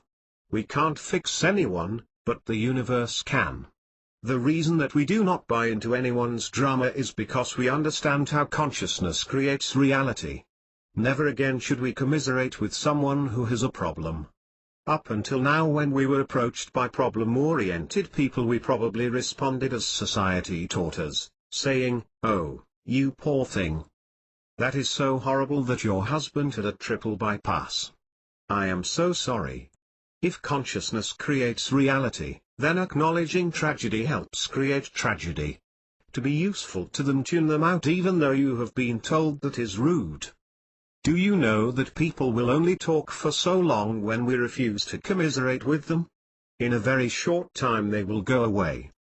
We can say, "Thank you for leaving, now I might be able to help you with your problem and offer you true support." Some of you may be telling yourself, "Yeah, but if I do that, I will lose my friends." All that we have ever talked about was how bad it is. That is correct. If you want to follow your bliss and save the planet, you will have to release those friends. In truth, no one is ever lost, so it is silly to worry about losing negative people in our lives. When those people call us on the telephone to commiserate, we are tempted to say, "Oh, but I don't want to hurt their feelings." Please hurt their feelings. If we love them, we will say, "I have no time for you now." Are we willing to do a whole other lifetime simply because we don't want to hurt their feelings? It isn't worth it. The next time around they will still be calling us until we say, "I am sorry, but I have no time for misery. I don't believe in drama anymore. It is not something that I can accommodate in my life. I am too busy following my bliss." We can accept the end of drama. We have all experienced stressful lives and traumatic events.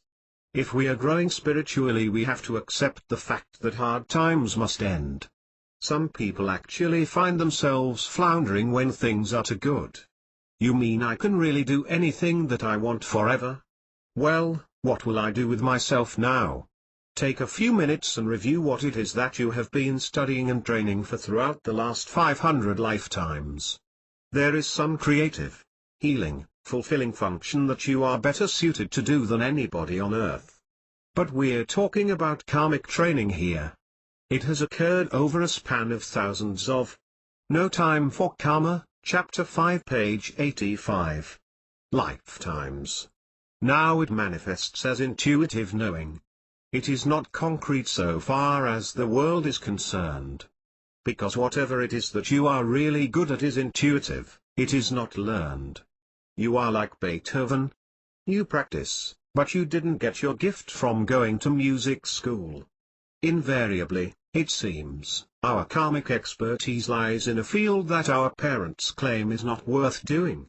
What you really ought to be is a doctor. But Dad, I want to play the guitar. That is not responsible, son. You must become a doctor.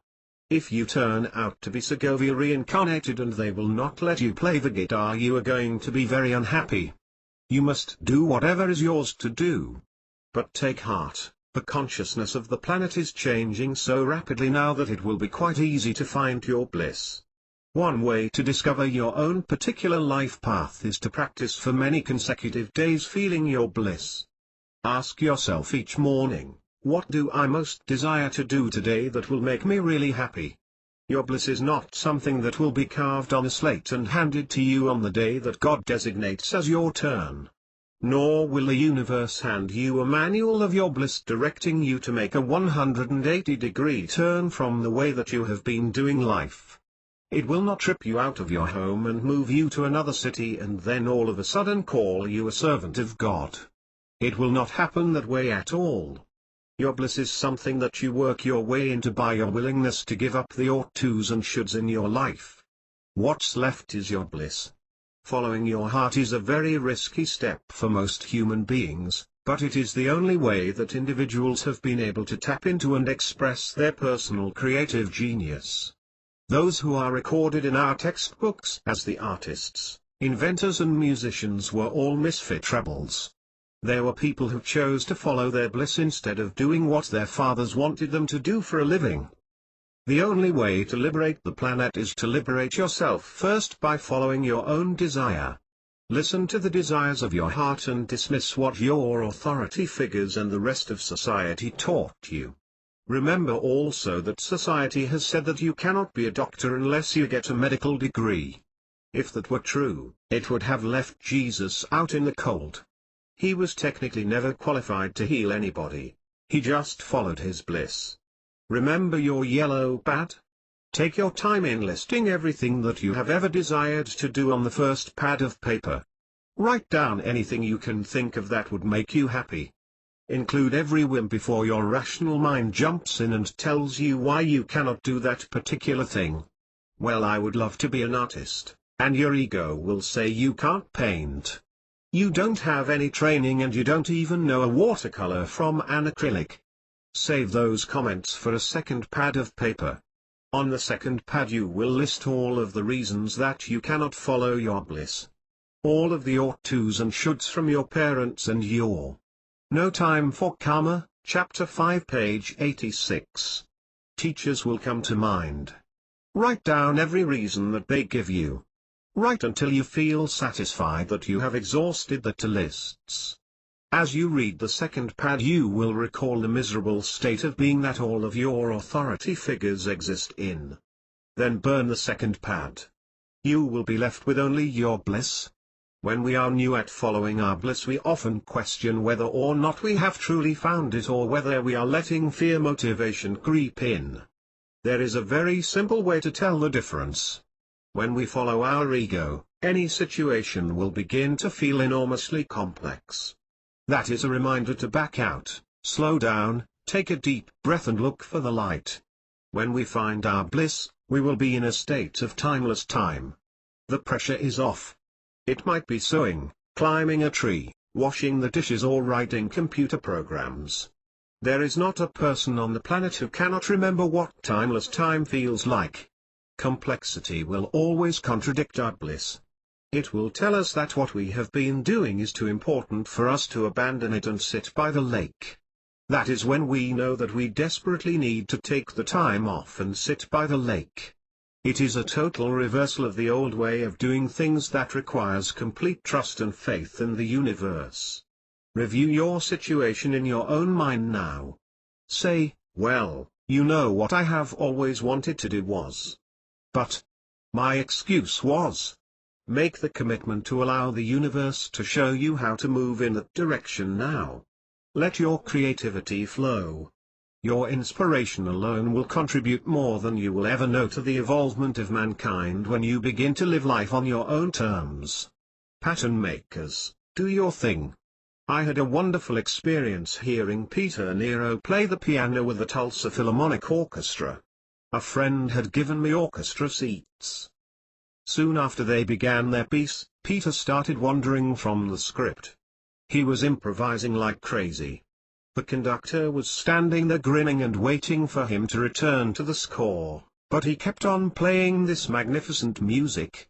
He had never played it before. He had never even seen it before. All the while the audience was cheering him on. When I looked at him I saw a horn of plenty radiating out from the back of his heart chakra. It extended off into the heavens and all of this music was pouring into the horn and running through his body. He had no idea where it came from, and if he had stopped to figure it out the program would have ended in that instant. I was sitting in that audience transfixed, and in that same moment I got that at home this man's toilet is leaking. Did he care? Absolutely not. He did not have time to stay at home and fix the toilet because he had to play. He was in the flow, he was living consciously, and he was following his heart's desire.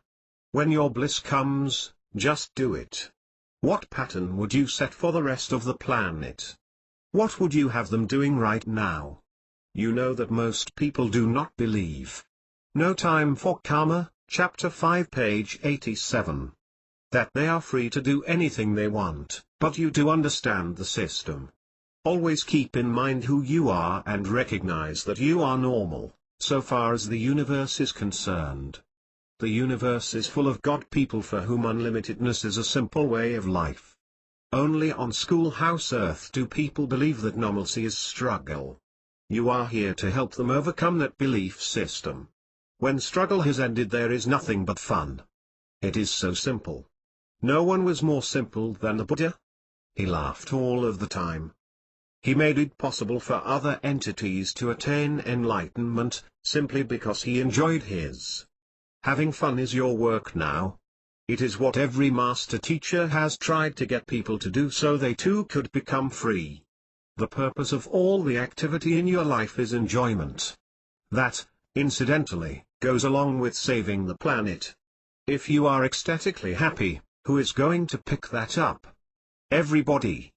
And no one has to be in your physical presence for it to rub off, because we are all attuned to your telepathic presence. If you do only that which is the most fun for you to do, you will bring forth inventions, awakening, inspiration and healing. You will have the planet so charged that there will be no stopping her until she goes up in lights. But it will only happen when you make the decision to follow your bliss. Blessed are those who no longer ask permission to be who they are, for they are the saviors of the planet. And that is the way that it really is. Next chapter, Chapter 6, Karma Groundhog Day. Did you happen to catch the movie Groundhog Day? In this movie Phil Connors, played by Bill Murray, is a weatherman sent by his TV station to cover Groundhog Day in Punxsutawney, Pa. Though it is obviously beneath his dignity to report on a rodent observing its shadow, he has no choice if he wants to keep his job. Grumbling, griping, and moaning, he plays the victim role quite well. After all, it's only one day and then he's out of there. But the next morning he awakens in the same bed, to the same alarm clock, on the same day, to face his victimization all over again. And again, and again, and again. Thousands of days all lived on the same stage with exactly the same limitations and opportunities. In each day Phil's belief that, this is the pits, manifests itself as a day in the pits. Many attempts at suicide are all to no avail. The next morning he awakens in the same bed, to the same alarm clock. Apparently it is impossible to die no matter how desperate he is to escape. Same day, same people, same play, no matter what, no escape. This fictional story is a nearly perfect representation of how karma, another fictional story, works. To those who have not begun to open to the bigger picture of reality in which there are no victims, lives tend to repeat themselves very much like Groundhog Day did for Phil. As Yogi Berra said, it's déjà vu all over again. Eventually Phil begins to explore the possibility of developing his talents. After all, he is apparently going to have an unlimited number of lives in which to learn to play the piano, sculpt, and memorize French poetry and Jeopardy answers. So he becomes a very talented genius, improving his skills one day, life, at a time. Finally, though, it is his love for his show's producer, Rita, played by Andy McDowell, that softens his approach to life. The pleasure of her company gives a different, less materialistic, meaning to life. After perhaps tens of thousands of one-day-long lifetimes, each with its minuscule amount of increased ability to love, a new day dawns. When the new day finally dawns, Phil isn't enlightened. He isn't the possessor of cosmic consciousness. But he certainly has a different outlook on life. And he most assuredly is ready to explore a whole new approach to living. No Time for Karma, Chapter 6, page 89. Those who are victims of circumstance aren't victims at all. They are experiencing the results of their belief system. When they come to see the futility of resisting their environment, their creation, then they can begin to focus on developing love as a personal experience. No one is a victim of karma. No one is destined to receive retribution for his or her bad deeds. Those who haven't realized this tend to live Groundhog Day-like lives, however, because our thought creates our futures. If I defend myself when I am attacked, when my buttons are pushed, I am playing a game called karma that has no end. It goes on forever. Defense demands a repeated attack. That is the law of karma. Attack and defend can literally be played until the end of time. It is not my opponent's choice as to when peace shall ensue. It is my choice as to when I walk away from the game. I forgive not because they deserve it or because it is the proper thing to do. I forgive because I deserve peace. I deserve to experience self-love instead of defensiveness. As we explore what the meaning of enlightenment and love are, we begin to understand the concept of forgiveness. Forgiveness ends karmic repetitions almost immediately. Karmic debts. Karma is quite similar to reincarnation in that it has been a very useful concept despite the fact that the popular understanding of karmic law only vaguely resembles truth. Esoteric teachings have spoken of karma for tens of thousands of years. These teachings have given us some insight into the school system and one means by which we can evolve. While the master teachers have spoken of life without beginning or end, they never told anyone that it was necessary to pay a karmic debt. Paying a karmic debt simply means making amends for something we did wrong. The wrong could have occurred in this life or another. The esoteric teachings give us a concept that we can reflect upon when we see a small child with leukemia. If we are the product of Western upbringing and teaching, there is no way that we could make peace with a no-win situation like leukemia. The only conclusion that we could possibly arrive at is that God is vindictive and punishing. Therefore we have been given useful stories like reincarnation and karma that allow us to believe in the continuity of life and the benevolent nature of the universe. Living karmically is a choice we make before we realize there is a better way. We make this choice, usually before birth. Because we believe that we are not yet evolved enough to wisely choose, on a conscious level, all the events and circumstances of our lives. So it appears to worldly eyes that the universe is victimizing us. Karmic living is the lowest form of evolvement, the basest form of education of the soul. In the biblical analogy of the human path, karma is found in the opening books where we see individuals who lived under no time for karma, chapter 6 page 90. The rule of an eye for an eye. These individuals believed their surroundings to be real. They believed in pain and hard times. Their idea of God, if they had one, was a jealous, controlling dictator who could be displeased with their behavior. This God demanded that the sacrificial altars be used regularly.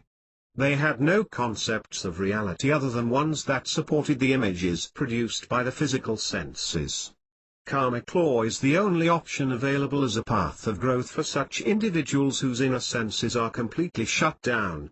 When we get to the last books of the Bible, evolved beings have traded karmic learning for grace and inner revelations. They are trying to understand that we all volunteered for experiences that will expediently wake us up.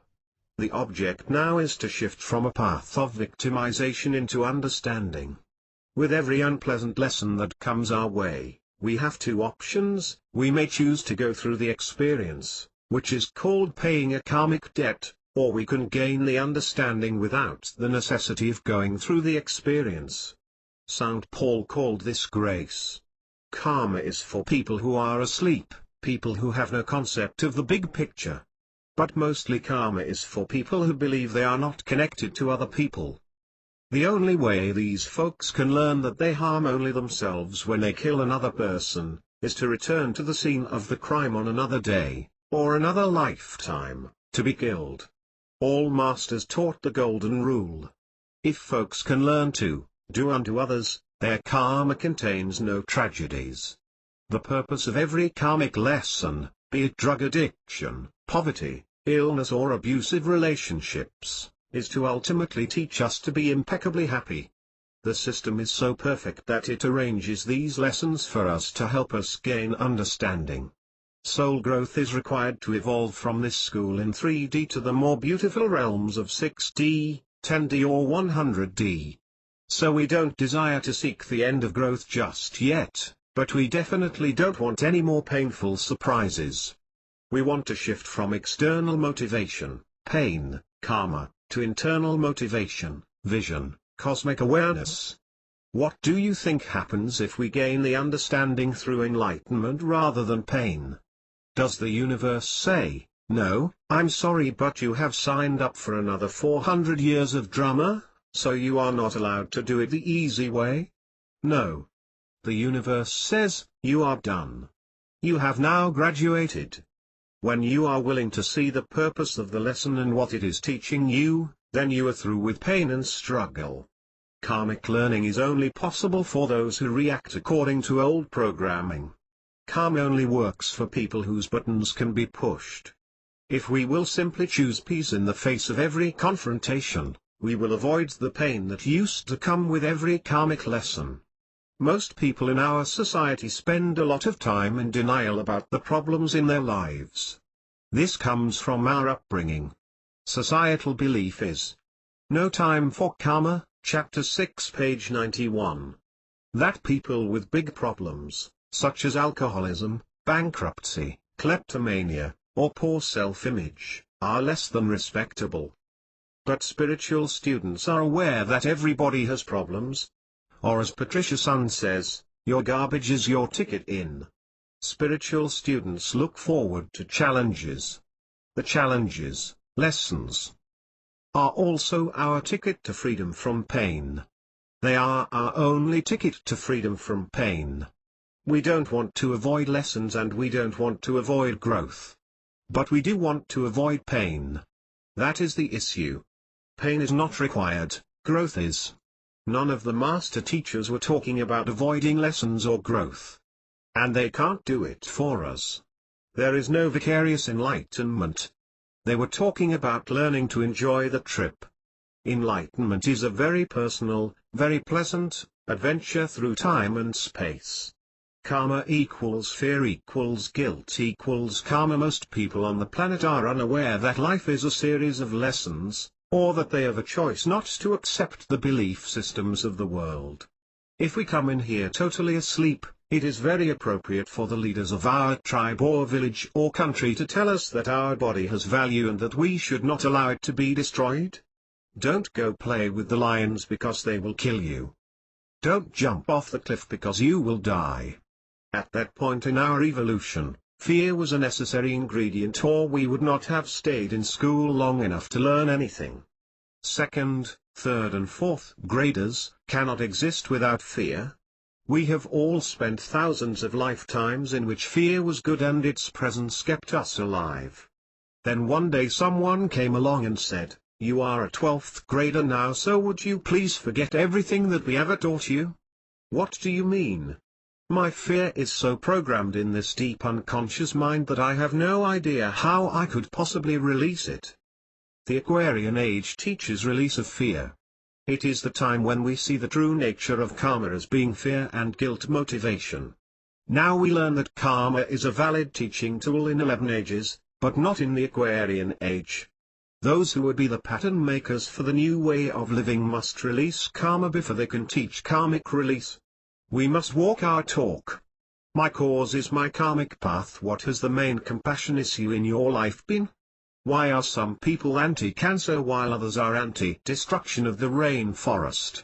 Why isn't everybody against the same thing? Is it really any worse to have holes in the ozone layer than it is to have acid rain? Have we ever considered why some individuals are driven by a need to end war or feed the hungry or house the homeless? We rarely stop to consider that what we were doing 1,000 or 10,000 years ago could be the cause of our present need to fix things. If we have any burning need in our life to fix some tragedy, that is a clue that we were the perpetrators of the tragedy in a previous incarnation. On a subconscious level, we are.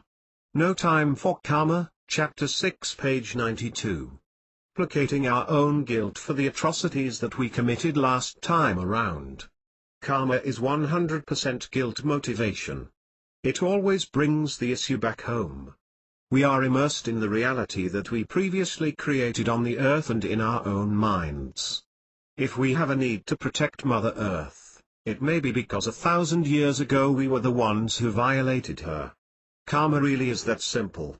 If we were once the industrialist who poured tons of soot out of a smokestack, then we are here now as the environmentalist whose major concern is global warming. If someone is an active feminist, she was once the chauvinistic male who abused or restricted women. Our present cause will always be directly related to our past abuse.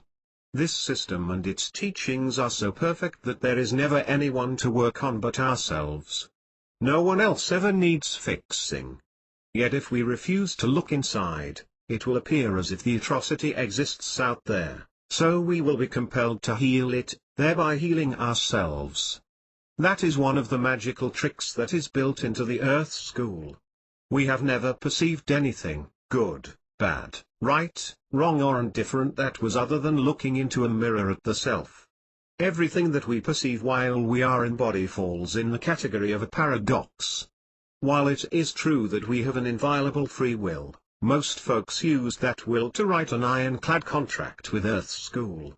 That is why our experiences may appear to be predestined, and in fact they often are, but they were set up by us on a soul level and not imposed upon us by a karmic lord. If we have had heavy karmic issues in this life, It is because we set ourselves up for some drama in the hope that we could forgive ourselves for the wrongs that we committed in our last incarnation. When we forgive our present enemies, we forgive our past selves. Most folks aren't ready to accept responsibility for all the tragedy they see on Earth because they believe that tragedy is real and harm is possible. Tain't so. God is love. God doesn't allow tragedy. But we need help with our perception to get that idea. Shifting our past from, I'm guilty, to, I'm a healer. In one of my workshops, when I began to speak about the way this earth functions, a woman started crying as I got to the part about the illusion of tragedy. She was unable to accept that idea. When I tuned into her, I saw that she had been killed in a Nazi concentration camp at Auschwitz. She had experienced unspeakable horrors and was left with the belief that God allowed mistakes to occur and that some things simply could not be forgiven.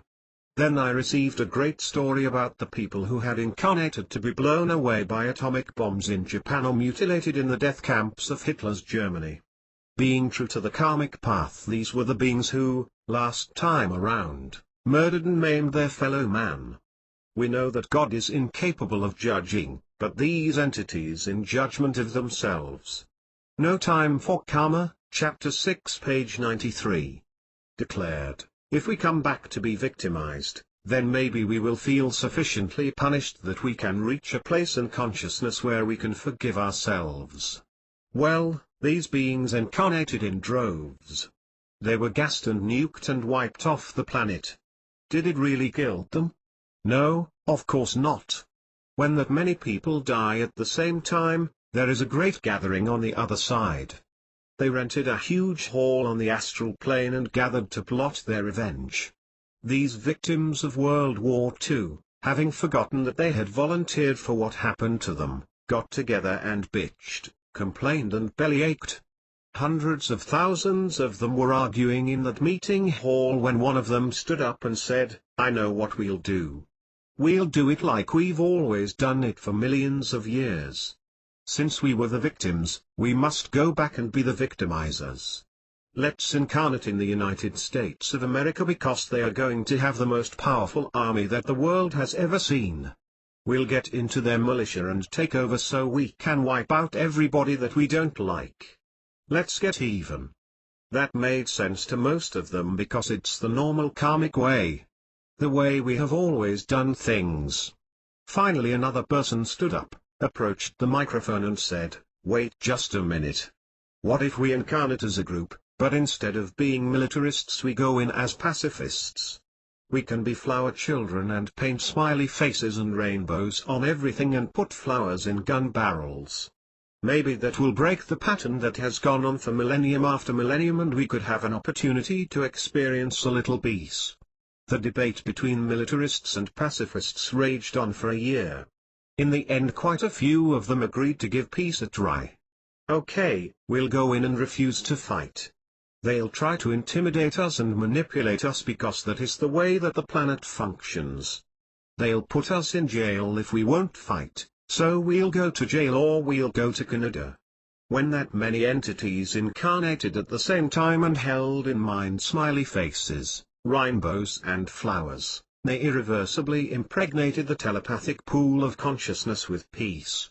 They absolutely guaranteed that peace would win out and that there would be no nuclear war here for the next million years. More than any other single group in history, those entities guaranteed that we would cross the cusp from the Piscean to the Aquarian age without the sinking of Lemuria or the destruction of Atlantis that usually occurs at this time. When I recounted this story to the woman at my workshop, her tears flowed. She said that she had been thinking about killing herself for months. Now she had a great sense that everything was okay. By altering her perspective, she went from believing in tragedy to realizing that she incarnated to prevent World War III. She recognized that she was a savior. We are all saviors. Guilt is limited vision. No Time for Karma, Chapter 6 page 94. Let's look at where we got some of this guilt that we are now trying to release. Every personal trait or habit that we now hate ourselves for, saved our lives somewhere in our karmic history. You will see in retrospect that anything you now feel guilty about was one of the greatest growth experiences that you have ever had. It succeeded in altering your awareness. We want to continue to look for ways to realize that no behavior that we have ever had was inappropriate. God would not allow that to occur. A God whose main definition is love would not allow a system where guilt was justified. So in truth you have never made a mistake. Nothing exists outside of love, so how could we have done something that was right or wrong? We either chose love or we chose love, even if it didn't look that way when we viewed the situation with our five senses. In theory we know this to be true, but we still come back to, yes, but I was not the only one involved. My behavior hurt that person and that has got to be inappropriate. Well, it might have been if that person had not paid good tuition and written into their class schedule that they were to be battered by you in order to remember their lessons for this lifetime. If you had not experienced the conflicts, disagreements and arguments in exactly the manner that they occurred, you would have denied the other person and yourself the most expedient growth that you had available. Both of you would still graduate eventually, but you would have had to find someone else to fight with. Do you know what happens after we have all maimed and killed each other? When we are all dead we have a cast party. Hell of a good play, folks, literally. I really killed you good, didn't I? Want another beer? It would be very easy for us to go to an elementary school and find a child who is crying because the teacher was making him do his spelling lesson. While we would have compassion for that child, we would not take the lesson away because we understand what it is all about. It is the way that individuals choose to learn here. It is the same in the game of life. All of those people with whom you have exchanged angry words or been upset or had a conflict were spelling teachers. If we had the power, which we do not, to take away another human being's karma, we would not do it. If we could arbitrarily remove, as opposed to heal, their pain and struggle, do you know what they would say to us when this lifetime is over? You son of a bitch. I was about to graduate. I paid all that money and did all those years of college, and just when I was ready to take my final exams, you destroyed them. The earth is about growth and education and learning, and the system is perfect just the way it is. The truth is that all karmic debts are nothing more than a divine opportunity for better understanding. We have such a clear perspective of the school system that when our own child comes home with an assignment and wants to go out and play, we become the big, bad, mean parent who says no. We say, sit down and do the work first, because we. No Time for Karma, Chapter 6, page 95. Can see what that knowledge will do for the child. When we can see that on a soul level a person has said, I must have that experience to forgive myself for the things that I have done in the past, do we want to say, no, I'd rather see you suffer in your own guilt for the next 10 million years? We must release our need to remove another person's karma, particularly if it is our spouse or our parents or our children. They knew what they were doing when they enrolled. We can't fix our family or friends by pointing out ways that they could change for the better. Healing instead of fixing. Of course there is a conflict within us when we see someone close to us experiencing the results of their karma. We know that we can't fix them.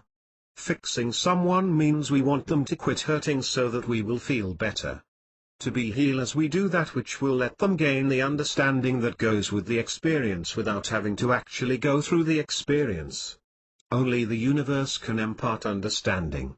We can assist the universe however by holding the individual in a sacred space of pure love and light, without judgment as to cause or outcome. We can help people out of their karma. Bodies, habits, likes and dislikes, all karmic. When I was the interim minister at a Unity church in Tulsa, a woman in the congregation introduced me to her daughter and asked me to tell her that she should quit smoking. I tuned in and told the daughter that if she quit smoking at that point in her life that she would likely die. The daughter had just gone through a divorce, lost a child and endured several other traumatic events. I could see that the one and only stress release that she had was inhaling and exhaling on her cigarettes. It was a form of meditation for her. I told her that she had better continue to do that deep breathing if she wanted to survive. All judgments that the ego makes about other people's habits and behavior are in error. About 30% of the bodies that I have tuned into do not have any problem with smoking. It does them no harm whatsoever. It is all a matter of how our belief system has conditioned our bodies. This conditioning is 90% karmic. We can never know how our subconscious views our habits until we look with our psychic vision. Smoking used to be a sacred ritual for the Native American Indians. If you want smoking to be a holy act for you, take that pack of cigarettes between your hands, take a deep breath and say, "I bless and energize this sacred tobacco for the nourishment and healing of my body." You have the power to do that with anything, be it chocolate, wine or cigarettes. Do not smoke a single cigarette that has not first been blessed and dedicated to the health and well-being of your total self. Cigarettes will then invigorate you and help you be alive and dynamic, or they will disappear from your life without any effort on your part. We must see the magnitude of our own power. We are not victims of habit, addiction or karma. In the blink of an eye we have the power to. No Time for Karma, Chapter 6, page 96. Transform anything when we refuse to resist it and refuse to see evil in it. There has never been a cigarette that was not a miracle as a creation. Can you turn a seed into a tobacco leaf? That sounds like a miracle to me. Everything can be seen in that light by changing our perspective. Coming into our own personal power requires that we take responsibility in this lifetime for ourselves and that which we have created. That is equally true for the negative things and positive things that have occurred in our life. If we believe that the universe created those experiences by chance or circumstance, then we are acting out the role of victimization and entrapment. We must perceive instead that everything that was painful, as well as beautiful, in our life was something that we inadvertently created. We are held guiltless. It is not enough to perceive only that we are responsible for every event in our life. In order to get free we must also release our guilt. We have heard lectures and read self-improvement psychology books and been to therapists and they have all said that our guilt was not justified. But most of us will absolutely not believe it. We have forgotten the one thing that is essential to getting free of guilt: time is not linear. Our karma never happened. Guilt requires errors in perception. Time isn't linear. Guilt cannot exist without the concept of linear time. Guilt may seem like the big motivator and teacher of the earth. But in truth it is merely a misuse of time. Guilt says that what is done is done. If that were true, no master teacher would have ever taught forgiveness. It would be misleading to say that we could be forgiven unless all time is simultaneous. What we believe that we did wrong never even occurred. Most therapists won't take it that far. They can be very helpful in enabling someone to handle their guilt, but what they are doing is not always in alignment with truth. Many of them are teaching patients how to wrap up their guilt, keep it under control, and confine it to a particular area so that they can get back to leading a useful and productive life. Most therapists believe that we really did the things we did. That will not eliminate the problem. If the past was really past, there is no way that Lazarus could have gotten out of that cave. If time was linear, we could not heal anything from the past. We would be condemned to guilt eternally and forgiveness would be meaningless. There is only the present moment. If we project love to old situations in the here and the now, that will lead to the elimination of all of the guilt that we have ever had. It will literally recreate the past and the future in that instant. If we look with our psychic vision at the many incarnations of Jesus, we find that this guy was perfect. He never did anything wrong, he never hurt anybody and he never made a mistake. Yet he told me that while he was doing those lives, he had anger, he molested people and he even. No Time for Karma, Chapter 6, page 97. Murdered people. How could that possibly be true? When he finally came to his senses, After many lifetimes, he recreated all of reality by seeing only love in the present moment. He healed all of his past errors and guilt to the extent that they no longer exist in any record book in the universe. Our awareness supersedes the limitations of time and space, and we can therefore alter those past life experiences in any way that we choose. That is why perfect beings like Buddha and Jesus can literally exist in our histories. You and I and all of our classmates will eventually end up perfect also. As our vision continues to see more and more of the big picture, we will come to see that we have never made a mistake. Living non-karmically takes practice. No individual that we have ever known or probably ever will know has the ability to grasp and apply truth in their own lives without first doing a bit of work. If you walk up to someone on the street and say, "Look, this is the way that the system works," they will not be likely to respond by saying, "Great. Now I am free and I am a master. I can walk on water, raise the dead, levitate and float through space." It doesn't work that way because of the depths of our subconscious programming. There is no one who understands how to alter consciousness better than Madison Avenue.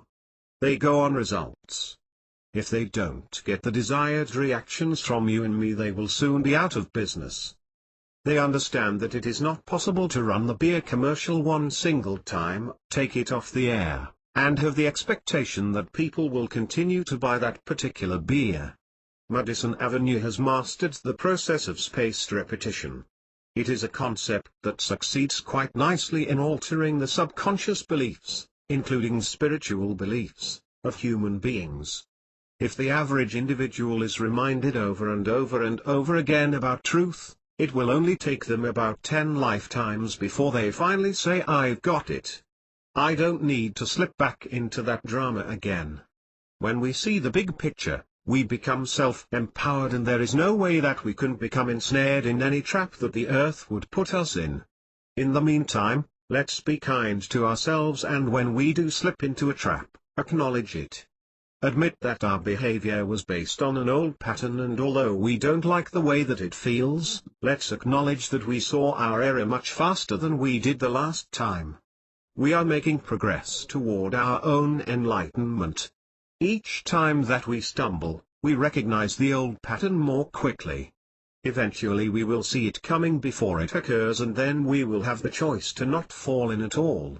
Every time that we remember to live consciously, we raise the group consciousness of planet Earth one notch. That makes it infinitely easier for everyone to get it right the next time. It is, in effect, the 100th monkey syndrome. When enough of us can see the choices. No Time for Karma, Chapter 6, page 98. That we are making clearly, we will all experience spontaneous enlightenment. Watch out. Here comes instant karma. Karma is love because it fulfills an individual's request for rapid enlightenment. In ordinary times on planet Earth, it is difficult to convince anyone that karma exists. An eye for an eye and a tooth for a tooth is not something that folks could relate to when the first eye was in this lifetime and the second eye was in a different lifetime. They could murder people and walk around thinking that they had gotten away with it.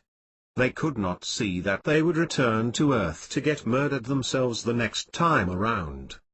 The energy that surrounded this planet was so dense that it could be several lifetimes before things came back to us. We needed that grace period to survive. If you let the average barbarian consciousness loose in a system where there was instant karma, mankind would have been wiped out in a very brief period of time. Now that the veil is lifting and we are coming into a more loving space, the time delay is less and the system teaches in a more concrete fashion. Karma is about thoughts, not deeds.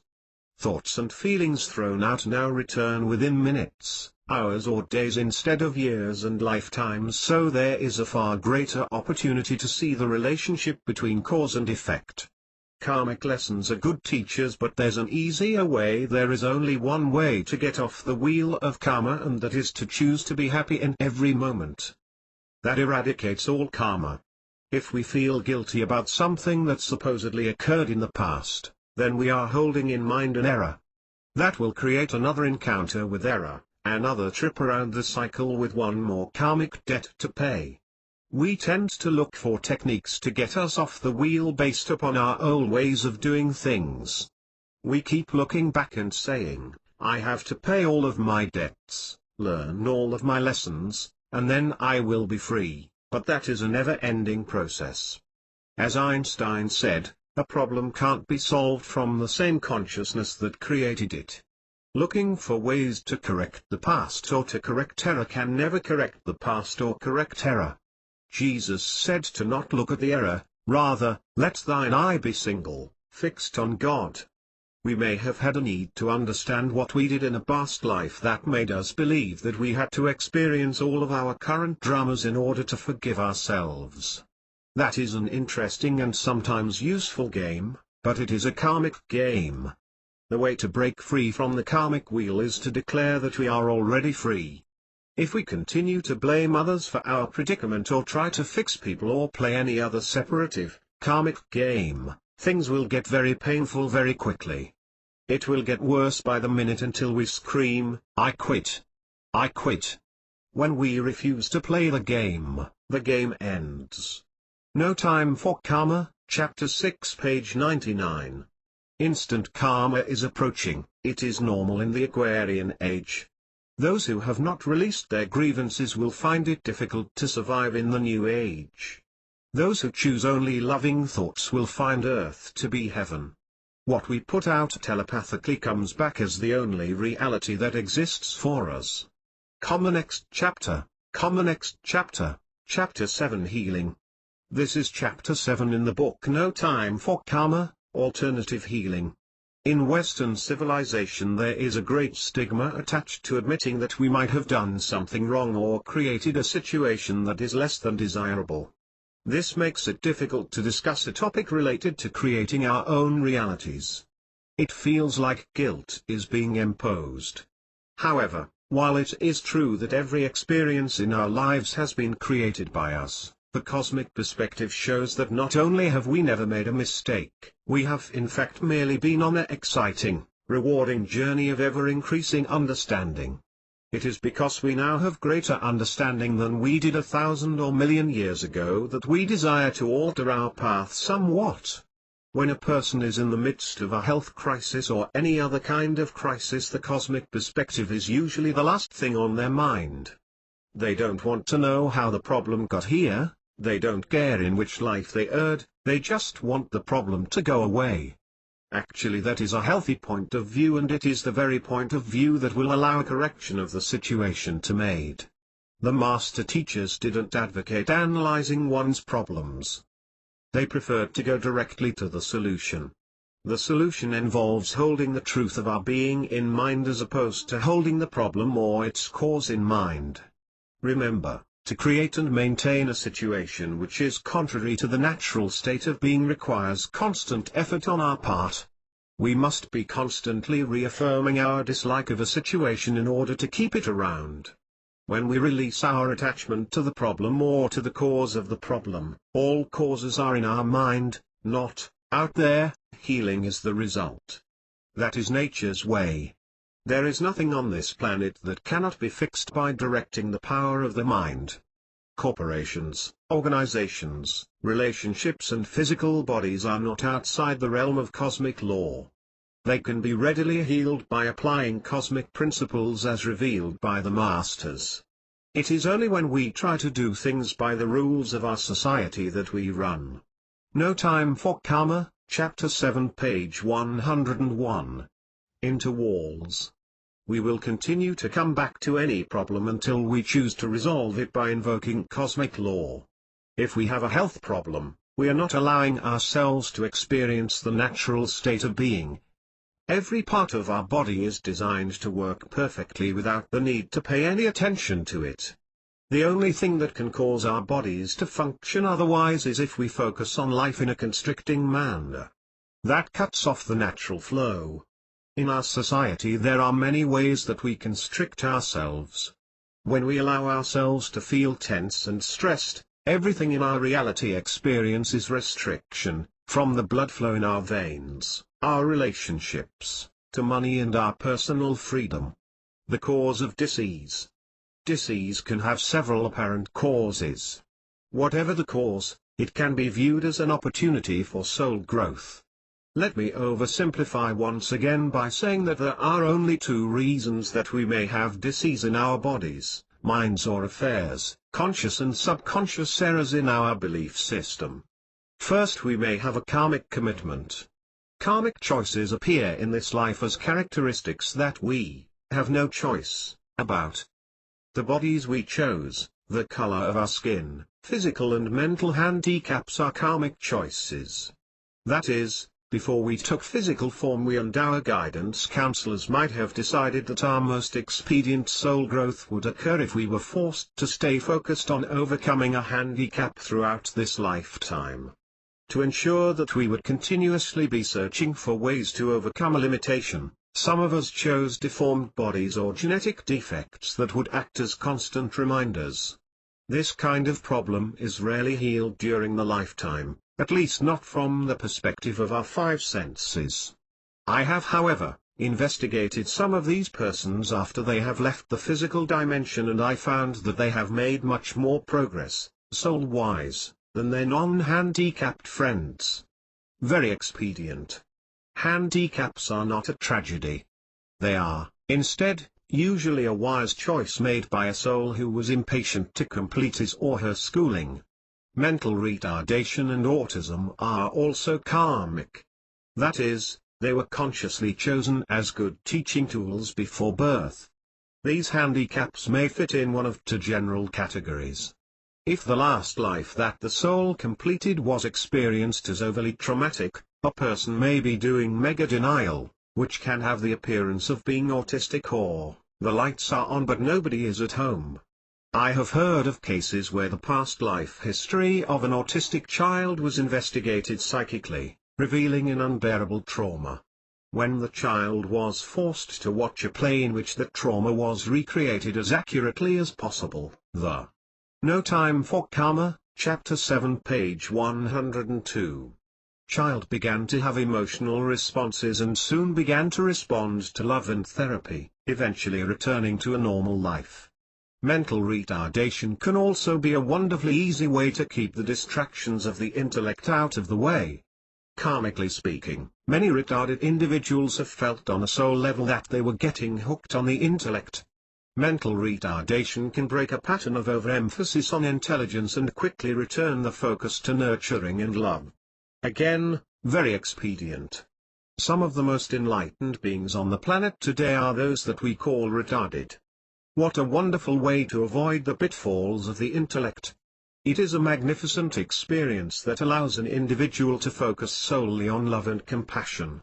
They are never distracted by the educational system or Wall Street. Mental retardation allows entities to do rapid balancing. If you think that you overdid it on the intellectual side in the last few lifetimes, just pull down enough shades to be considered mentally impaired and come bouncing right in. Schizophrenia, as well as mental retardation, is a very enlightened state of being despite the fact that we have analyzed these afflictions with our five senses and deemed them to be unfortunate. The second general cause of disease has to do with errors in our belief system that we have picked up in this lifetime. When we believe that we are separate and that we are victims of other people and outer conditions, we often direct so much energy in the direction of the problem that it takes form.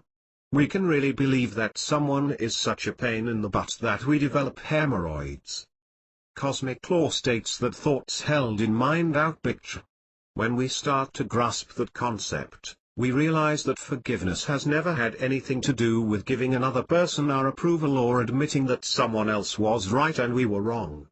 Forgiveness is simply releasing our anger and resentment at what someone did to us, which is a cosmic impossibility anyway, and declaring that we would rather have our health than our anger. Books like Louise Hay's Heal Your Body can be very helpful in getting us to realize the connection between thoughts and the condition of the body. Let's look for a minute at heredity and social conditioning. Heredity is not an objective reality. There are numerous cases of persons not acquiring the diseases of the parents. So from a scientific perspective, Parental genes do not guarantee the states of health of the offspring. However, we do know how reinforced beliefs can affect our physical reality. Parental or family projection, expectation, or fear that the child will develop the disease of the parents can have a devastating effect on the mind. And No Time for Karma, Chapter 7, page 103. Body of a person who does not realize that they don't have to accept such a prognosis. Thoughts held in mind accompanied by emotion do create physical reality. Disease can also provide a method of getting our emotional needs met, or of getting a reward. After my grandfather died, my grandmother would get sick when she was lonely. Just like clockwork, one of the grandchildren were assigned the task of spending the night at Grammy's when she was feeling poorly. Our society starts teaching the rewards of sickness very early. Sick children stay home from school, what a treat. We can avoid making elderly people resort to this reward system to get love. It has been shown that retirement homes which encourage their residents to offer childcare to infants of working mothers have far healthier residents than the homes where residents just watch TV or play checkers. Also, the fear of an illness and what it can do to us can keep our attention focused on the problem instead of a solution. One way to handle the fear is to use our minds to create a fantasy which includes the worst that could happen. Death is the big boogie man. In our minds we can carry the drama of the disease all the way out, to death. In our meditation we can observe our own dying experience all the way to being reunited with those who went before us and our own delightful trip back to the light. We can say, oh, dying wouldn't be so bad. Any experience that we don't resist holds much less power to make us fearful. If we are currently experiencing a chronic illness or disease, we should ask ourselves what will happen if we do not overcome it. What would we do if we had to live with arthritis for the rest of our life? Instead of being a track star, we might have to pursue singing. We can always find alternatives. It is only fear that allows disease to remain in our life. When we can totally release the fear of our illness or our relationship or anything, then the apparent cause will disappear and we will have a miraculous healing. In truth, it was not miraculous at all, we simply changed our mind.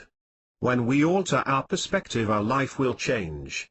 If chronic illness or a life-threatening condition is of concern to you, read some of the mind and body transforming books that are now readily available at your local bookstore. Authors like O. Carl Simonton, Larry Dossey, Bernie Siegel, Deepak Chopra, and Norman Shealy, all doctors. Can change your life forever. A word about death.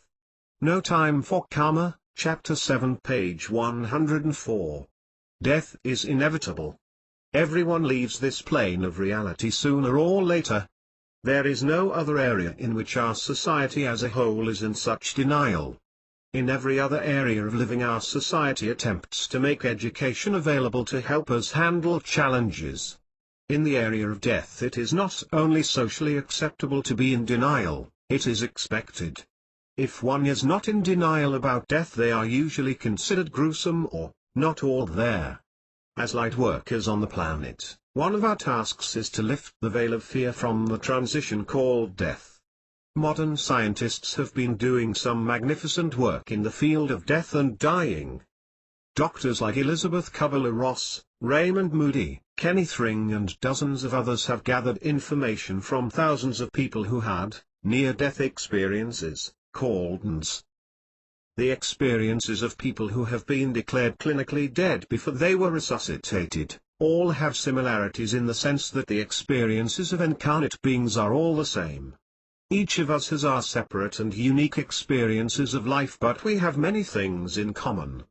Bodies, not being able to fly, relationships, and so forth, are shared experiences to incarnate beings.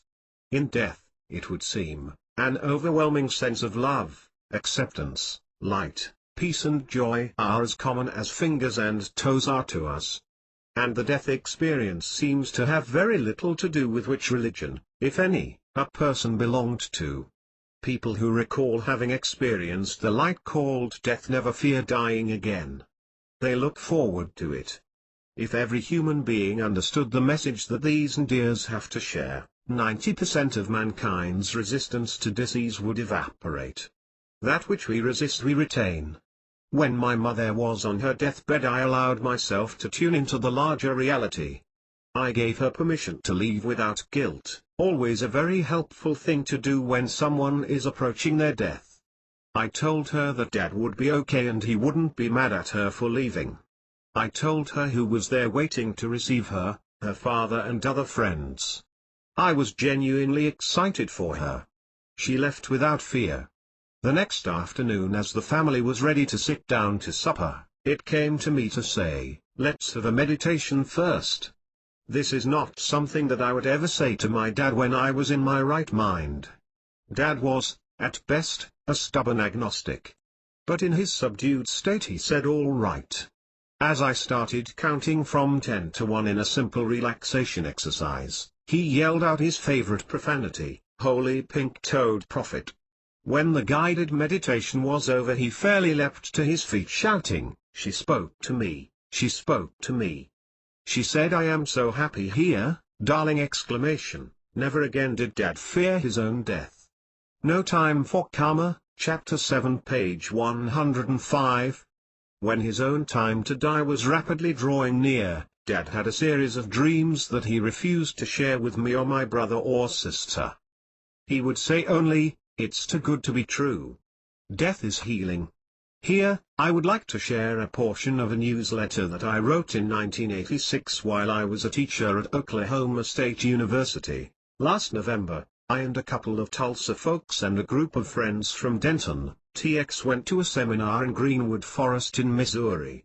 It was a re-energizing experience for me, at a time when I truly needed my perspective raised. Greenwood Forest is a project of Ken Carey. It is 1,000 acres of cosmic bliss, saved from becoming paper pulp by Ken's persistent efforts. Ken has written several books including Starseed Transmissions, Vision, and Terra Christa. He and Sherry also lead seminars such as the one we went to. The experience was marvelous for me because it showed me another step in the synthesizing of the New Age energy.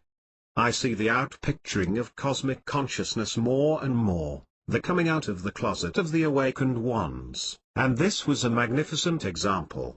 There are two reasons that I wanted to tell you about our time at Greenwood Forest.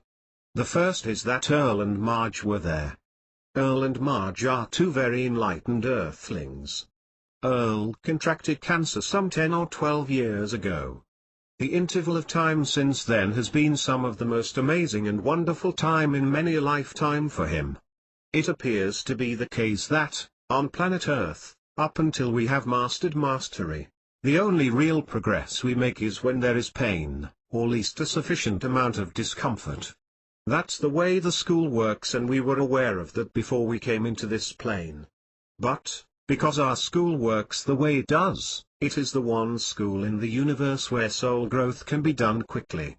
Granted, it seems slow as hell while it is going on, but that doesn't negate the cosmic perspective of rapid growth. Back to Earl. Earl came to me a year or so ago, after I had done a workshop weekend in his hometown, and asked for some help in the form of channeled information about his plight. The information that came through for him was, to me at least, so exciting because it showed the purpose of life, not just Earl's life. And it showed what enormous progress one human soul can make if the commitment is there. Very. No Time for Karma, Chapter 7, page 106. Briefly summarizing what took over an hour to receive, Earl had decided that he would find out how the mind worked and see if there was any such thing as mind over matter or self-healing. He explored mind control through books and teachers. His physician cooperated by carefully helping him use mind relaxants, MDMA. Earl sent his disease into remission. But in remission there is little progress. Each time that the pain returned, he would enhance his knowledge of controlling his thoughts and his manifest body and send the villain right back into remission. Earl was told that through his determination, his seeking, his quest for understanding, he had done at least 3 more lifetimes of work in the last 10 years of this one.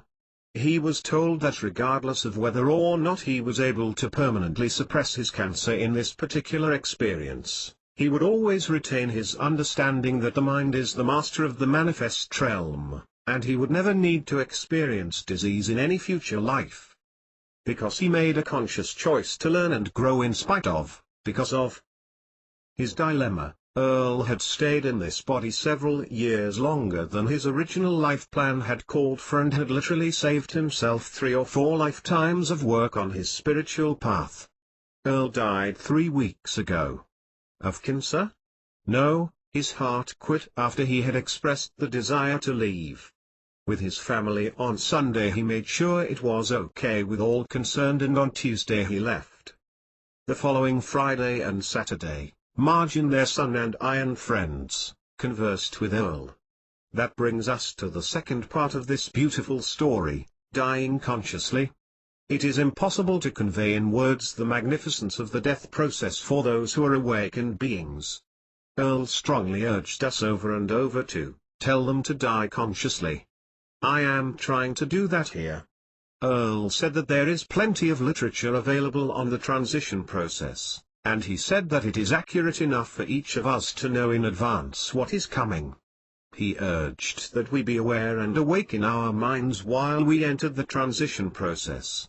Earl said that the stories that we have heard, and they are true, of having to take time out when we reach the other side, of delay, of unconsciousness for some, need not be the case. By previewing the other side in our own psychic awareness, we can be awake when the time comes, and we don't have to lose even one moment of the precious. No Time for Karma, Chapter 7, page 107. Experience. As Earl put it, I hit the ground running full speed ahead, figuratively speaking, of course. Of great importance to Earl's story is Marge.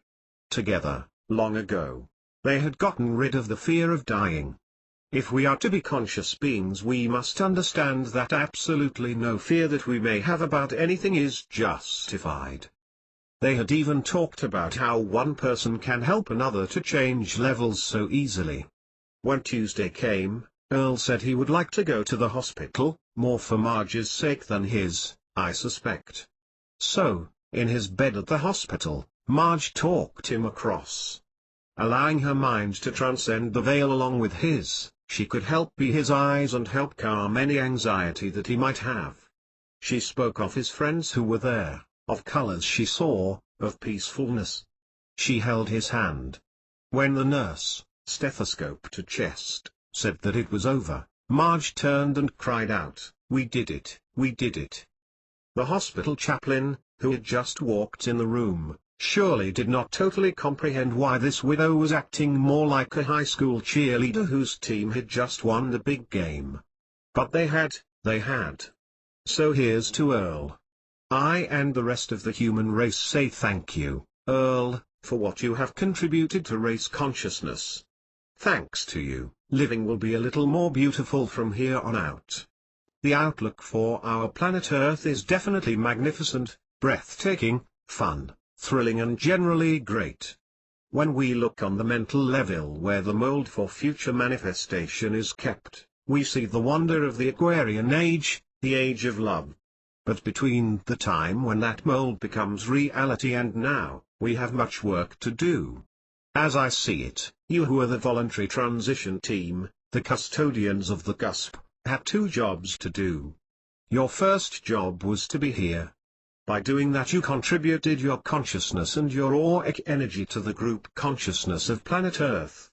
By just being who you are, you boosted the love/peace content of the planet to the level that you have ensured that there will be no annihilation of life here either by war or pollution or other outpicturings of fear and hate. But now that you have successfully done the first job, you must move on to the second. There is still much that will be interpreted as struggle to go through in the next 20 years. You are still the wise ones for the planet. You must be the stable, understanding one to whom. No Time for Karma, Chapter 7, page 108. Those who do not yet understand can turn for comfort and strength. And, above all, you must teach. The persons who have chosen to be here during transition and at the beginning of this wonderful new age would not have come if they hadn't been assured that there would be plenty of wise teachers available. The new students are here in droves now. You must make available to them the full spectrum of your understanding. You do not have to change your mode of expression, just be aware that more and more, the people you are contacting are new age students, even if they don't know it. Dare to share yourself with them. You are the founders of the new planet Earth. To fear death is to fear God. It is to believe that the universe is not friendly, not on our side.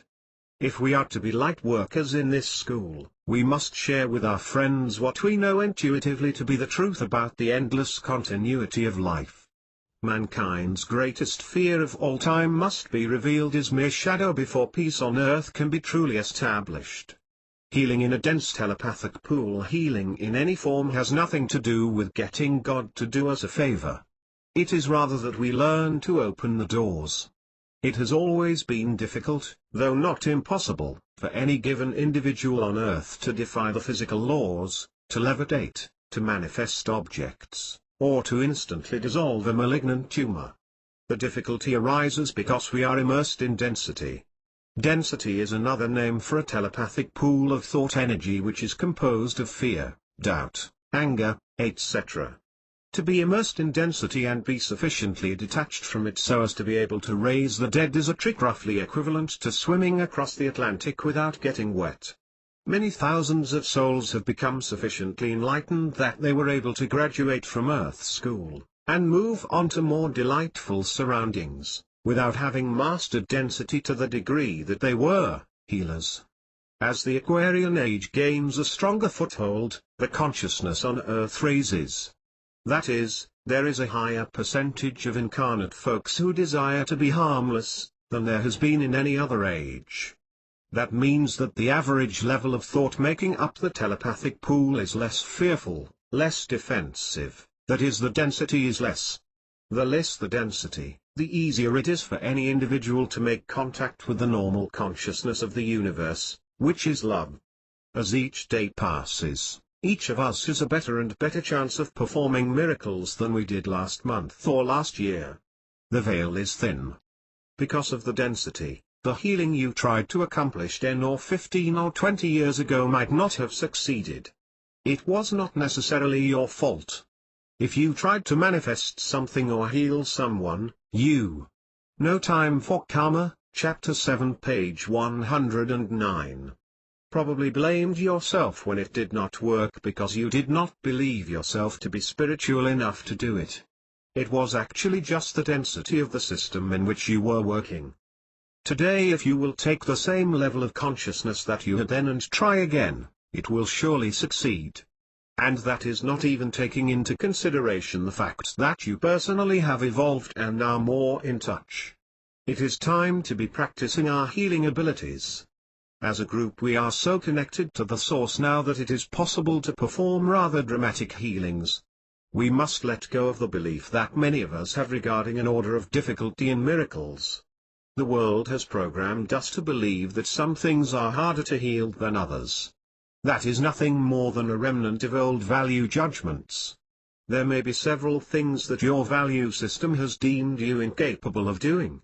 You may believe that you can remove people's headaches and bring harmony to the office by going home at night and meditating, but you may not believe that you are any good at healing cancer. That is merely because your value system considers terminal illness more difficult to cure than other forms of disease.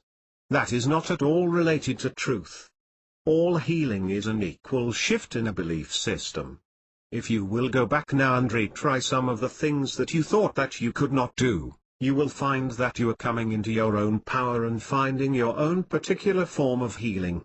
Healing and the ego. Most of us know that the area of healing is fraught with ego distractions. It helps to review these.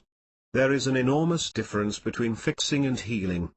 The ego says, I would be more comfortable if you were not in my presence with that dumb disease because it makes me feel so helpless to see you ill. Healing on the other hand says, you are the Christ. What are you doing with that silly idea? Don't you know that disease is not real and therefore not required? That is the way that Jesus healed. He never said, "Oh boy, this is going to be tough." He saw the Christ in every human being. That is all that is necessary for total transformation of any individual who is willing to accept it. Jesus never said, "Well, let me first look at what you did when you were 5 or how well you treated your mother," because he knew that it was all irrelevant. All he ever asked was, "Do you believe that I can do this?" And if they answered, "Yes, Master, I believe," it was all over. Some accounts show that more than half of the healings that Jesus attempted didn't work. If the individual was unwilling to receive what he offered, even Jesus could not violate that person's will. If a person's need for illness is greater than their need for freedom, they will get to keep the disease. We must live consciously and be aware of the reward system that exists in our society. The truth is that there are no incurable diseases. The master teachers have all taught the most expedient path to achieving perfect health. They unanimously agreed. No Time for Karma, Chapter 7, page 110. That nothing on this earth exists that cannot be altered by us through our telepathic connection to it. Healing and karma. A question that is often asked during workshops is, if I heal someone, aren't I interfering in their karma? If they chose the disease as a teaching tool, wouldn't it be a disservice to take it away? The answer has several parts. First, not even God, very God Most High, can interfere in someone's karma. Karma is choice. Karma is one use of free will. Karma cannot be violated. There is no injustice and there are no victims. It is not even possible to be a victim of someone's loving intentions. Second, no two people are separate.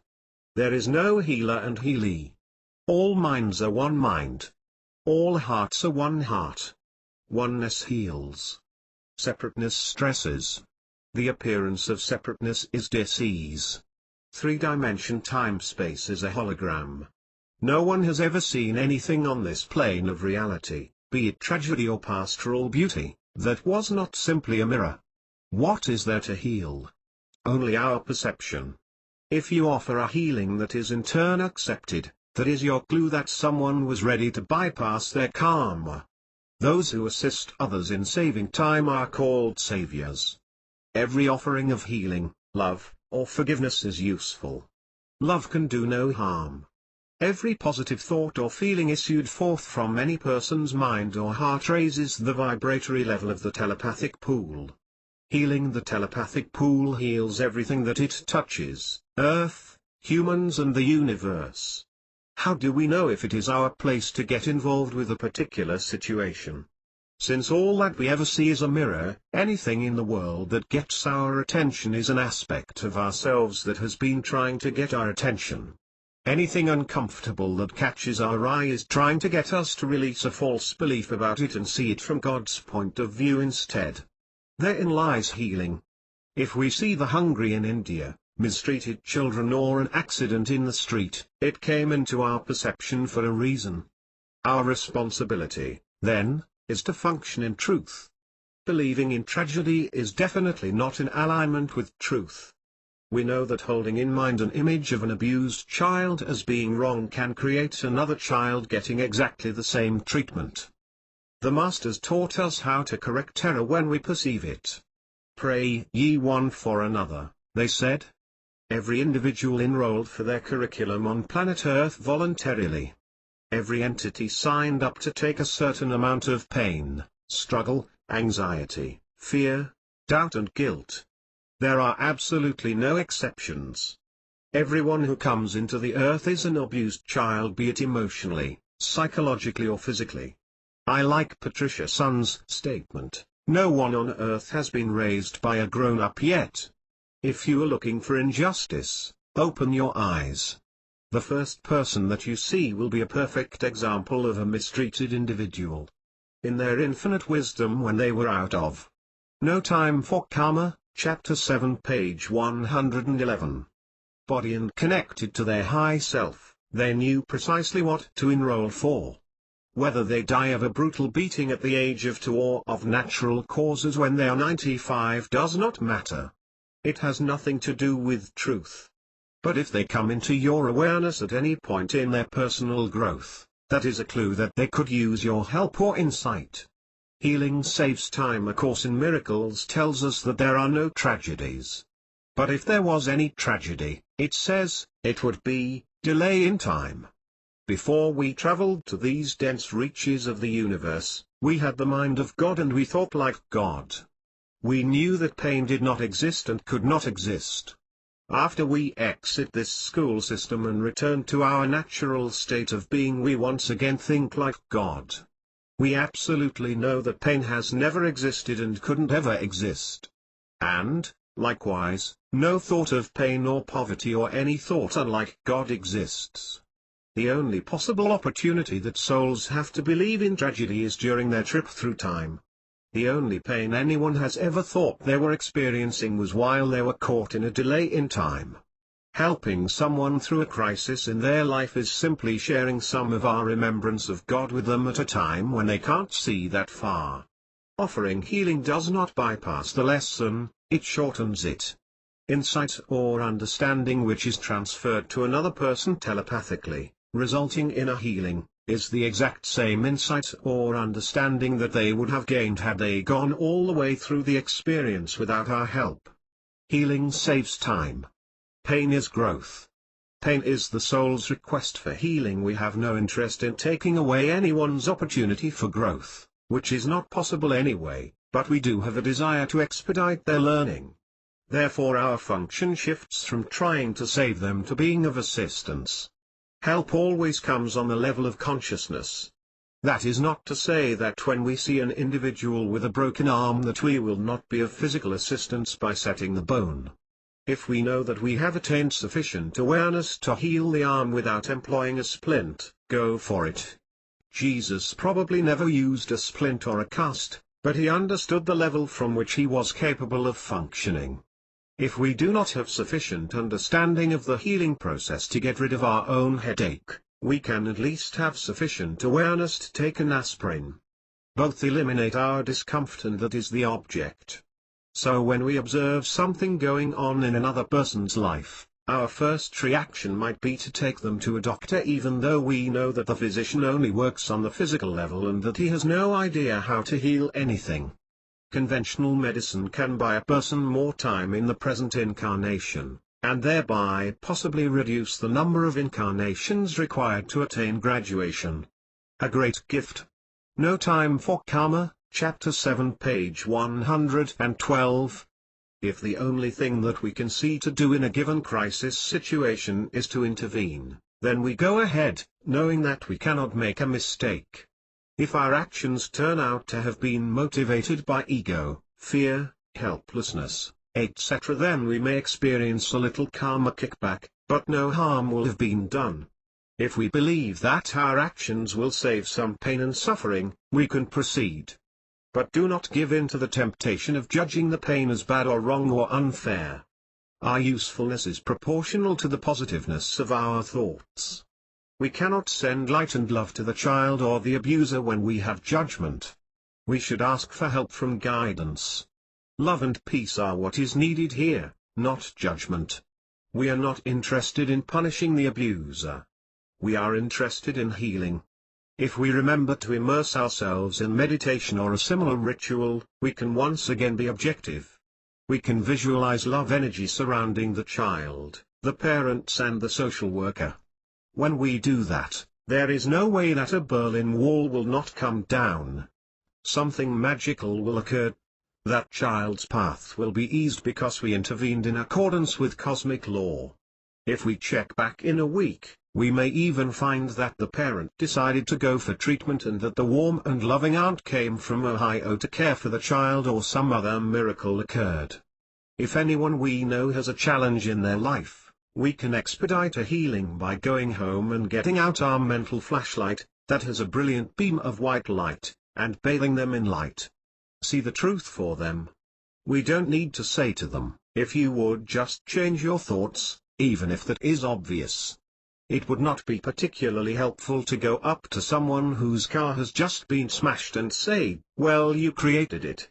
It is far wiser to communicate the way that all of the master teachers have told us to do it, telepathically, bypassing the ego's defensiveness. Remember the big picture: nothing manifests in this dimension unless it has been invited into ways. On a soul level, the individual with the problem wanted the lesson that it had to teach, and on the level of conscious awareness, he must have had some thoughts and emotions that precipitated the event. But, it is not our responsibility to explain the process to him. We just love him and hug him and hold him like we do with a 3-year-old child who falls down and scrapes her knee. Is it necessary to explain to the child why the sidewalk is harder than her knee, or whether God is good or bad because she got hurt? The child would much rather have milk and cookies, and with a bit of rocking, the next thing we know she will be out playing again. Our sole responsibility is to offer the healing by directing the power of our mind and then get ourselves out of the way. When we see a problem, we have the opportunity to make judgments about where it came from and what would solve it, but that information would all be wrong. We would have to know the individual's entire karmic history and karmic. No Time for Karma, Chapter 7, page 113. Future to make a correct assessment. We will not have that perspective while we are in a body. We can simply call the person to mind and state that it is our desire to be truly helpful. Then guidance will give us clues as to what to do. A word like harmony or strength might come to mind that we can send. When unclear, choose to send pure white light. Light is an energy that fosters the natural state of being. We should not have any expectations about the healing we offer others. The timing is never up to us. We tend to offer our prayers and turn around to ask, "Did it work? Did it work? I better call them again. Are you feeling better yet?" That is a great way to be disappointed, because healing is dependent upon the receptivity of the other person. Our desire to be helpful is never wasted, however. It is not possible to offer a healing in this universe that is not eventually accepted. If we declare from our perspective that it did not work, that is a clue that we are relying on our own power and not the benevolent force of God. He foresees that every prayer is answered. Sometimes, getting positive feedback about a healing attempt is not helpful. Our minds might be blown if it actually worked. We may not believe that we deserve to be healers, and if that is the case, the universe will not violate our commitment to undeservedness. More often, though, positive feedback seems to strengthen our resolve to be healers. We can ask the universe for positive feedback so that we can continue to nurture our self-confidence. Healing and psychic ability. Whether you came to Earth as a drop-in, one who comes here only in times of need, or you are a highly evolved Earth school student, a 12th grader, you have a very developed psychic ability. We may call our psychic ability intuitive functioning, meditation or prayer, it doesn't matter. To not use our psychic tools to gather information and disseminate healing would be like deciding that all we need to get through life is one eye, one ear, and one leg. It would be a silly way for an unlimited being to function. Each of us senses intuitive information in a different manner. There are no rules. Some people have visualizations while some experience a direct knowing. Others are empaths, so they sense everything literally in their own bodies. No one is left on the planet without a means of accessing the infinite. We already have our own particular way of tuning in. The books that say that we must sit in the lotus position for 72 hours a week in order to find spirit are not written for 12th graders. However we make our connection is okay with the universe. It does not matter. Many folks have flashes and insights while driving a car or hiking. Daydreaming, if it is not simply replaying tapes of old thought patterns, is great meditation. Most of us were told as children to quit daydreaming. Daydreaming is not a waste of time. It is a way to receive great inspiration. So we can make a very useful game of it. We can ask to. No Time for Karma, Chapter 7, page 114. Receive new music, art, or inventions through daydreams. Or we can ask to be shown other planes of reality on the way to work. We can activate our psychic eyes and ears anywhere and anytime. It is not required that we sit in our meditation chair. We may choose to tune into someone while we are in line at the grocery store, a place where we are very apt to run into someone who needs help. Anything that we sense, particularly of a spontaneous nature, is good information on some level and maybe a call for help. We are never shown in need unless the universe has already ascertained that we have the ability to be of service. Intuitive functioners throughout history have been known as prophets. The priests and the prophets have been in conflict with one another in every civilization. The priests could only echo the words that were brought in by the prophets. The priests worked for and were supported by the king.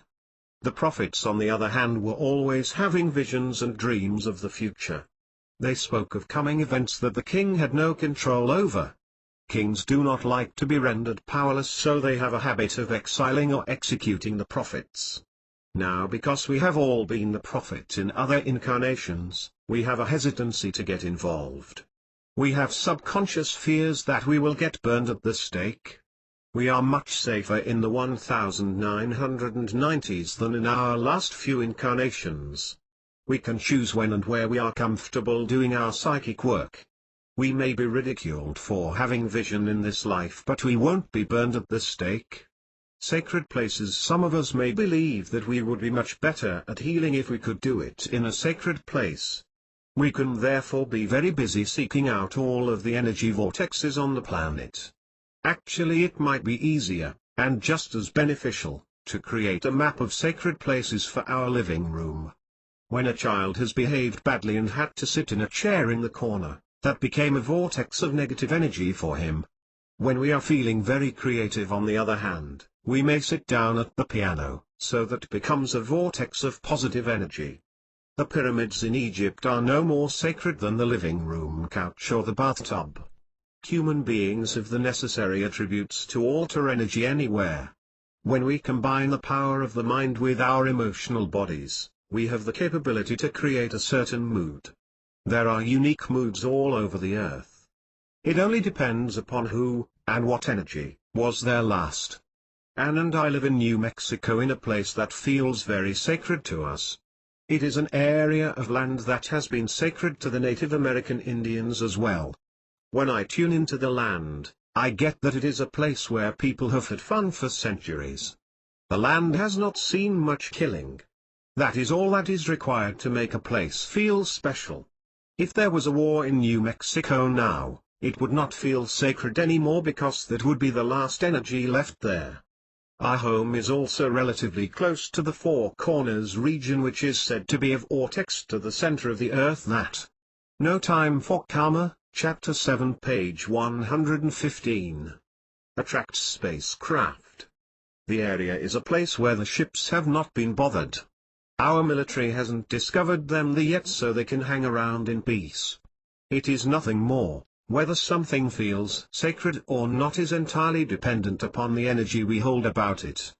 Our limited concepts of time and space do not apply as far as energy is concerned. We can alter the energy of, heal, anything. If we have a particular piece of jewelry that does not feel comfortable to us, it may well have a history that we are unaware of. We can hold it in our hand while sitting in meditation and shine our mental light on it.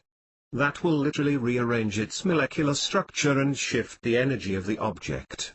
When it has absorbed your vibes, it will feel great. There is also no difference between altering the energy of a small piece of jewelry or the entire state of Missouri. The universe will not say, "Wait a minute. We have a limit of 2 square miles up here." The universe does not know the difference, and it does not care. You can alter the energy of an office building, the grocery store, the mall, or the post office. There is no limit to the power of our minds. Psychic counseling healing requires discretion and a willingness to be humble. The 5 physical senses will never reveal to us what any soul's contract with the earth is. We have to use our psychic senses, bypassing judgment, to make sense of anyone's discomfort. Psychic counselors increase their understanding of the loving nature of the universe each time they tune into someone at a soul level. People only seek counseling when their five senses have gained the upper hand and convinced them that mistakes are happening. As helpers to humanity, our job is to locate their contract with the earth, see what classes they enrolled for, and point out the easy way to get through the lesson. As we all practice psychic counseling, we convince ourselves that when the big picture is accessed, expedient solutions are abundant. Many of us have stuffed down our psychic awareness because it was unacceptable in our society or our family, so we can literally get drunk on it when we let it surface. It can be very liberating and freeing. A little humility would be nice here, though. There is an occasional tendency for those who are awakening to their intuitive ability to realize that the judgments that they used to make about what people needed were ego-based. And since they now have a connection, they know for the first time what would really fix them. All correction belongs to Holy Spirit, says A Course in Miracles. Some psychic insights. A woman approached me during one of my workshops. She had the look of someone who had been on drugs and institutionalized. She said, "I am a schizophrenic and I have spent the last 3 years hospitalized, etc. etc. I always tune people out when they begin to tell me their problems because their false illusions of themselves aren't very useful. I look for No Time for Karma, Chapter 7, page 116. Truth by tuning into their soul's contract." As I was doing this, I could see that she was speaking with this attitude of, "I know you can't do anything about this and you don't have any answers for me, but it took so much nerve for me to come up here and tell you what is going on." Then I received an incredible image of her. Many of us are living 2 or 3 or 10 incarnations simultaneously. I saw this woman living in 8 bodies simultaneously on the earth, and because she happened to be considerably more psychic than the average person on the planet, she could tune into any one of the individuals that she was at any moment. I told her that we are all schizophrenic, but not everyone is psychic enough to know it. I told her that she was far too impatient to do one life at a time because she wanted maximal growth and that her situation would eventually produce an enormous amount of wisdom for her. She responded by saying that her lack of clarity in the now was very disturbing. I said that in about 3 years everything would come together for her and she would have a perspective of the big picture that others cannot see, that the world would need her to teach compassion to the rest of us. With great joy and pride, she declared that she could wait 3 years. There can be many causes for schizophrenia and none of them are incurable when we look at it as a psychic disease. The soul can aspect itself in an infinite number of ways. None of us ever bring in our total self when we incarnate anyway. We bring in an aspect that needs a bit of work, which might be the male self or the female self or the intellectual self. If we bring in 2 aspects of the soul simultaneously that do not appear to be in harmony with each other to the average eye, we call that schizophrenia. You can sit down and have a conversation in your mind with a schizophrenic and ask them why they came in that way and what you can do to be of service. If you discover that they have aspected themselves in a peculiarly uncomfortable way, try projecting harmony to all parts of their being for just 10 minutes a day. Harmony will begin to manifest. There are a number of approaches to emotional healing available today that can dramatically reduce, or eliminate, the amount of time required in conventional therapy. If this is an area of concern to you, I suggest you read some of the books by Gerald Jampolsky, Chris Griscom, or Sandra Enneman. 20 years ago I took the Silver Mind Control course with a friend whose mother was 82 years old and senile. The doctors naturally told him that senility was irreversible, and even though there was no hope, she was comfortable and had people to watch out for her. It would not really matter, they said, if she thought that she was 3 years old or engaged in childish behavior. Well, her son was fresh out of mind control class and wanted to apply some of the principles that he had learned. He was all fired up. He had an idea to take 10 minutes a day sitting in his favorite meditation chair and talk to his mother on the No Time for Karma, Chapter 7, page 117. in our level. He conjured up an image of his mother and said, "Mom, you are getting stronger, healthier and more alert. Remember how you love to play bridge, Mom?" In 23 days she was in complete control of her mental faculties and playing bridge again. I personally have never known their 10 minutes a day process to take more than 30 days to alter any physical or emotional state of being. I know a marvelous healer whose method is to take her mental scissors and cut out the parts of the body that no longer functions properly. She says, "Oh, I see that this isn't working anymore." Snip, snip, snip, and then she goes into her mental drawer of body parts and retrieves a new organ. After using a little tape or glue to complete her mental surgery, wonderful physical changes often occurred. The universe can only read your intent to be of service, so any method that you can dream up will work. Have fun with it. There is no wrong way to do psychic healing if your intent is to be a channel for God. Bernie Siegel tells many wonderful stories in his book Love, Medicine, and Miracles about the power of the mind in healing. He tells of a woman who had been in a coma for years. When he spoke to this unconscious woman, giving her the release from parental responsibility that she needed, she died within minutes. He tells several stories about talking to patients who were under anesthesia. Anesthesia is very similar to hypnosis. Suggestions made to unconscious persons can stop bleeding, change pulse rate and blood pressure, and even bring them back when the ECG has gone flat. Every person's mind is always listening. Negative or discouraging remarks should never be uttered within earshot of any patient. Indeed, positive reinforcement spoken to sleeping patients can speed the healing process dramatically. Sometimes we may find ourselves dealing with a situation that traditionally has only long-term solutions such as terminal illness or an addiction. The group consciousness fills the telepathic pool with feelings of hopelessness about these situations. But that is changing very quickly right now. There are silver mind control instructors who work only with hardcore drug addicts, and in 40 hours of classroom training, the former addicts walk away free without any withdrawal symptoms. They are totally rejuvenated and productive human beings. If we have an addiction of any kind, it is probably a remnant of an old karmic pattern in our lives. Karmic patterns are altered by changing belief systems consciousness, not by hard work. Blessing food: we have been told to bless our food before we eat it. The reason is because consciousness creates reality in our diet too.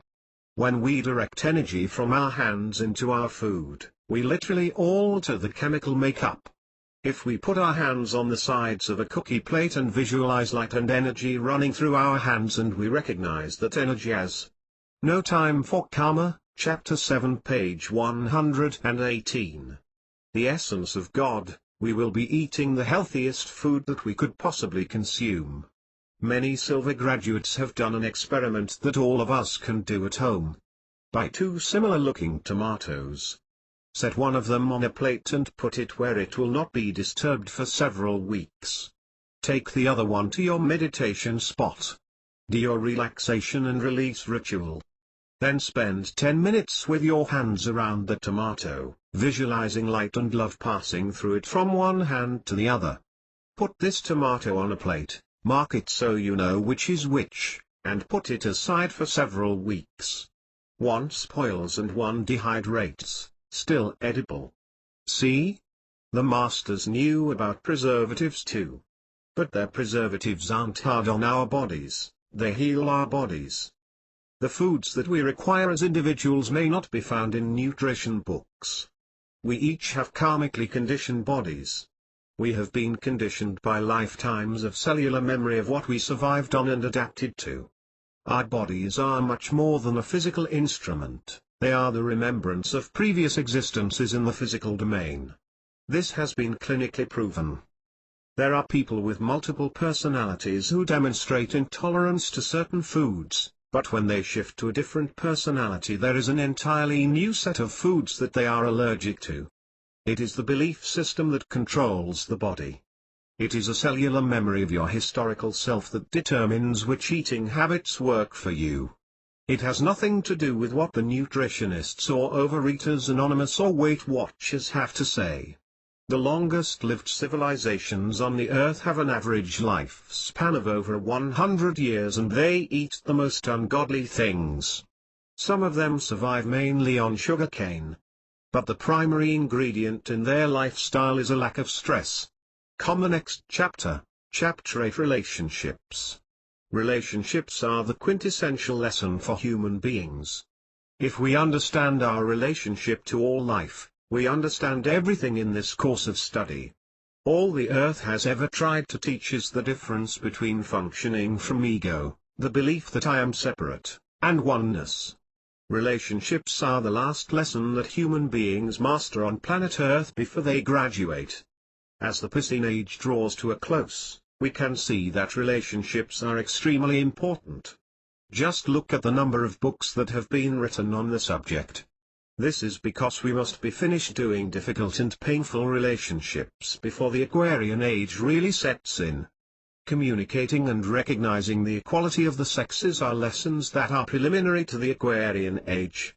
If we are going to stick around for the big show, the universe must assume that those issues have already been resolved in us all. So what can we do to ensure such resolution? The only relationship that exists in a cosmic sense is, everything is one. Learning to release our belief in separateness manifests as many different types of lessons. A botanist may study plant cells for years until it dawns on her that each cell is not only alive, it is life. Through this experience she touches a transforming state of cosmic consciousness. An astronomer studies our view of the physical universe for lifetimes until the inescapable conclusion is reached: the parts of the universe are ordered, interconnected, alive, and all made from the same stuff. That stuff is intelligent. It is God. The astronauts look down on Mother Earth and see her not as countries, borders, and governments, but as Gaia, a living being, inextricably connected to their hearts and souls. Whatever area of life a person's time and effort go to, the ultimate lesson they learn is their oneness with some aspect of our world or universe. All relationships are equally divine and equally challenging. They offer the answers to everything we need to know, provided we are willing to accept what they have to teach. The answer to every question we have lies in our realization that we are one with all of creation. Relationships, therefore, become the greatest teachers of oneness on this planet. And No Time for Karma, Chapter 8, page 120. As the Course says, when we are tuned into the teaching, every relationship becomes a lesson in love. Attaining oneness in its truest sense supersedes what we can accomplish in the physical plane. The thing that attracted us, as explorers, to this dimension in the first place was its apparent uniqueness, separateness from the rest of reality. Oneness therefore is really an understanding that we can only acquire after we have graduated and moved on to other school systems. We rarely evolve to the point where we can say that all of the people on the earth are me, but we can grasp the intellectual concept that oneness is possible and begin to feel that it is true. Also, awakening is a very singular process. We each follow our own bliss, which leads to reunification with God.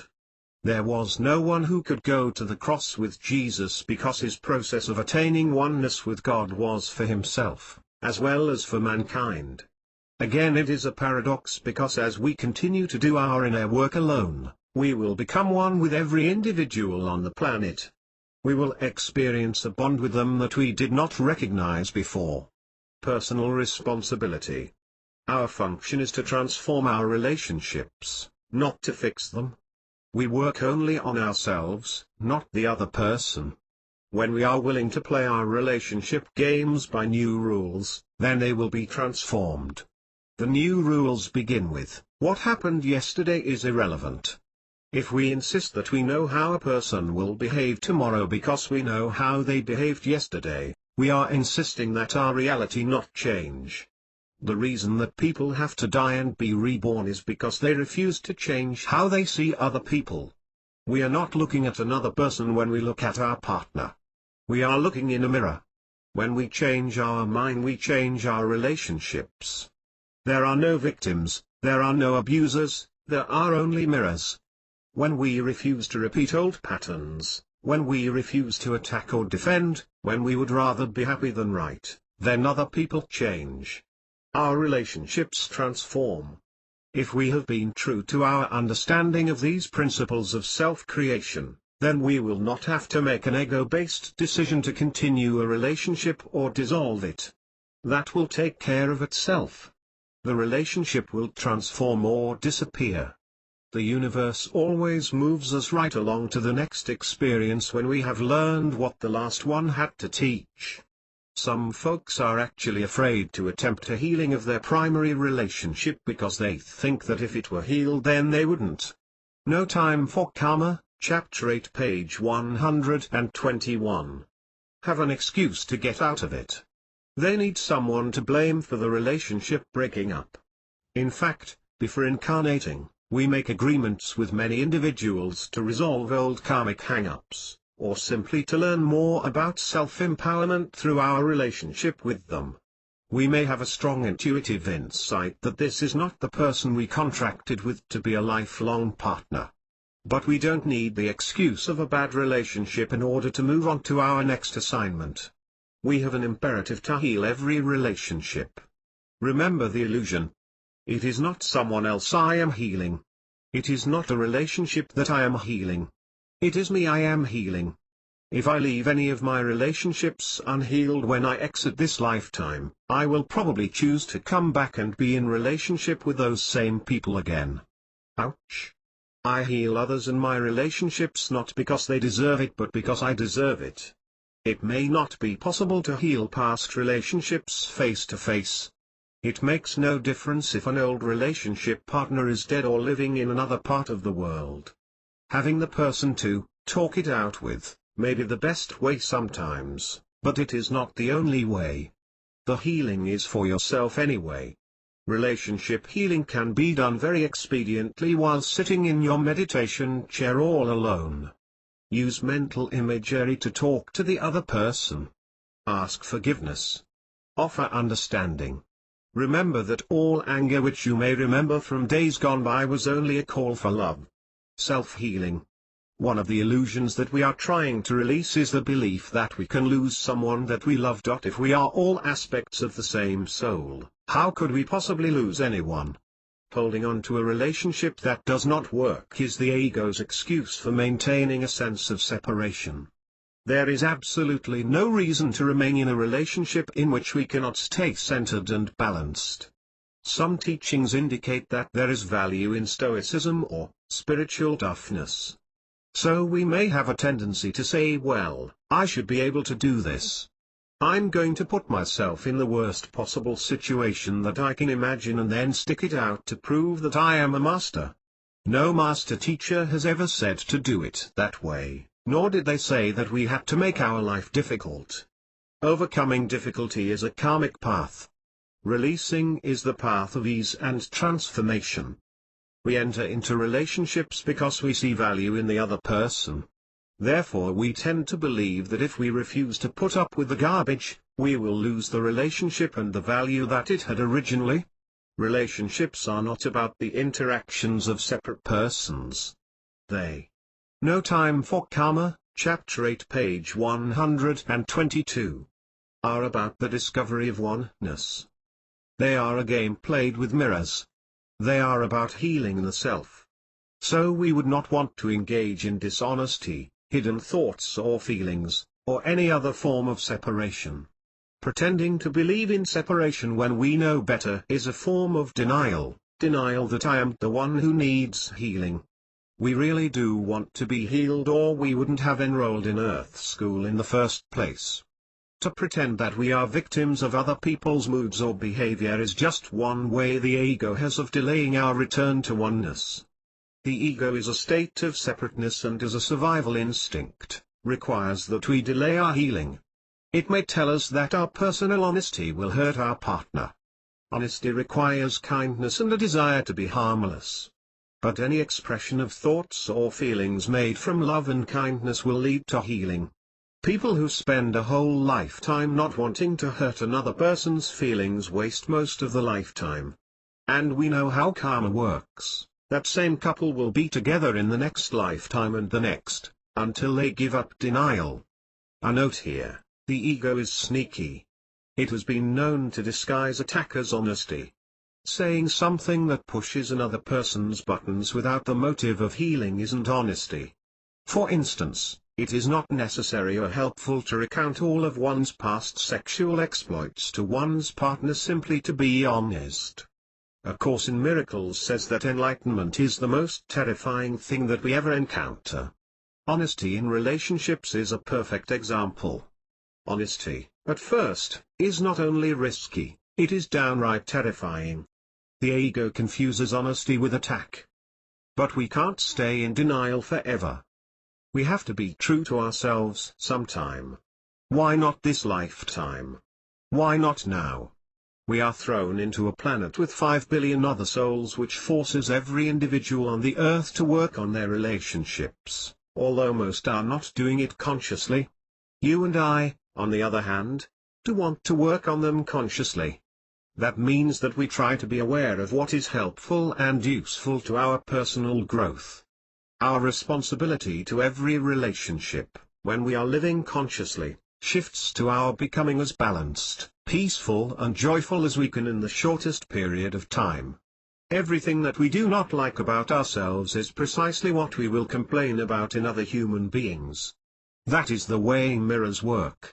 If the way someone dresses or drives or eats or handles their children bothers us, it is a total and perfect reflection of something in the unexplored parts of ourselves that we do not appreciate. No Time for Karma, Chapter 8, page 123. We can read self-help books, seeking answers by looking at the common patterns of mankind and receive much insight. But there is more. Our patterns did not originate in this lifetime. There is not a single significant relationship in our life that is not karmic. That means that nearly 100% of the problems that we have with people originated in some other reality. This is that next lifetime, a repetition of the last one in which we refuse to be honest, peaceful and loving. We can try to go back to our childhood and our relationships with our parents, but while the problems have been restated, outpictured, in this lifetime, not all answers can be discovered by examining only the obvious behaviors and emotions. Fortunately, as Aquarian energy infiltrates our planet, society as a whole has begun to give credence to counseling and the unveiling of emotional issues. For many folks, finding an unbiased listener who is obviously there to be of assistance, in and of itself is a breakthrough that produces startling results. Many experienced therapists have been able to combine the best of the conventional emotional treatments with intuitive insights into an individual's emotional past life, with the result that a small number of sessions in a brief period of time has produced wonderful healings. If a person does feel that some unconventional therapeutic assistance could be helpful in dealing with the emotional ramifications of a relationship, there are now available some very expedient methods for getting to the root of difficult-to-resolve issues. They take into consideration the fact that life, and all of our relationships, are millions of years old. The techniques include such things as past life regressions, rebirthing, what Sandra Enneman calls soul retrieval, large group seminars such as Insight, and Patricia Sun workshops. Karmic insights achieved through some intuitive process often provide enough information that a person can find a reason for the situation existing in the first place. Or, they can see that the present situation is not unjust because there was more to the story than they knew about. Often they can see that they weren't being victimized by another person but were participating in a cosmic setup aimed at healing or forgiving the self. This can give the logical mind sufficient reason to release anger and resentment, to forgive. We, as students of self-unfoldment, need to remember that if we choose unconventional methods of approaching our own healing, we show that we have at least a bit of ego left when we say, you know who really needs this is Sue or Bob or Sally. We are here to heal ourselves, not foist our panaceas on other folks. Even if we tried, they would be sure to point out there are regression junkies, just as there are therapy junkies. No Time for Karma, Chapter 8, page 124. When we take responsibility for our lives, we must also take responsibility for our problems. You and I have traveled a rocky road to get to the place where we could make a statement like this without being overwhelmed by guilt for creating such a mess, or falling back into denial and projecting the blame out there. We are catching on. There is no blame, no fault, only images mirrored back to us by our karmic comrades. Our function is to heal these images for our own benefit. With this knowledge we can avoid all attempts at fixing our partners and offer, instead, acceptance and understanding. Giving power away. If we believe that our happiness lies in another person's behavior, we are going to be sorely disappointed. There is not a human being on this planet that can make you or me happy. If they could, we would be their slave because we would have also given them the power to withdraw our happiness at any moment. Relationships are a learning experience. Our goal is to have harmonious and loving relationships with ourselves. What is the difference between saying, "You make me so happy," and "When I am in your presence, I allow myself to feel so happy"? The first statement totally gives our power away. Devastation will surely follow because that person can never live up to our expectations of who we want them to be. Yet if we can master the technique of allowing ourselves to be happy, safe, in the presence of compatible people, we will be home free. Being true to ourselves in relationships. If our partner has a problem, it is not helpful for us to see it. It is, however, very helpful for us to recognize that they are the Christ. Everyone on this planet is a student, and we are all doing the best that we know how. If someone has an issue, their only problem is their perspective, and we cannot alter it for them because each ego has been trained to defend its limitations.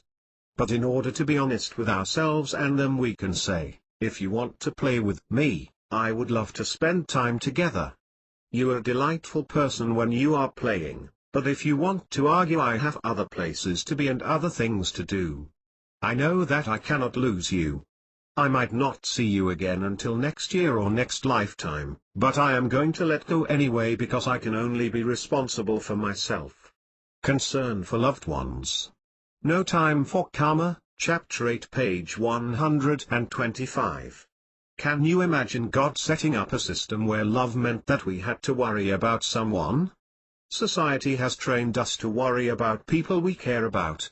If thoughts held in mind create our tomorrows, then worry creates never-ending repetitions of the conditions we worry about. Not a loving thing to do. We can say, "I'm sorry, but worry is not in my vocabulary anymore. I'll send you light, I'll pray for you and I'll bless you, but I will not worry about you or anybody else. You are not my responsibility. You are my friend, but you don't belong to me. You belong to God." We want to be sure that we understand that our spouses, lovers, children, parents, boss, employees and the grocery store clerk are not our responsibility. It is one of the paradoxes. Even though you are me and I am you, you are none of my business. One thing we must grasp if we would become better way showers on the planet is that we cannot change another human being. Soulmates. There has been a lot of talk lately in the New Age community about soulmates and twin souls. Many people are hoping to meet their soulmate. There are no ideal soulmates. Separate, perfectly compatible entities outside of ourselves do not exist.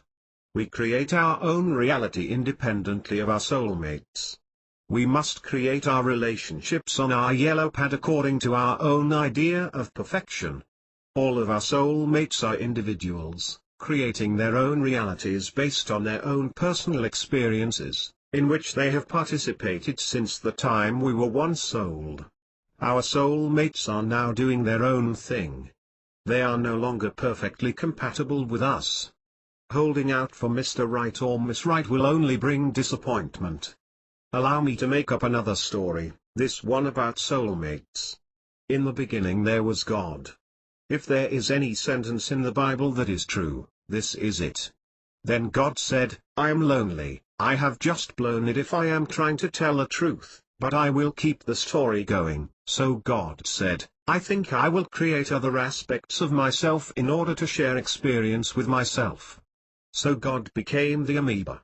When it divided there were 2 amoebas and they kept splitting until there were 60 billion separate entities.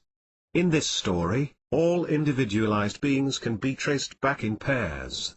If 2 separate entities were one before they split, they are now soulmates. That which they individualized from can be called the oversouled. This is a wonderful fantasy which assumes that time was linear.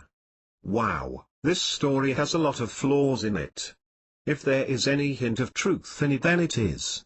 No Time for Karma, Chapter 8, page 126. Reasonable to say that at some point each of us must have had past experiences while we were a part of every other one of us. Therefore, everyone must be our soulmate dating back to some level of the creation story. It simply comes down to who you feel comfortable with and who you can experience a warm and bonded feeling with.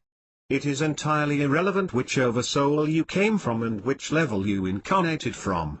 If someone has been your companion in time, you will feel a love, or love/hate, relationship to them. If you have played together in the sands of time, they will feel familiar. You will also come to recognize faces that are familiar from incarnational experiences outside of the Earth school. I've called remembering a past experience with someone a date in time, or we can refer to it as a past life together. Past lives don't have to be on Earth. In fact, only a small percentage of them were/are on Earth. You have soulmates that you would not only fail to recognize, but could not stand to be with because, as far as linear time is concerned, you have been doing different things and acquiring contradictory value systems. You have no interest in soulmates or twin souls or relatives of the oversouled. Look for companions in time regardless of which time-space you played in together. They are the ones whose beliefs, values and limitations are apt to be most similar, comfortable, to yours. They are the most fun. For most people, the search for a soulmate is an attempt to find the perfect mate instead of creating the perfect mate. We create all of our realities, including our relationships. We are not here to give away our power to our oversoul to make us happy. We are here to take our power back, to get out the yellow pad and write down absolutely every quality we do and do not want in our partners. And then to be true to ourselves by refusing to accept what we don't want and drawing to us what we do want. Remember that we record qualities and attributes to clarify our own thought and therefore our own creation. Whereas outlining physical characteristics, such as tall, dark, and handsome, merely limits our co-creation with the divine. We are interested in qualities like compatibility, respect, fun, support, and the perfect partner for our life's work. Sexuality. It is only on this planet that entities come in having aspected their masculine and feminine energies. Nowhere else would beings even think of splitting themselves down the middle, saying, in this life I'll be a woman and the next time I'll be a man so it will all balance out. Since the Earth teaches through duality, her students learn to reconcile their No Time for Karma, Chapter 8, page 127. Opposite aspects in order to create oneness. Sexuality then becomes a convenient tool to use in duality. Sexuality is like all appearances in 3D, it is irrelevant and it is highly significant. In sexuality, as in everything else here, there is no right and wrong, only lessons. We are striving for balance here and that includes equally radiant energy centers. We have 7 major chakras. If we ignore any one of them we will feel out of balance, unfulfilled, and we will not enjoy ourselves. Some individuals consider themselves to be so spiritual that they only function from above the solar plexus. Me have a base chakra? No way. I must have transcended that a long time ago, right? We must acknowledge and bless all of our chakras and declare the form in which they manifest divine. We must express our sexuality, duality, and recognize the existence of only one soul in us and our partners. We cannot avoid that lesson. The issue is how to maintain our comfort while we learn. There are two ego-promoted beliefs relating to the men/women issue that permeate the telepathic pool on this planet. The first is that sex can be bad. The second is, if you love someone else, you don't love me. The first one is the root of male/female guilt. The second one is the root of jealousy. Students who still have a belief in the ego's programming, and that is all of us, find guilt and jealousy to be stumbling blocks. Jealous people find it difficult to let thine eye be single, fixed on God. The pattern makers for the new age, you and I, do not have to mend these misconceptions. Our job is to hold the truth of oneness within our own minds and hearts so that the energy which radiates from us will temper the telepathic pool with unconditional love, and as time passes, end the war between the sexes. At some point evolving beings become absolutely, passionately in love with everybody. How do we handle these feelings while on Earth? Carefully, very carefully. Our job is to be useful to the students here, not to put unnecessary stumbling blocks in their way. The sexual expression of love with every soul on the planet is not required. We won't miss out on getting it on with people we love.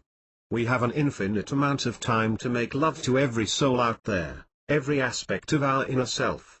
We do have a subconscious remembrance of our existence outside of this physical dimension even if we are not consciously aware of those experiences. We did not believe in separation when we were outside of our bodies. In our normal extraterrestrial existences we merged souls made love, when we saw someone who was familiar. Do you remember the lights zooming around the swimming pool room in the movie Cocoon? The two characters became one light. We do that routinely when we are in between Earth lives. No Time for Karma, Chapter 8 page 128. We will eventually all fuse as one, but because that is a concept that we cannot grasp at the moment, we start by working on our connections to each other, one at a time. So if we remember how we used to jump into another person's soul when they felt familiar, we can understand why we have that same tendency here on the Earth.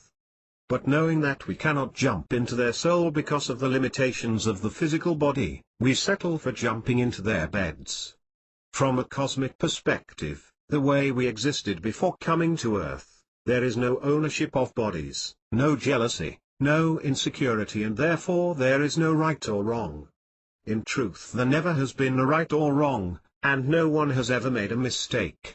On Earth, however, it is wise to check with guidance before translating our feelings into actions. From time to time our attraction to another soul might have been so overwhelming that we forgot to check with guidance. That is not bad. Other times we may check with guidance and actually get permission to indulge in sensual gratification. Most of the time, however, we will probably opt to take practical action to keep from being chased down the street by an angry spouse with a butcher knife. When a relationship isn't progressing easily, when it feels complex, that means that we have been getting quite mental in our attempts to find answers. That is when negative ramifications begin to outpicture. Thoughts held in mind, including complexity and complication, do manifest. Therefore, if we become involved in a complicated or unpleasant situation, we simply back out, once again to choose peace. Then we send light in the same way that we would solve every other problem that we encounter. We cannot make a mistake, even in the expression of our sexuality. Write that on your refrigerator. Ultimately, everything will work out wonderfully and we will get to love everyone because that is the nature of God. In the meantime, we have some old patterns to release in our relationships. Anger and conflict. A Course in Miracles makes it very clear that there are only two emotions, love and fear. Therefore anything that we are not experiencing as love is a result of a fear that we may be damaged. If we are angry with someone, we may be afraid that they're controlling us or overpowering us. We may believe that we can't be in control of our own life. Anger always says, "You are wrong and I am right. I am mad because your inappropriate behavior is damaging me." If we are not going to do anger anymore, we must be willing to say, "I create my own reality impeccably, so if I feel bad it must be because of my own choices. I am going to look for a solution in myself instead of trying to change someone else." No Time for Karma, Chapter 8, page 129. It helps to be aware of the beliefs we have when we engage in conflict. If we allow other human beings to push our buttons, we believe in defending our buttons. Cosmic law states that thoughts held in mind will manifest in our life. If we are holding an image of wrong behavior backed by our anger, we have guaranteed that we will have conflict in our life again tomorrow. By the same token, if we are creating our todays by thoughts held in mind yesterday, or yesterlife, then what is upsetting us is not what we think is upsetting us. The Course says, "I am never upset for the reason I think." When we forget that we are one with God, the ego indulges in fear. It immediately resorts to protecting the self by projecting negative emotions towards others in order to keep from having to take responsibility for them. Functioning from a cosmic perspective, on the other hand, is recognizing our connection with the infinitely powerful source, which is a state of being that does not require protection. There are a couple of ideas from the Course in Miracles which are very useful to keep in mind when a relationship is generating conflict. First, all anger is a call for love. This tells us that another person is not really trying to harm us with their attacks. They are just feeling unloved and are trying to get love from outside of themselves. Secondly, the Course asks, would you rather be right or happy? You can't be both. There have been millions of people arguing with each other for millions of years on Earth. As of yet, no one has ever won an argument. Why would we engage in such obviously futile entertainment? Because the ego has no choice. If it truly is separate, then it must be right to survive. Only beings who have given up on separateness can conceive of giving up being right. Our society has placed ultimate value on being right. Aside from the fact that being right is a cosmic impossibility, it has never made anyone happy. Conflict cannot be fixed by correcting other people's errors. The only way to end a repetitive pattern of conflict is by refusing to participate. When we stop playing the attack and defend game and choose peace, there is a very predictable sequence of events that begins. The first thing that happens is that the person we are dealing with will become very angry because they just lost control. Their entire security lies in their understanding of our neatly ordered reactions. If we break the traditional rules, by choosing peace instead of defending or attacking, their belief system is torn to shreds. They will echo back all of the reasons why we cannot resort to a new type of behavior. They will try to push every one of our buttons. That's not fair. You have to fight with me. You're just escaping.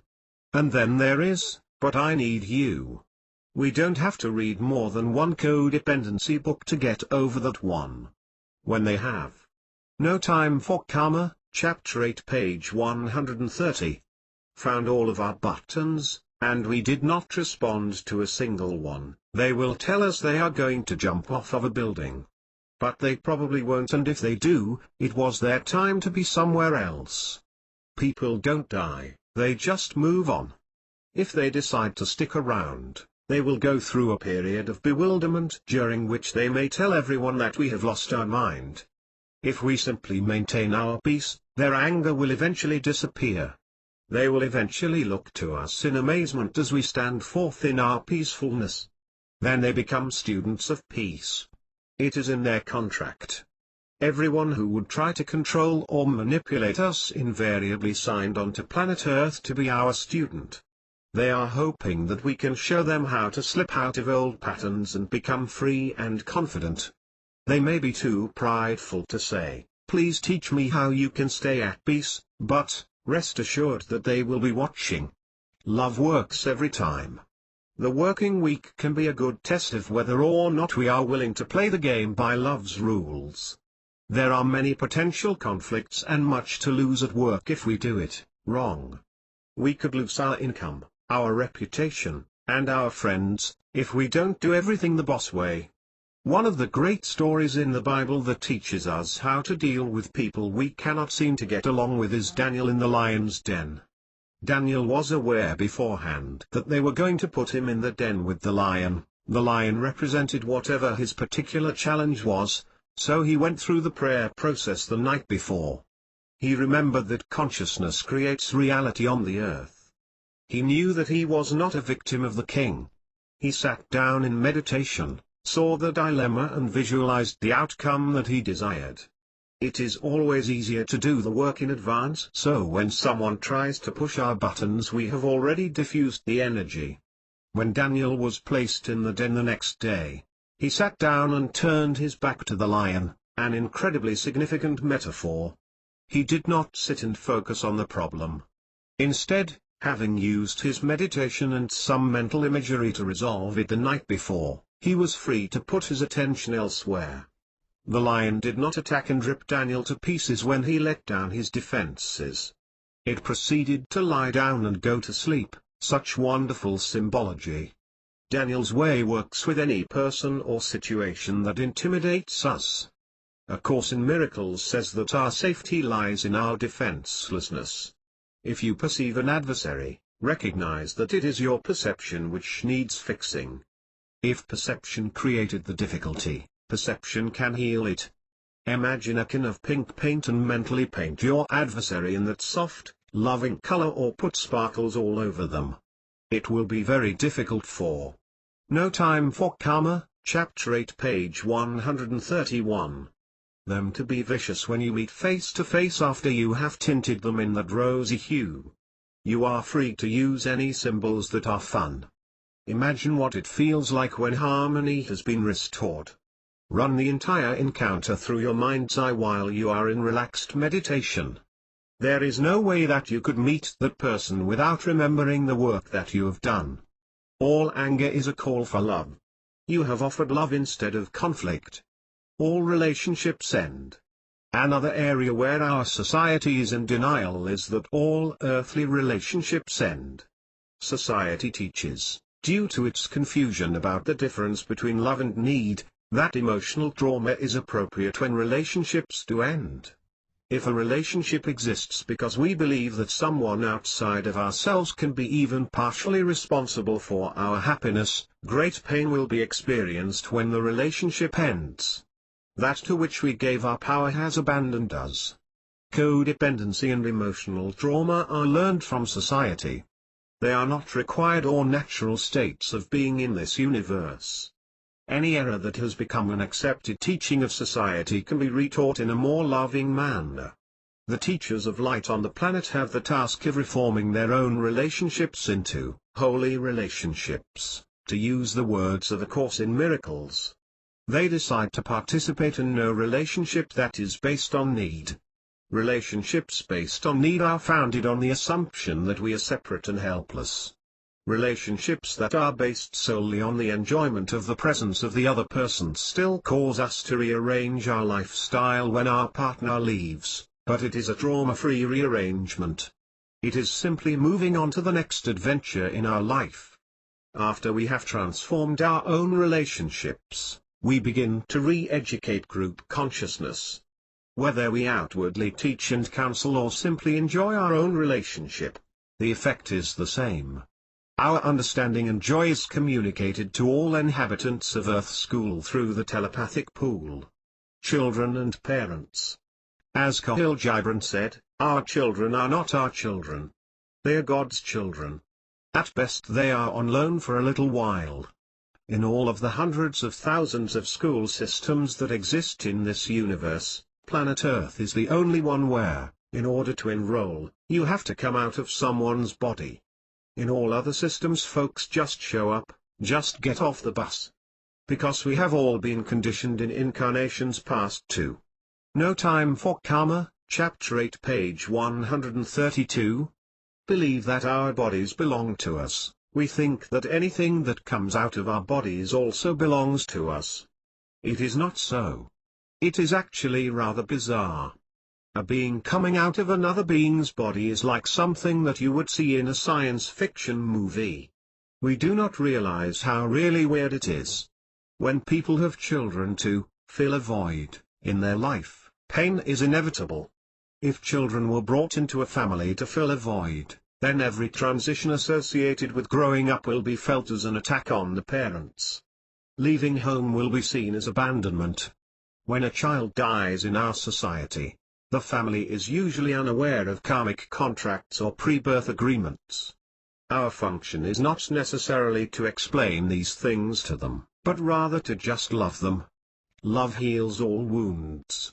On a soul level, parents choose their children so that they, the parents, can break old patterns. There are no exceptions to that rule. Our parents are absolutely counting on the fact that we are not going to play the old guilt games or buy into their drama. They are all thinking on a subconscious level, boy, I sure hope my kids don't let me get away with what I'm going to pull, because if they shape me up now, it will save me lifetimes of work. To show love to our parents we must be true to ourselves. But if we try to please them we will leave them in the same mess that they are in now, until one day or one lifetime someone finally decides to help them break the pattern. Every individual who incarnates on this planet chooses the time of their incarnation and their own path. Anyone born in the 1990s or later will experience adulthood in predominantly Aquarian energy. These souls have completed most of the work required for graduation. People who are not oriented towards compassion will not be found in the Aquarian age. Few people will come into this school now if they primarily want to be in bar fights. The children who are incarnating on the planet now are playing an enormous role in the transition of the Earth. As infants, there is not a single one of them that is not consciously in contact with their pre-birth state of awareness. Gerald Jampolsky tells a story of a young couple that he knew who brought a newborn into the family. From the moment that they introduced the infant to their 3-year-old child, that older sibling asked to be alone with the new baby. The parents were thrown by this child's insistence. They feared she might harm the baby.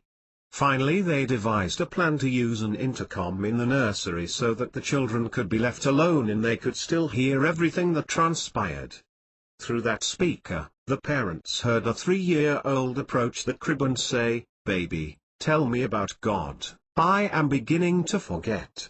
No Time for Karma, Chapter 8 page 133.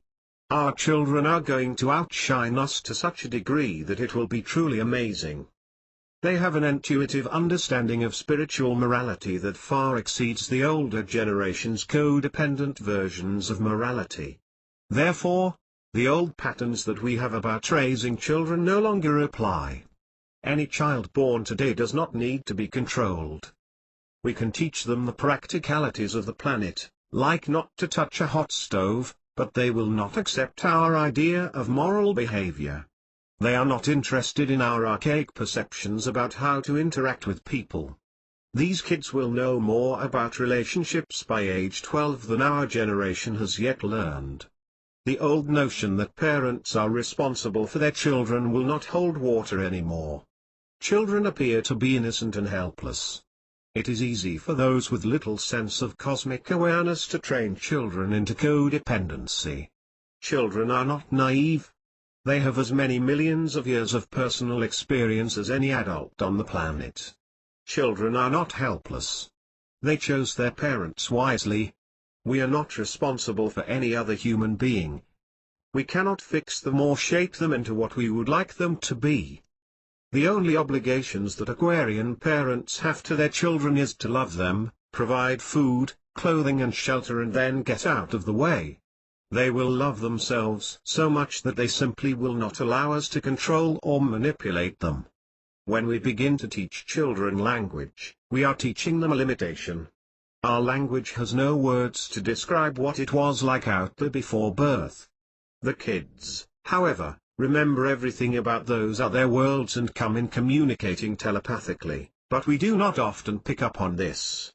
They are tuned into everything that is going on in the house, including everybody's emotions, before they can even speak. A child's programming about the limitations and fears, or love and harmlessness, of people on the planet begins in the womb. With that kind of intuitive ability, we can anticipate that New Age kids will be lousy students. Our school system is designed to make clones out of children. It teaches dependence on the intellect, manipulation, competition, and separateness. It does not teach true understanding. The new children will not tolerate that kind of education. The school systems will have to be totally changed. Education and love are not distinct subjects. Until these changes take place, know that our children will not fit in.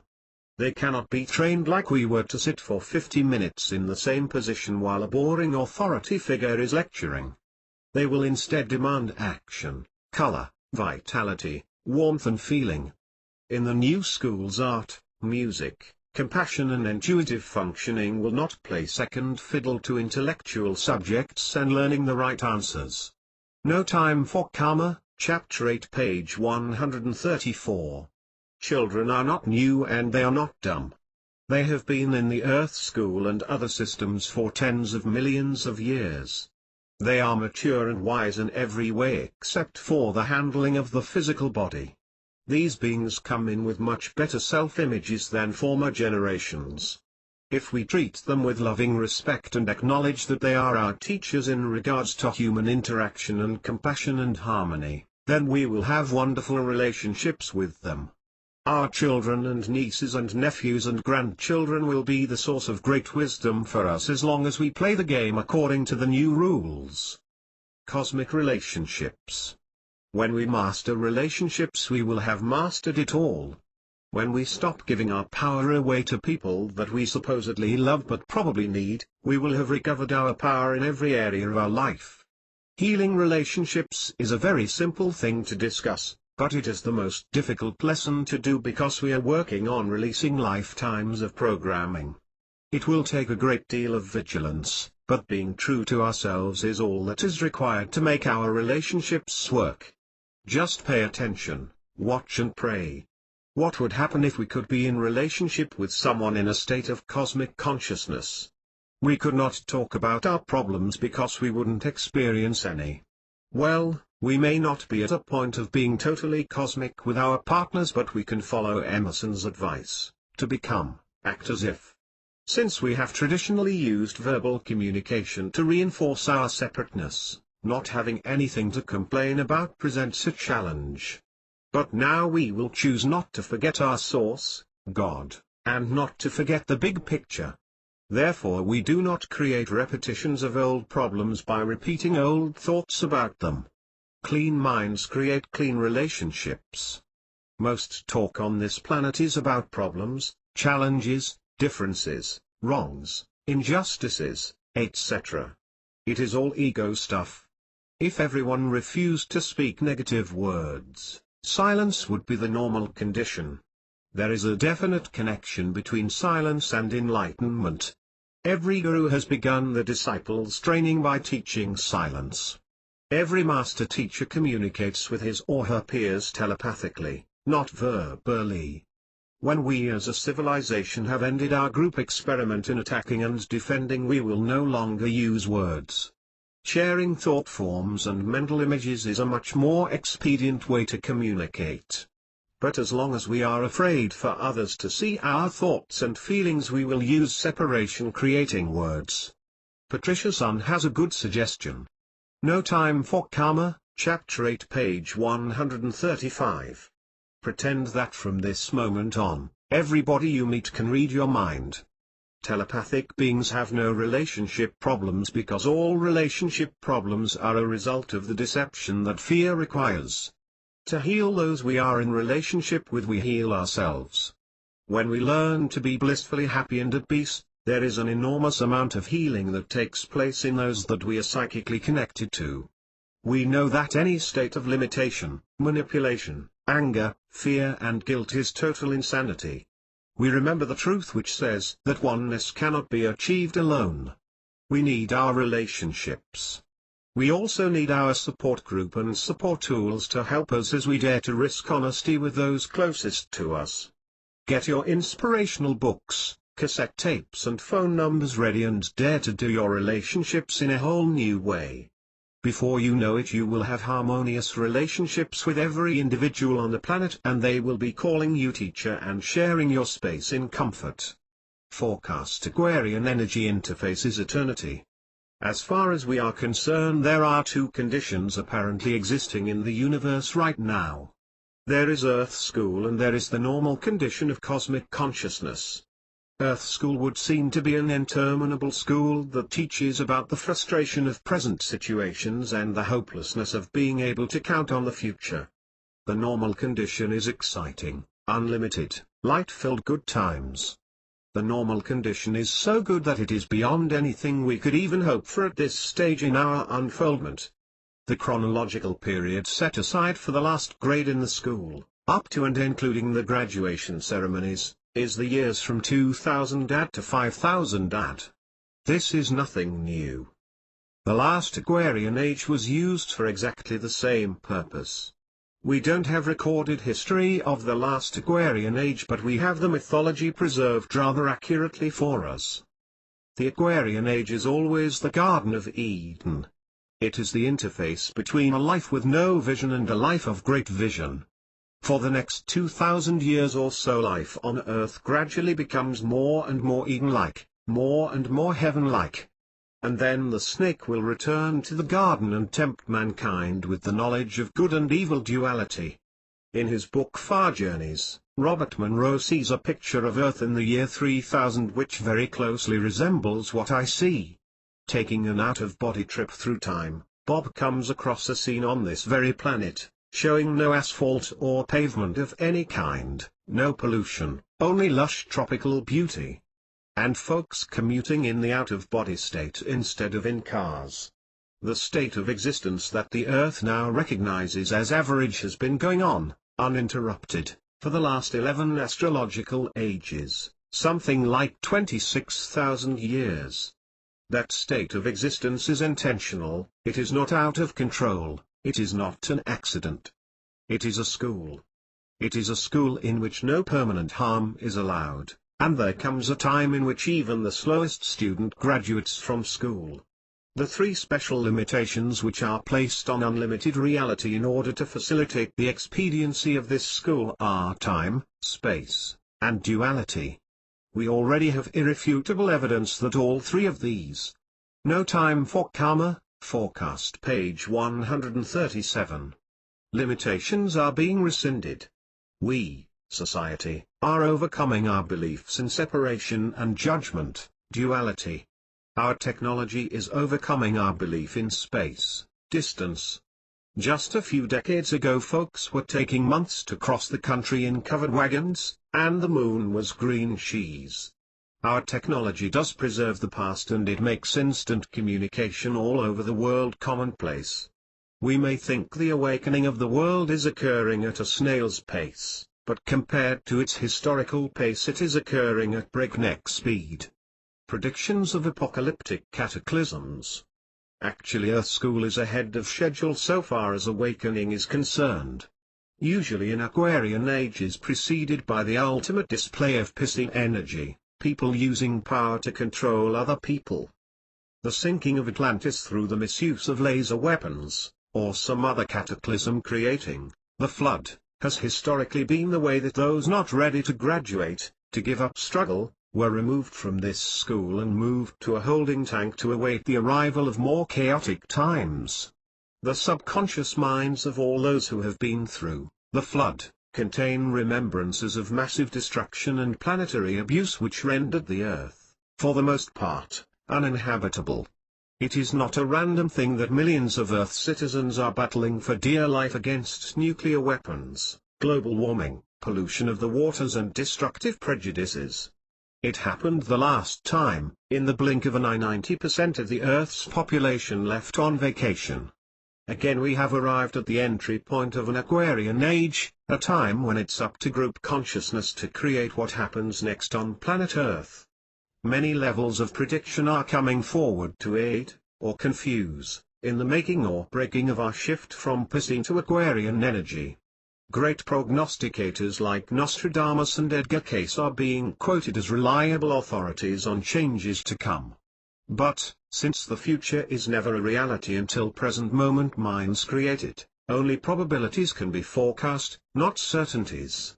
Humanity has the free will to change its mind, to recreate the future and the past at any moment. And, as many are beginning to see, we have changed our minds. I began reading the books about Edgar Cayce in the early 1970s. Cayce said that California would fall in the ocean around 1976. The cataclysmic events forecast by great seers of the past, including the Hopi and other traditions which stayed relatively close to God in their societies, are not contained in what I see for the coming years. No Time for Karma, forecast page 138. Since the insights that I receive are nonverbal, I will make up another story. A few hundred years ago, as we view time, a fax was sent by the hierarchy, school board, to all stations in this quadrant of the universe. The fax was a reminder of what time it was, relative to Earth time. Another Aquarian age was rolling around and there would be need for helpers on the Earth. Since the prime directive prevents assisting the planet without actually getting involved, incarnating, a commitment of participation was required from those who thought the Earth was worth protecting from destruction by her ignorant inhabitants. Incarnating to save the planet was viewed, not so much as a task of overcoming the forces of evil or forcing her inhabitants to be good little boys and girls, as it was incarnating for purposes of impregnating the telepathic pool with the consciousness of harmlessness and peace. Before birth, though it sometimes slips their minds now, these volunteers understood that it is consciousness that creates reality, not force. It was expected, by the hierarchy, that perhaps as many as 10,000 entities would see enough value in this old schoolhouse to want to save her. That would be 10 times as many as showed up the last time. But when check-in time arrived, pre-registration was not required. These cosmic beings just kept coming and coming and coming. Not required to be here, since these were peace-loving folks who had already graduated or whose primary school was elsewhere. They showed up in droves. Millions incarnated simply out of love for you and me and Mother Earth. This mass incarnation was unprecedented and unpredicted. There is no greater love than this, that a man lay down his life for a friend. Millions of them came, ready to die an earthly death if necessary, simply to be here, to let their vibes penetrate group consciousness. And there is a good chance that you are one of them, especially if you have been saying to yourself, "What the hell am I doing here?" The arrival of these peace-loving beings has prevented a repeat of previous floods. It created a shift in the creative consciousness from what was seen by Cayce and Nostradamus. One person does make a difference, especially when there are millions of them. In one sense, the inflow of harmless consciousness to this system has already been an unequivocal success. There will be no nuclear war, a couple of scares still to come perhaps. California will stay firmly connected to the mainland. That old song about a whole lot of shaking going on could still be applicable though. Pollution will not significantly reduce the habitable land area. And global warming will not cause the flooding of Manhattan or Japan. Some global warming will, however, help turn vast areas of the Earth's surface into a Miami Beach paradise. No Time for Karma, forecast page 139. Keep it in perspective. Change is relative and group forecasts are meaningless to individuals. A little perspective may help. Politically and socially we see that the norm throughout recorded history has been repression, restriction and some classes of people being subservient to others. That norm still exists for the majority of the world's population. We understand that this condition is not wrong, it is simply the way that karmic teaching works. If we look for a political precedent for what is happening on the earth today we will find none. When Thomas Jefferson penned his words declaring that all men have the right to the pursuit of life, liberty and happiness, he risked being hung for heresy and betrayal of the king-dictator. There was no precedent for a large group of people forming a nation based on beliefs as radical as these. When women of this nation, followed by many Western nations, achieved suffrage, there was no recorded precedent of that magnitude. Every distinctive group of individuals in the Western world now has its advocates for equal treatment. Unprecedented change is not only continuing today, it is becoming the norm as we approach the cusp of the Aquarian age. The Berlin Wall, the Soviet Union, Poland, Romania, Tiananmen Square all testify to the times they are a-changin'. The Aquarian age is different than any other age of the astrological calendar. It is, indeed, a new age. Characteristics of Aquarian energy. The Aquarian age is a time of nothing is hidden. It is a time when secrets are no longer the basis of government or big business. It is a time when communication systems let everyone see what is going on in every nation and every corporation. It is a time when there are no skeletons in the closets of the world, because not only do people refuse to hide behind pretenses, but our moral judgments dissolve in compassion and understanding. Aquarian energy brings with it telephones, radio, television, satellite communications, airplanes, rockets, space travel, and any other technology which helps make all the peoples of the galaxy one people. In the Aquarian age, space or distance becomes less concrete. We can overcome space. We are not limited by distance. No time for karma, forecast page 140. Aquarian energy brings with it tape recorders, video recorders, movies and the technology which preserves the past, which helps prove that the past is not past.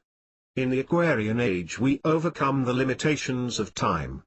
In reality, all time is simultaneous time. We soon will get a glimpse of this. Karma has always taught that all peoples are one people. The repressors or persecutors of a race, class or sex, come back in the next life as a member of that race, class or sex. Well, the karmic lessons are now ending. We are catching on, albeit slowly, to the truth that there are no inferior human beings. Aquarian energy brings with it a knowing of the oneness of all of the individualized aspects of God. The Federation of Space Civilizations. Uppermost in the quest for understanding the shift into New Age consciousness are questions concerning visitors from outer space and communications from disembodied entities. To interpret the channelings of the Space Brothers, we must understand some things. First, all information which is received from a source, through the mind of a channel and recorded by a third party, or tape recorder, must be considered hearsay evidence.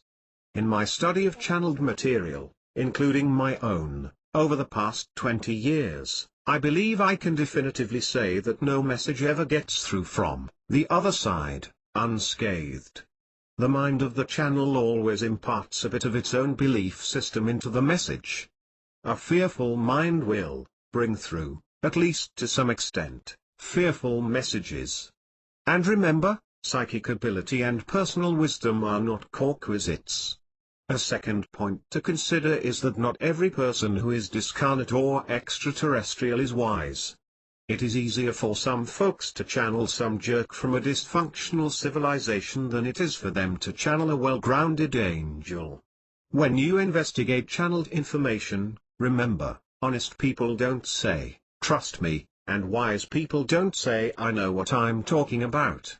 Also, channeled voices that say, "I've been waiting for you," are implying guilt, and, "We must hurry," is said by those who believe that time is real and damage is possible. Incidentally, I once asked the source of my channeled communication, what is the difference between angels and space brothers? The answer came, area of interest. They are all just folks.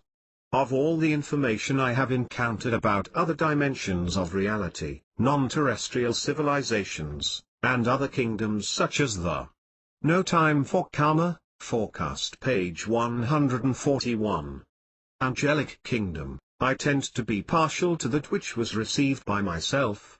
But that just goes along with my basic belief that each person should give the highest credence to their own intuitive connection with guidance.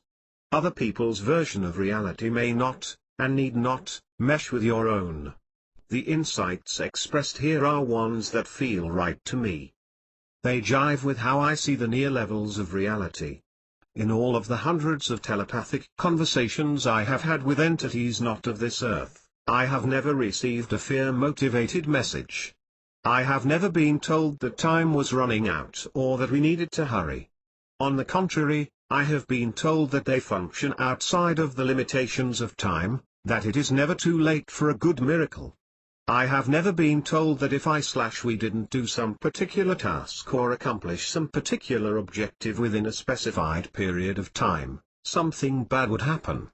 I have never been told that light workers needed to expose the spiritual subversives, or defend the ramparts of God. I receive messages such as, everything is okay just the way it is. I even have been shown great celebrations taking place in other dimensions because we folks of planet Earth were making such wonderful progress. I was told that there are over 60 independent civilizations participating in a federation. The purpose of the federation is to be of assistance to any civilization which requests it. We Earthlings will soon ask for assistance from the federation. We will ask because many individuals whose home civilizations are Federation members, have incarnated. These individuals intuitively recognize the appropriateness of shortening our learning curve in the areas of technology and environmental cleansing by asking for help from their friends. I was told by the crew members of one mothership, that they had the capability to filter the pollutants out of our atmosphere within 20 minutes, if they were asked by a majority of the Earth's people. The prime directive, prevents their assistance until the incarnate ones ask. It feels appropriate here to include an excerpt from a newsletter I wrote in November of 1990. I sit here in the midst of paradise, northern New Mexico with new snow on the mountains, the full moon over the white desert. For the millionth time I wonder, what are we doing here on planet Earth? Is it a mistake? Is it for the sheer excitement of exploring a life in which there seem to be so few real choices and so many victims? Are people really the victims of their aging bodies, their unskilled behavior, their lack of material possessions, or the Saddam Husseins of the world? Or maybe the snow has the answer, in stillness and softness shall ye find God. God. Peace. Fact or no time for karma. Forecast page 142. Fancy, truth or illusion?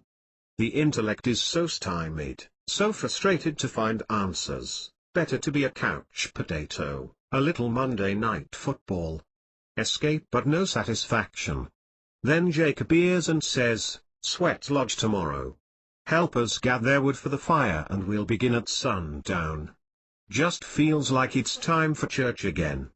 Stacking wood and sealing the lodge against intruding light, laboring with spiritual comrades, a better diversion than the Dallas Cowboys. Then the ritual begins.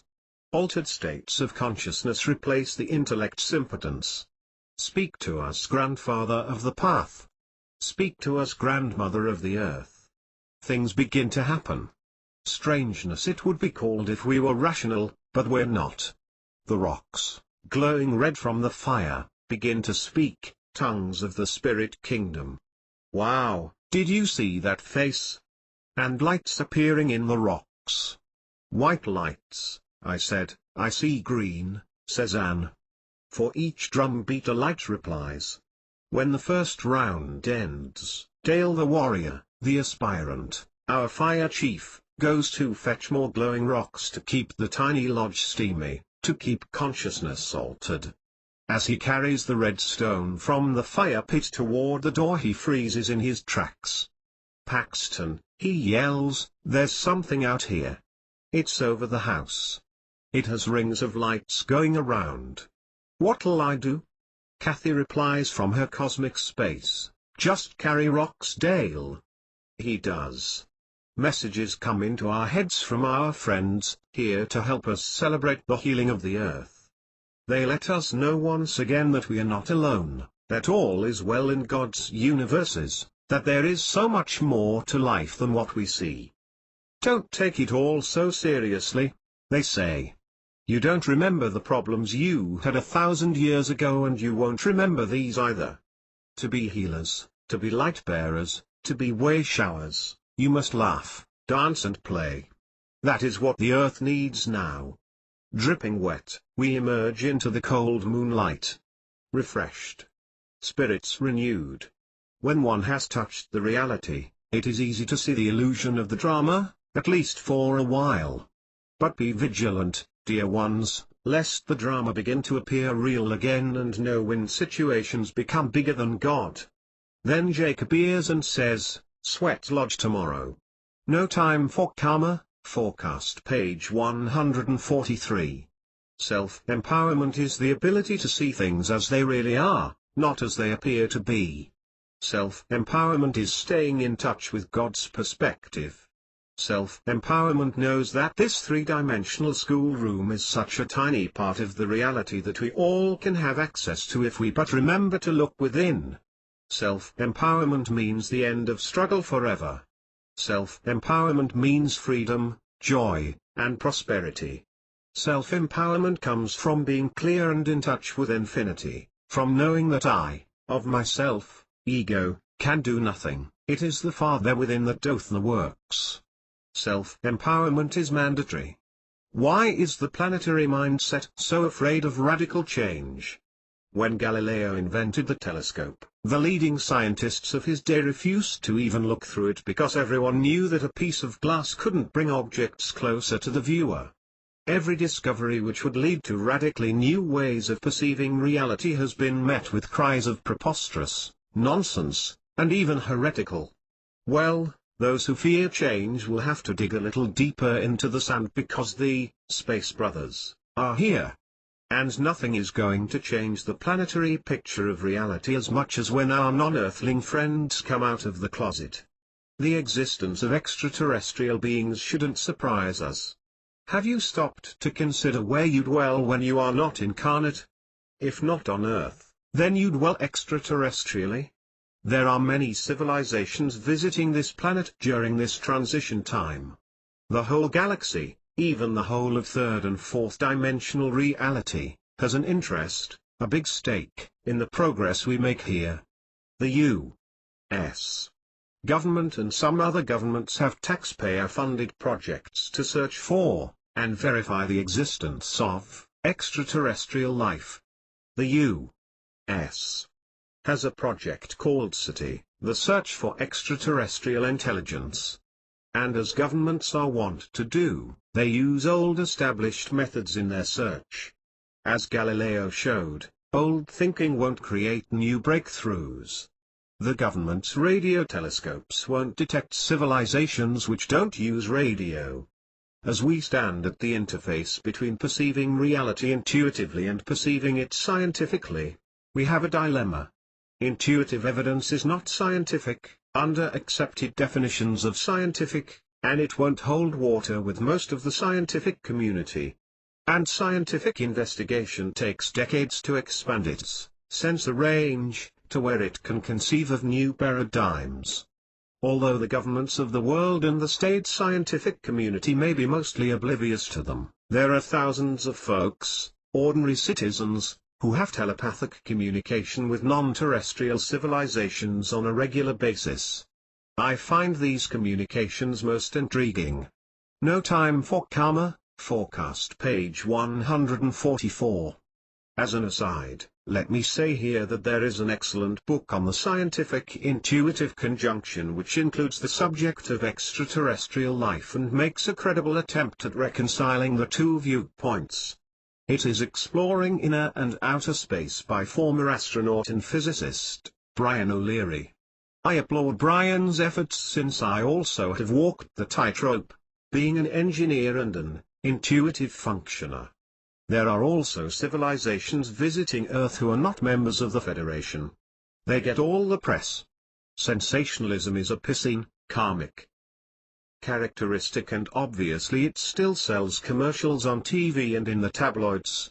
The little greys, and other familiar tabloid faces really do exist. But they are of little interest to awakening souls. Awakening souls keep their minds clear. They keep their eye focused on God. Awakening souls have made a conscious commitment to give up drama. For only by voluntarily giving up drama can we loose ourselves from that rascally karmic wheel.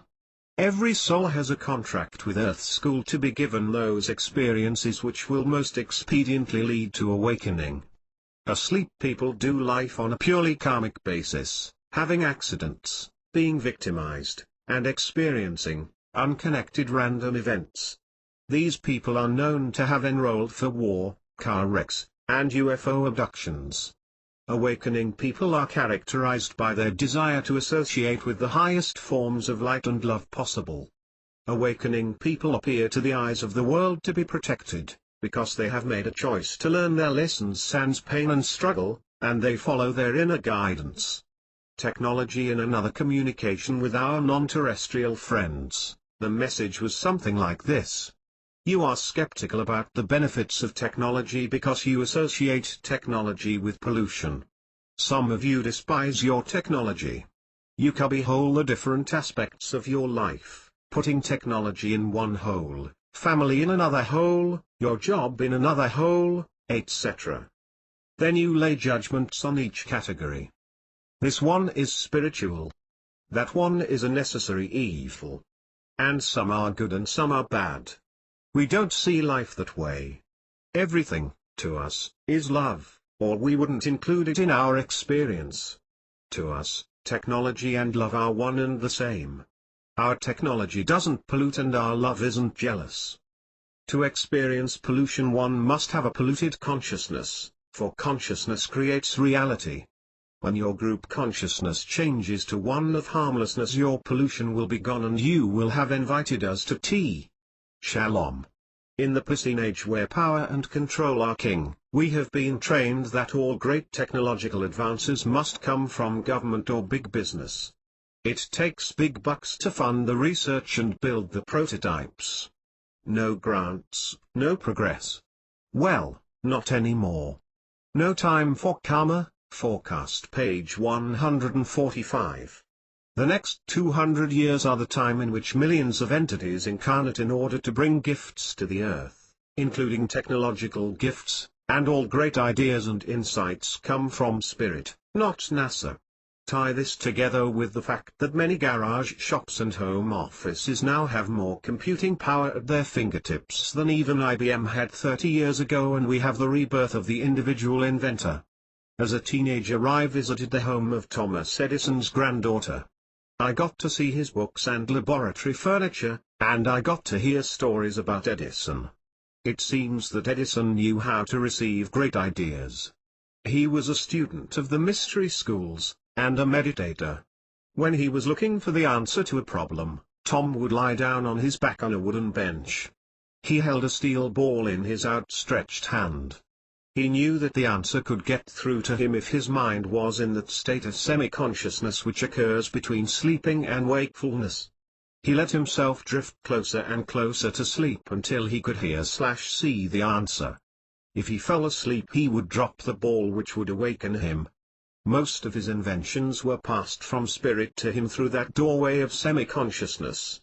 It is spirit's good pleasure to give us new ideas, we don't earn them or buy them. As we continue to awaken, many persons will follow their bliss by bringing phenomenal new technologies in to benefit mankind. Telepathic communication. 20 years ago I took a course called Silver Mind Control. If you are not familiar with it, don't let the group consciousness paranoia creep in because of the name. It has nothing to do with controlling other people's minds. It is about learning the usefulness of our own minds. In this class people learn to use the mind to control the body. They learn to control pain, to improve memory, to release addictions, and to raise their IQ. In Silver people learn to communicate telepathically with the various kingdoms of planet Earth, the mineral, vegetable, and animal kingdoms. In this 40 hours of mind training, people take mind trips to the past, to the future, and to other dimensions of reality. And, as one instructor put it, if you don't think you are a walking, talking psychic when you finish this course, your money will be refunded, no questions asked. I went through the course 7 times and I never saw anyone ask for their money back. One silver instructor taught an experimental class to disadvantaged students in a school which had a reputation for bad attitudes and troublemakers. Standardized personality tests given before and after the training showed amazing improvements in the students. One of the things the students learned was a technique, the 3-finger technique, by which they could trigger their telepathic communication. During an exam, if a student couldn't remember the answer to a question, they simply invoked this technique and asked the teacher's mind what the answer was. One teacher was so annoyed with the number of A's the No Time for Karma forecast, page 146. Students were getting that. He said to the class, "If I see one more student with his fingers together, he gets an F." The mind has no limits. We are entering a time when humankind stops believing it is a body and sees itself as being as unlimited and as powerful as the mind. The Aquarian age puts an emphasis on telepathic communication. It brings out the power of the mind to explore, to know, and to create. Education in the Aquarian age: if all students can learn to get any information, knowledge, about any aspect of life on Earth, past or present, simply by doing 1 week's worth of mind training, as Jose Silva has proved, then Aquarian schools will bear no resemblance to today's schools. Aquarian schools will be about soul growth, expansion, as opposed to repetition, the spirit of the whole person and, believe it or not, learning to be happy and fulfilled. Our pissing education system does not educate, it teaches labeling. The students who get the positive feedback from the system aren't the ones who are creative or happy or unlimited thinkers. The rewards go to the students who can memorize the most labels, who can name the most rivers, countries, chemical elements, or body parts. We don't train children to explore other dimensions where the answers lie, we train them to make big bucks playing Jeopardy or Trivial Pursuit. The pissing education system was devised by doctors of education. And the doctors of education are the ones who grant doctors' degrees in education, a self-perpetuating system. While I was teaching at Oklahoma State, I briefly considered getting a doctorate in education because I loved to teach. I naively thought that I could take a course of study in which I would learn more about how the mind learns, how to convey knowledge from one person to another, how to create interest in learning, and how to supersede the knowledge of the past by invoking unconventional methods of acquiring new knowledge.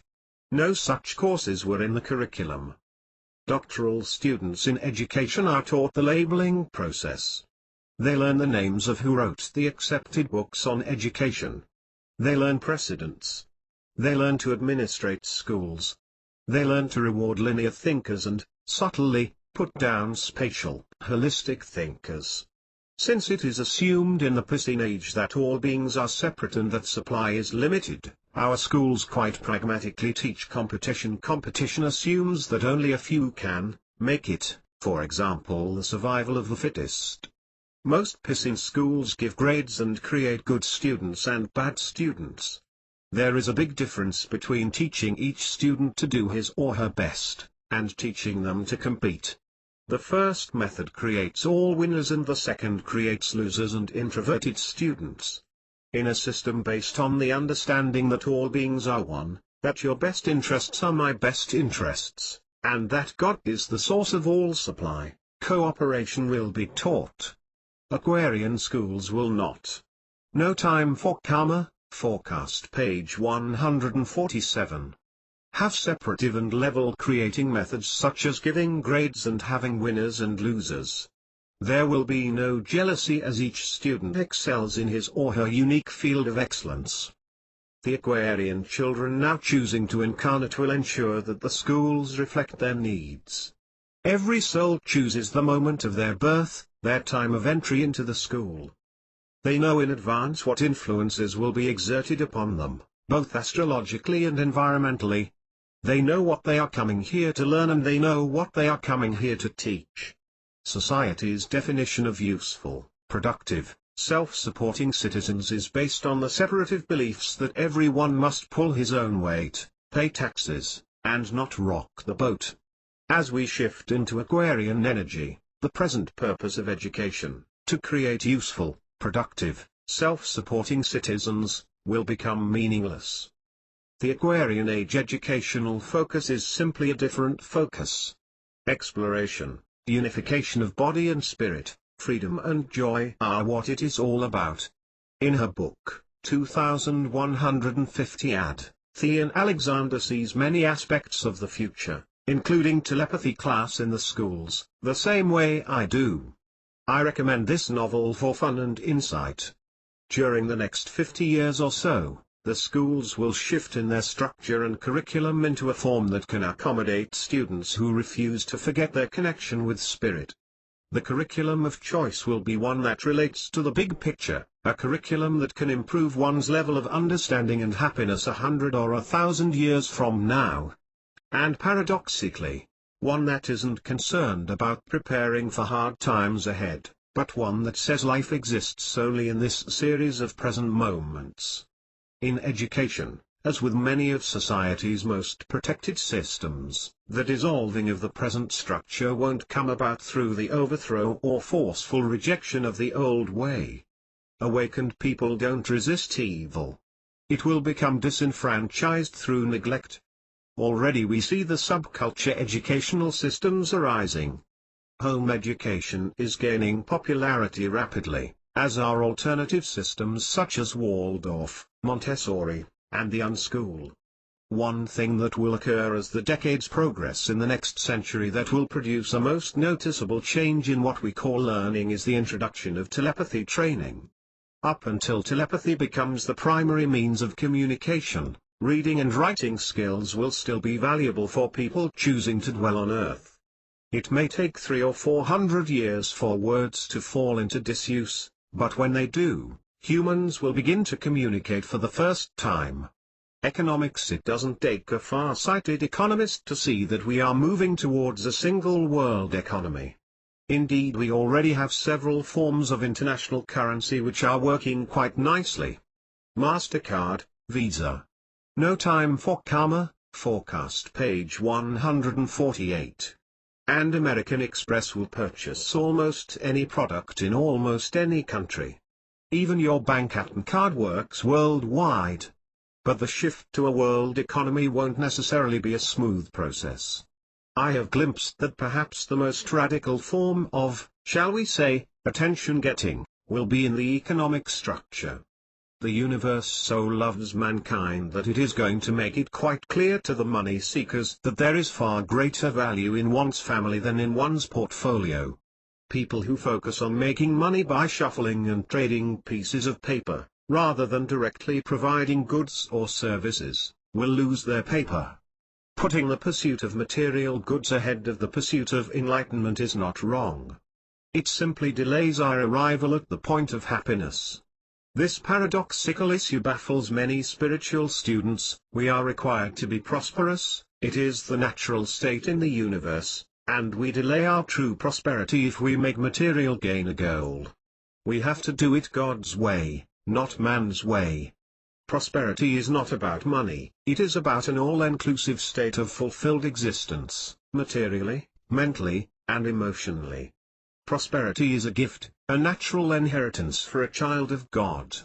But purification of the belief system is necessary first. When Jesus said to, "Seek first the kingdom of God, and all else will be added unto you," he didn't say that the all else excluded money. Indeed, he could have said that to get the all else, one must seek the kingdom of enlightenment first. So, the economies of the various nations will go through a leveling out, or evening, process. The average standard of living on the planet is somewhat less than what inhabitants of North America and Europe experience. While ultimately, in 100 years or so, the world's economy will no longer be based on greed, and will appear quite prosperous. The short-term picture seems to be interspersed with times of economic tribulation. It is just a way that the universe has of getting people to reevaluate their priorities. By helping folks decide to value family, friends, love, and the spiritual self above money, the universe will save millions of people millions of years on the wheel of karma. Economic tribulation is love doing its thing. Part of the leveling of economies will occur because some of the richer nations will actually make sacrifices on behalf of the world's hungry peoples. Starvation will be completely wiped out by the year 2025. Aquarian technology in the form of communication and transportation make the problems of every nation too real to ignore. During this same time frame in which some folks feel their world has come to an end, others appear to be prospering and enjoying. I see those who perform true service to others as being a counter-economy. There will be no struggle for healers, counselors, small farmers, furniture makers, carpenters, artisans, craftspersons, and other true service providers. No time for karma, forecast page 149. There will be no struggle for people who have not bought into the drama, who have kept an eye on the big picture. These folks will be kept very busy sharing their understanding and answering the question of the masses, why is this happening to me? It will be important to remember that if we buy into anyone's drama, we perpetuate the drama. If we let our eye be single, fixed on God, and choose to experience inner peace in the face of appearances, then we shall do all of the healings that Jesus did, and greater healings than these, shall we do. We can be healers or drama critics, but not both. Healing already well underway, exciting, dramatic, and phenomenal changes in the healing professions/arts are coming from the acceptance of the connection between illness/wellness and emotions. No longer will the body be looked at as a machine, consisting of individual parts, which can be repaired by changing a tire or putting on a new fan belt. Doctors, New Age therapists, counselors, and relaxation specialists will all be held in equal esteem in a few years. Pharmaceutical lobbies will lose their death grip on the legislatures and the IMA. As might be expected from non-resistors, the healing mindset will be changed not so much by court battles, as by the rapidly increasing number of folks who simply go elsewhere, even underground, instead of to old-thinking doctors. Fortunately, there are now a large number of new-thinking doctors available who encourage their patients to participate in their own healing. Self-empowered people don't take doctors' orders. They make their own decisions. They choose their own treatment or treatments. Self-empowered people aren't afraid to get a second, third and fourth opinion. Self-empowered people get an open-minded doctor's opinion, and they get opinions from the counselors and therapists who are experts in the field of mind/body relations. They take responsibility for their own health by picking and choosing the combination of treatments that ring true to them. And best of all, folks who are always following their bliss, don't spend extended periods of time sitting in the emotions which cause disease in the first place. Politics. This may be hard for some of you to believe, but in about 40 years, politics as we know it will start to fade out. Spiritual government bears little resemblance to the governments we are used to. Worldly government has always meant that some people governed other people. Webster defines govern as, to exercise authority over, rule, control, etc. In the Piscean age the belief has been that people needed to be controlled, threatened with jail or the loss of their money, in order to cause them to act in a civilized manner. So the people gave away their individual power to a collective power to make decisions, laws, for them. No time for karma, forecast page 150. In the age of self-empowered, harmless people, there will be no police force and no armies, not even armies of God. The world's governments will very much resemble the pattern of government that the spiritual hierarchy has set for us. Spiritual government contains organization, structure, with the wisest at the top, and laws. The government of the hierarchy has no provisions for enforcement. Awakened beings have always listened to and followed the direction of the wise ones. And if any entity chooses to rebel against the system, so be it. No harm can be done. Awakened spiritual beings do not allow themselves to be imposed on by rebellious beings. There are no victims. Self-created reality means self-created future. It would be nice to be able to say that since you are an awakening entity who chooses to live consciously and seek guidance in all your decision-making processes, that you will live in Shangri-La from here on out. But, here again, 'tain't so. Remember that awakening souls have a tendency to make themselves available to any member of humankind who has made a decision to wake up. The folks that you would assist as they attempt to come out of the darkness into the light, are very much related to your own chosen path of learning/experiencing. As you follow your bliss and your guidance, everything comes together for you. You not only walk a path that is the path of joy and excitement, you find yourself being of maximal service to others who are on similar paths. If anyone attempts to do their service work for humanity by forsaking joy, they still believe in karmic ways and they are in for a frustrating ride. And, likewise, it doesn't work to seek joy by abandoning service. This system is so perfect that if one truly attempts to follow their guidance/bliss, they are being of utmost service to themselves and to others. In every arena of life there are individuals who are ready to awaken. This means that in the military, in government, in business, in the construction industry, and every other vocation known to man, light workers are needed. There are no unspiritual professions or avocations. You may have thought that the work that you really enjoy doing wasn't compatible with the spiritual life. Nothing could be farther from the truth. More light workers are required in the world than in monasteries. So your path, in the coming years, may take you to the boardroom or the battlefield or even to the, yes, monastery. There are no mistakes. You will be in the right place at the right time in order to transform lives. The key point in functioning consciously, always remembering the big picture, is this: no matter where you are or what you are doing, no pain or struggle is required. Quite the contrary, happiness, health, and abundance are required. You can't give a gift to humanity that you do not possess. In every period of struggle on this planet, there have been folks who were unaffected. In every depression some people prospered. In every war. No time for karma, forecast page 151. Some peace-loving people were ignored by the combatants. In every earthquake, isolated parcels of land were miraculously untouched. No forecast for the future applies to those individuals who had given up karma. There are no victims. There are no random events.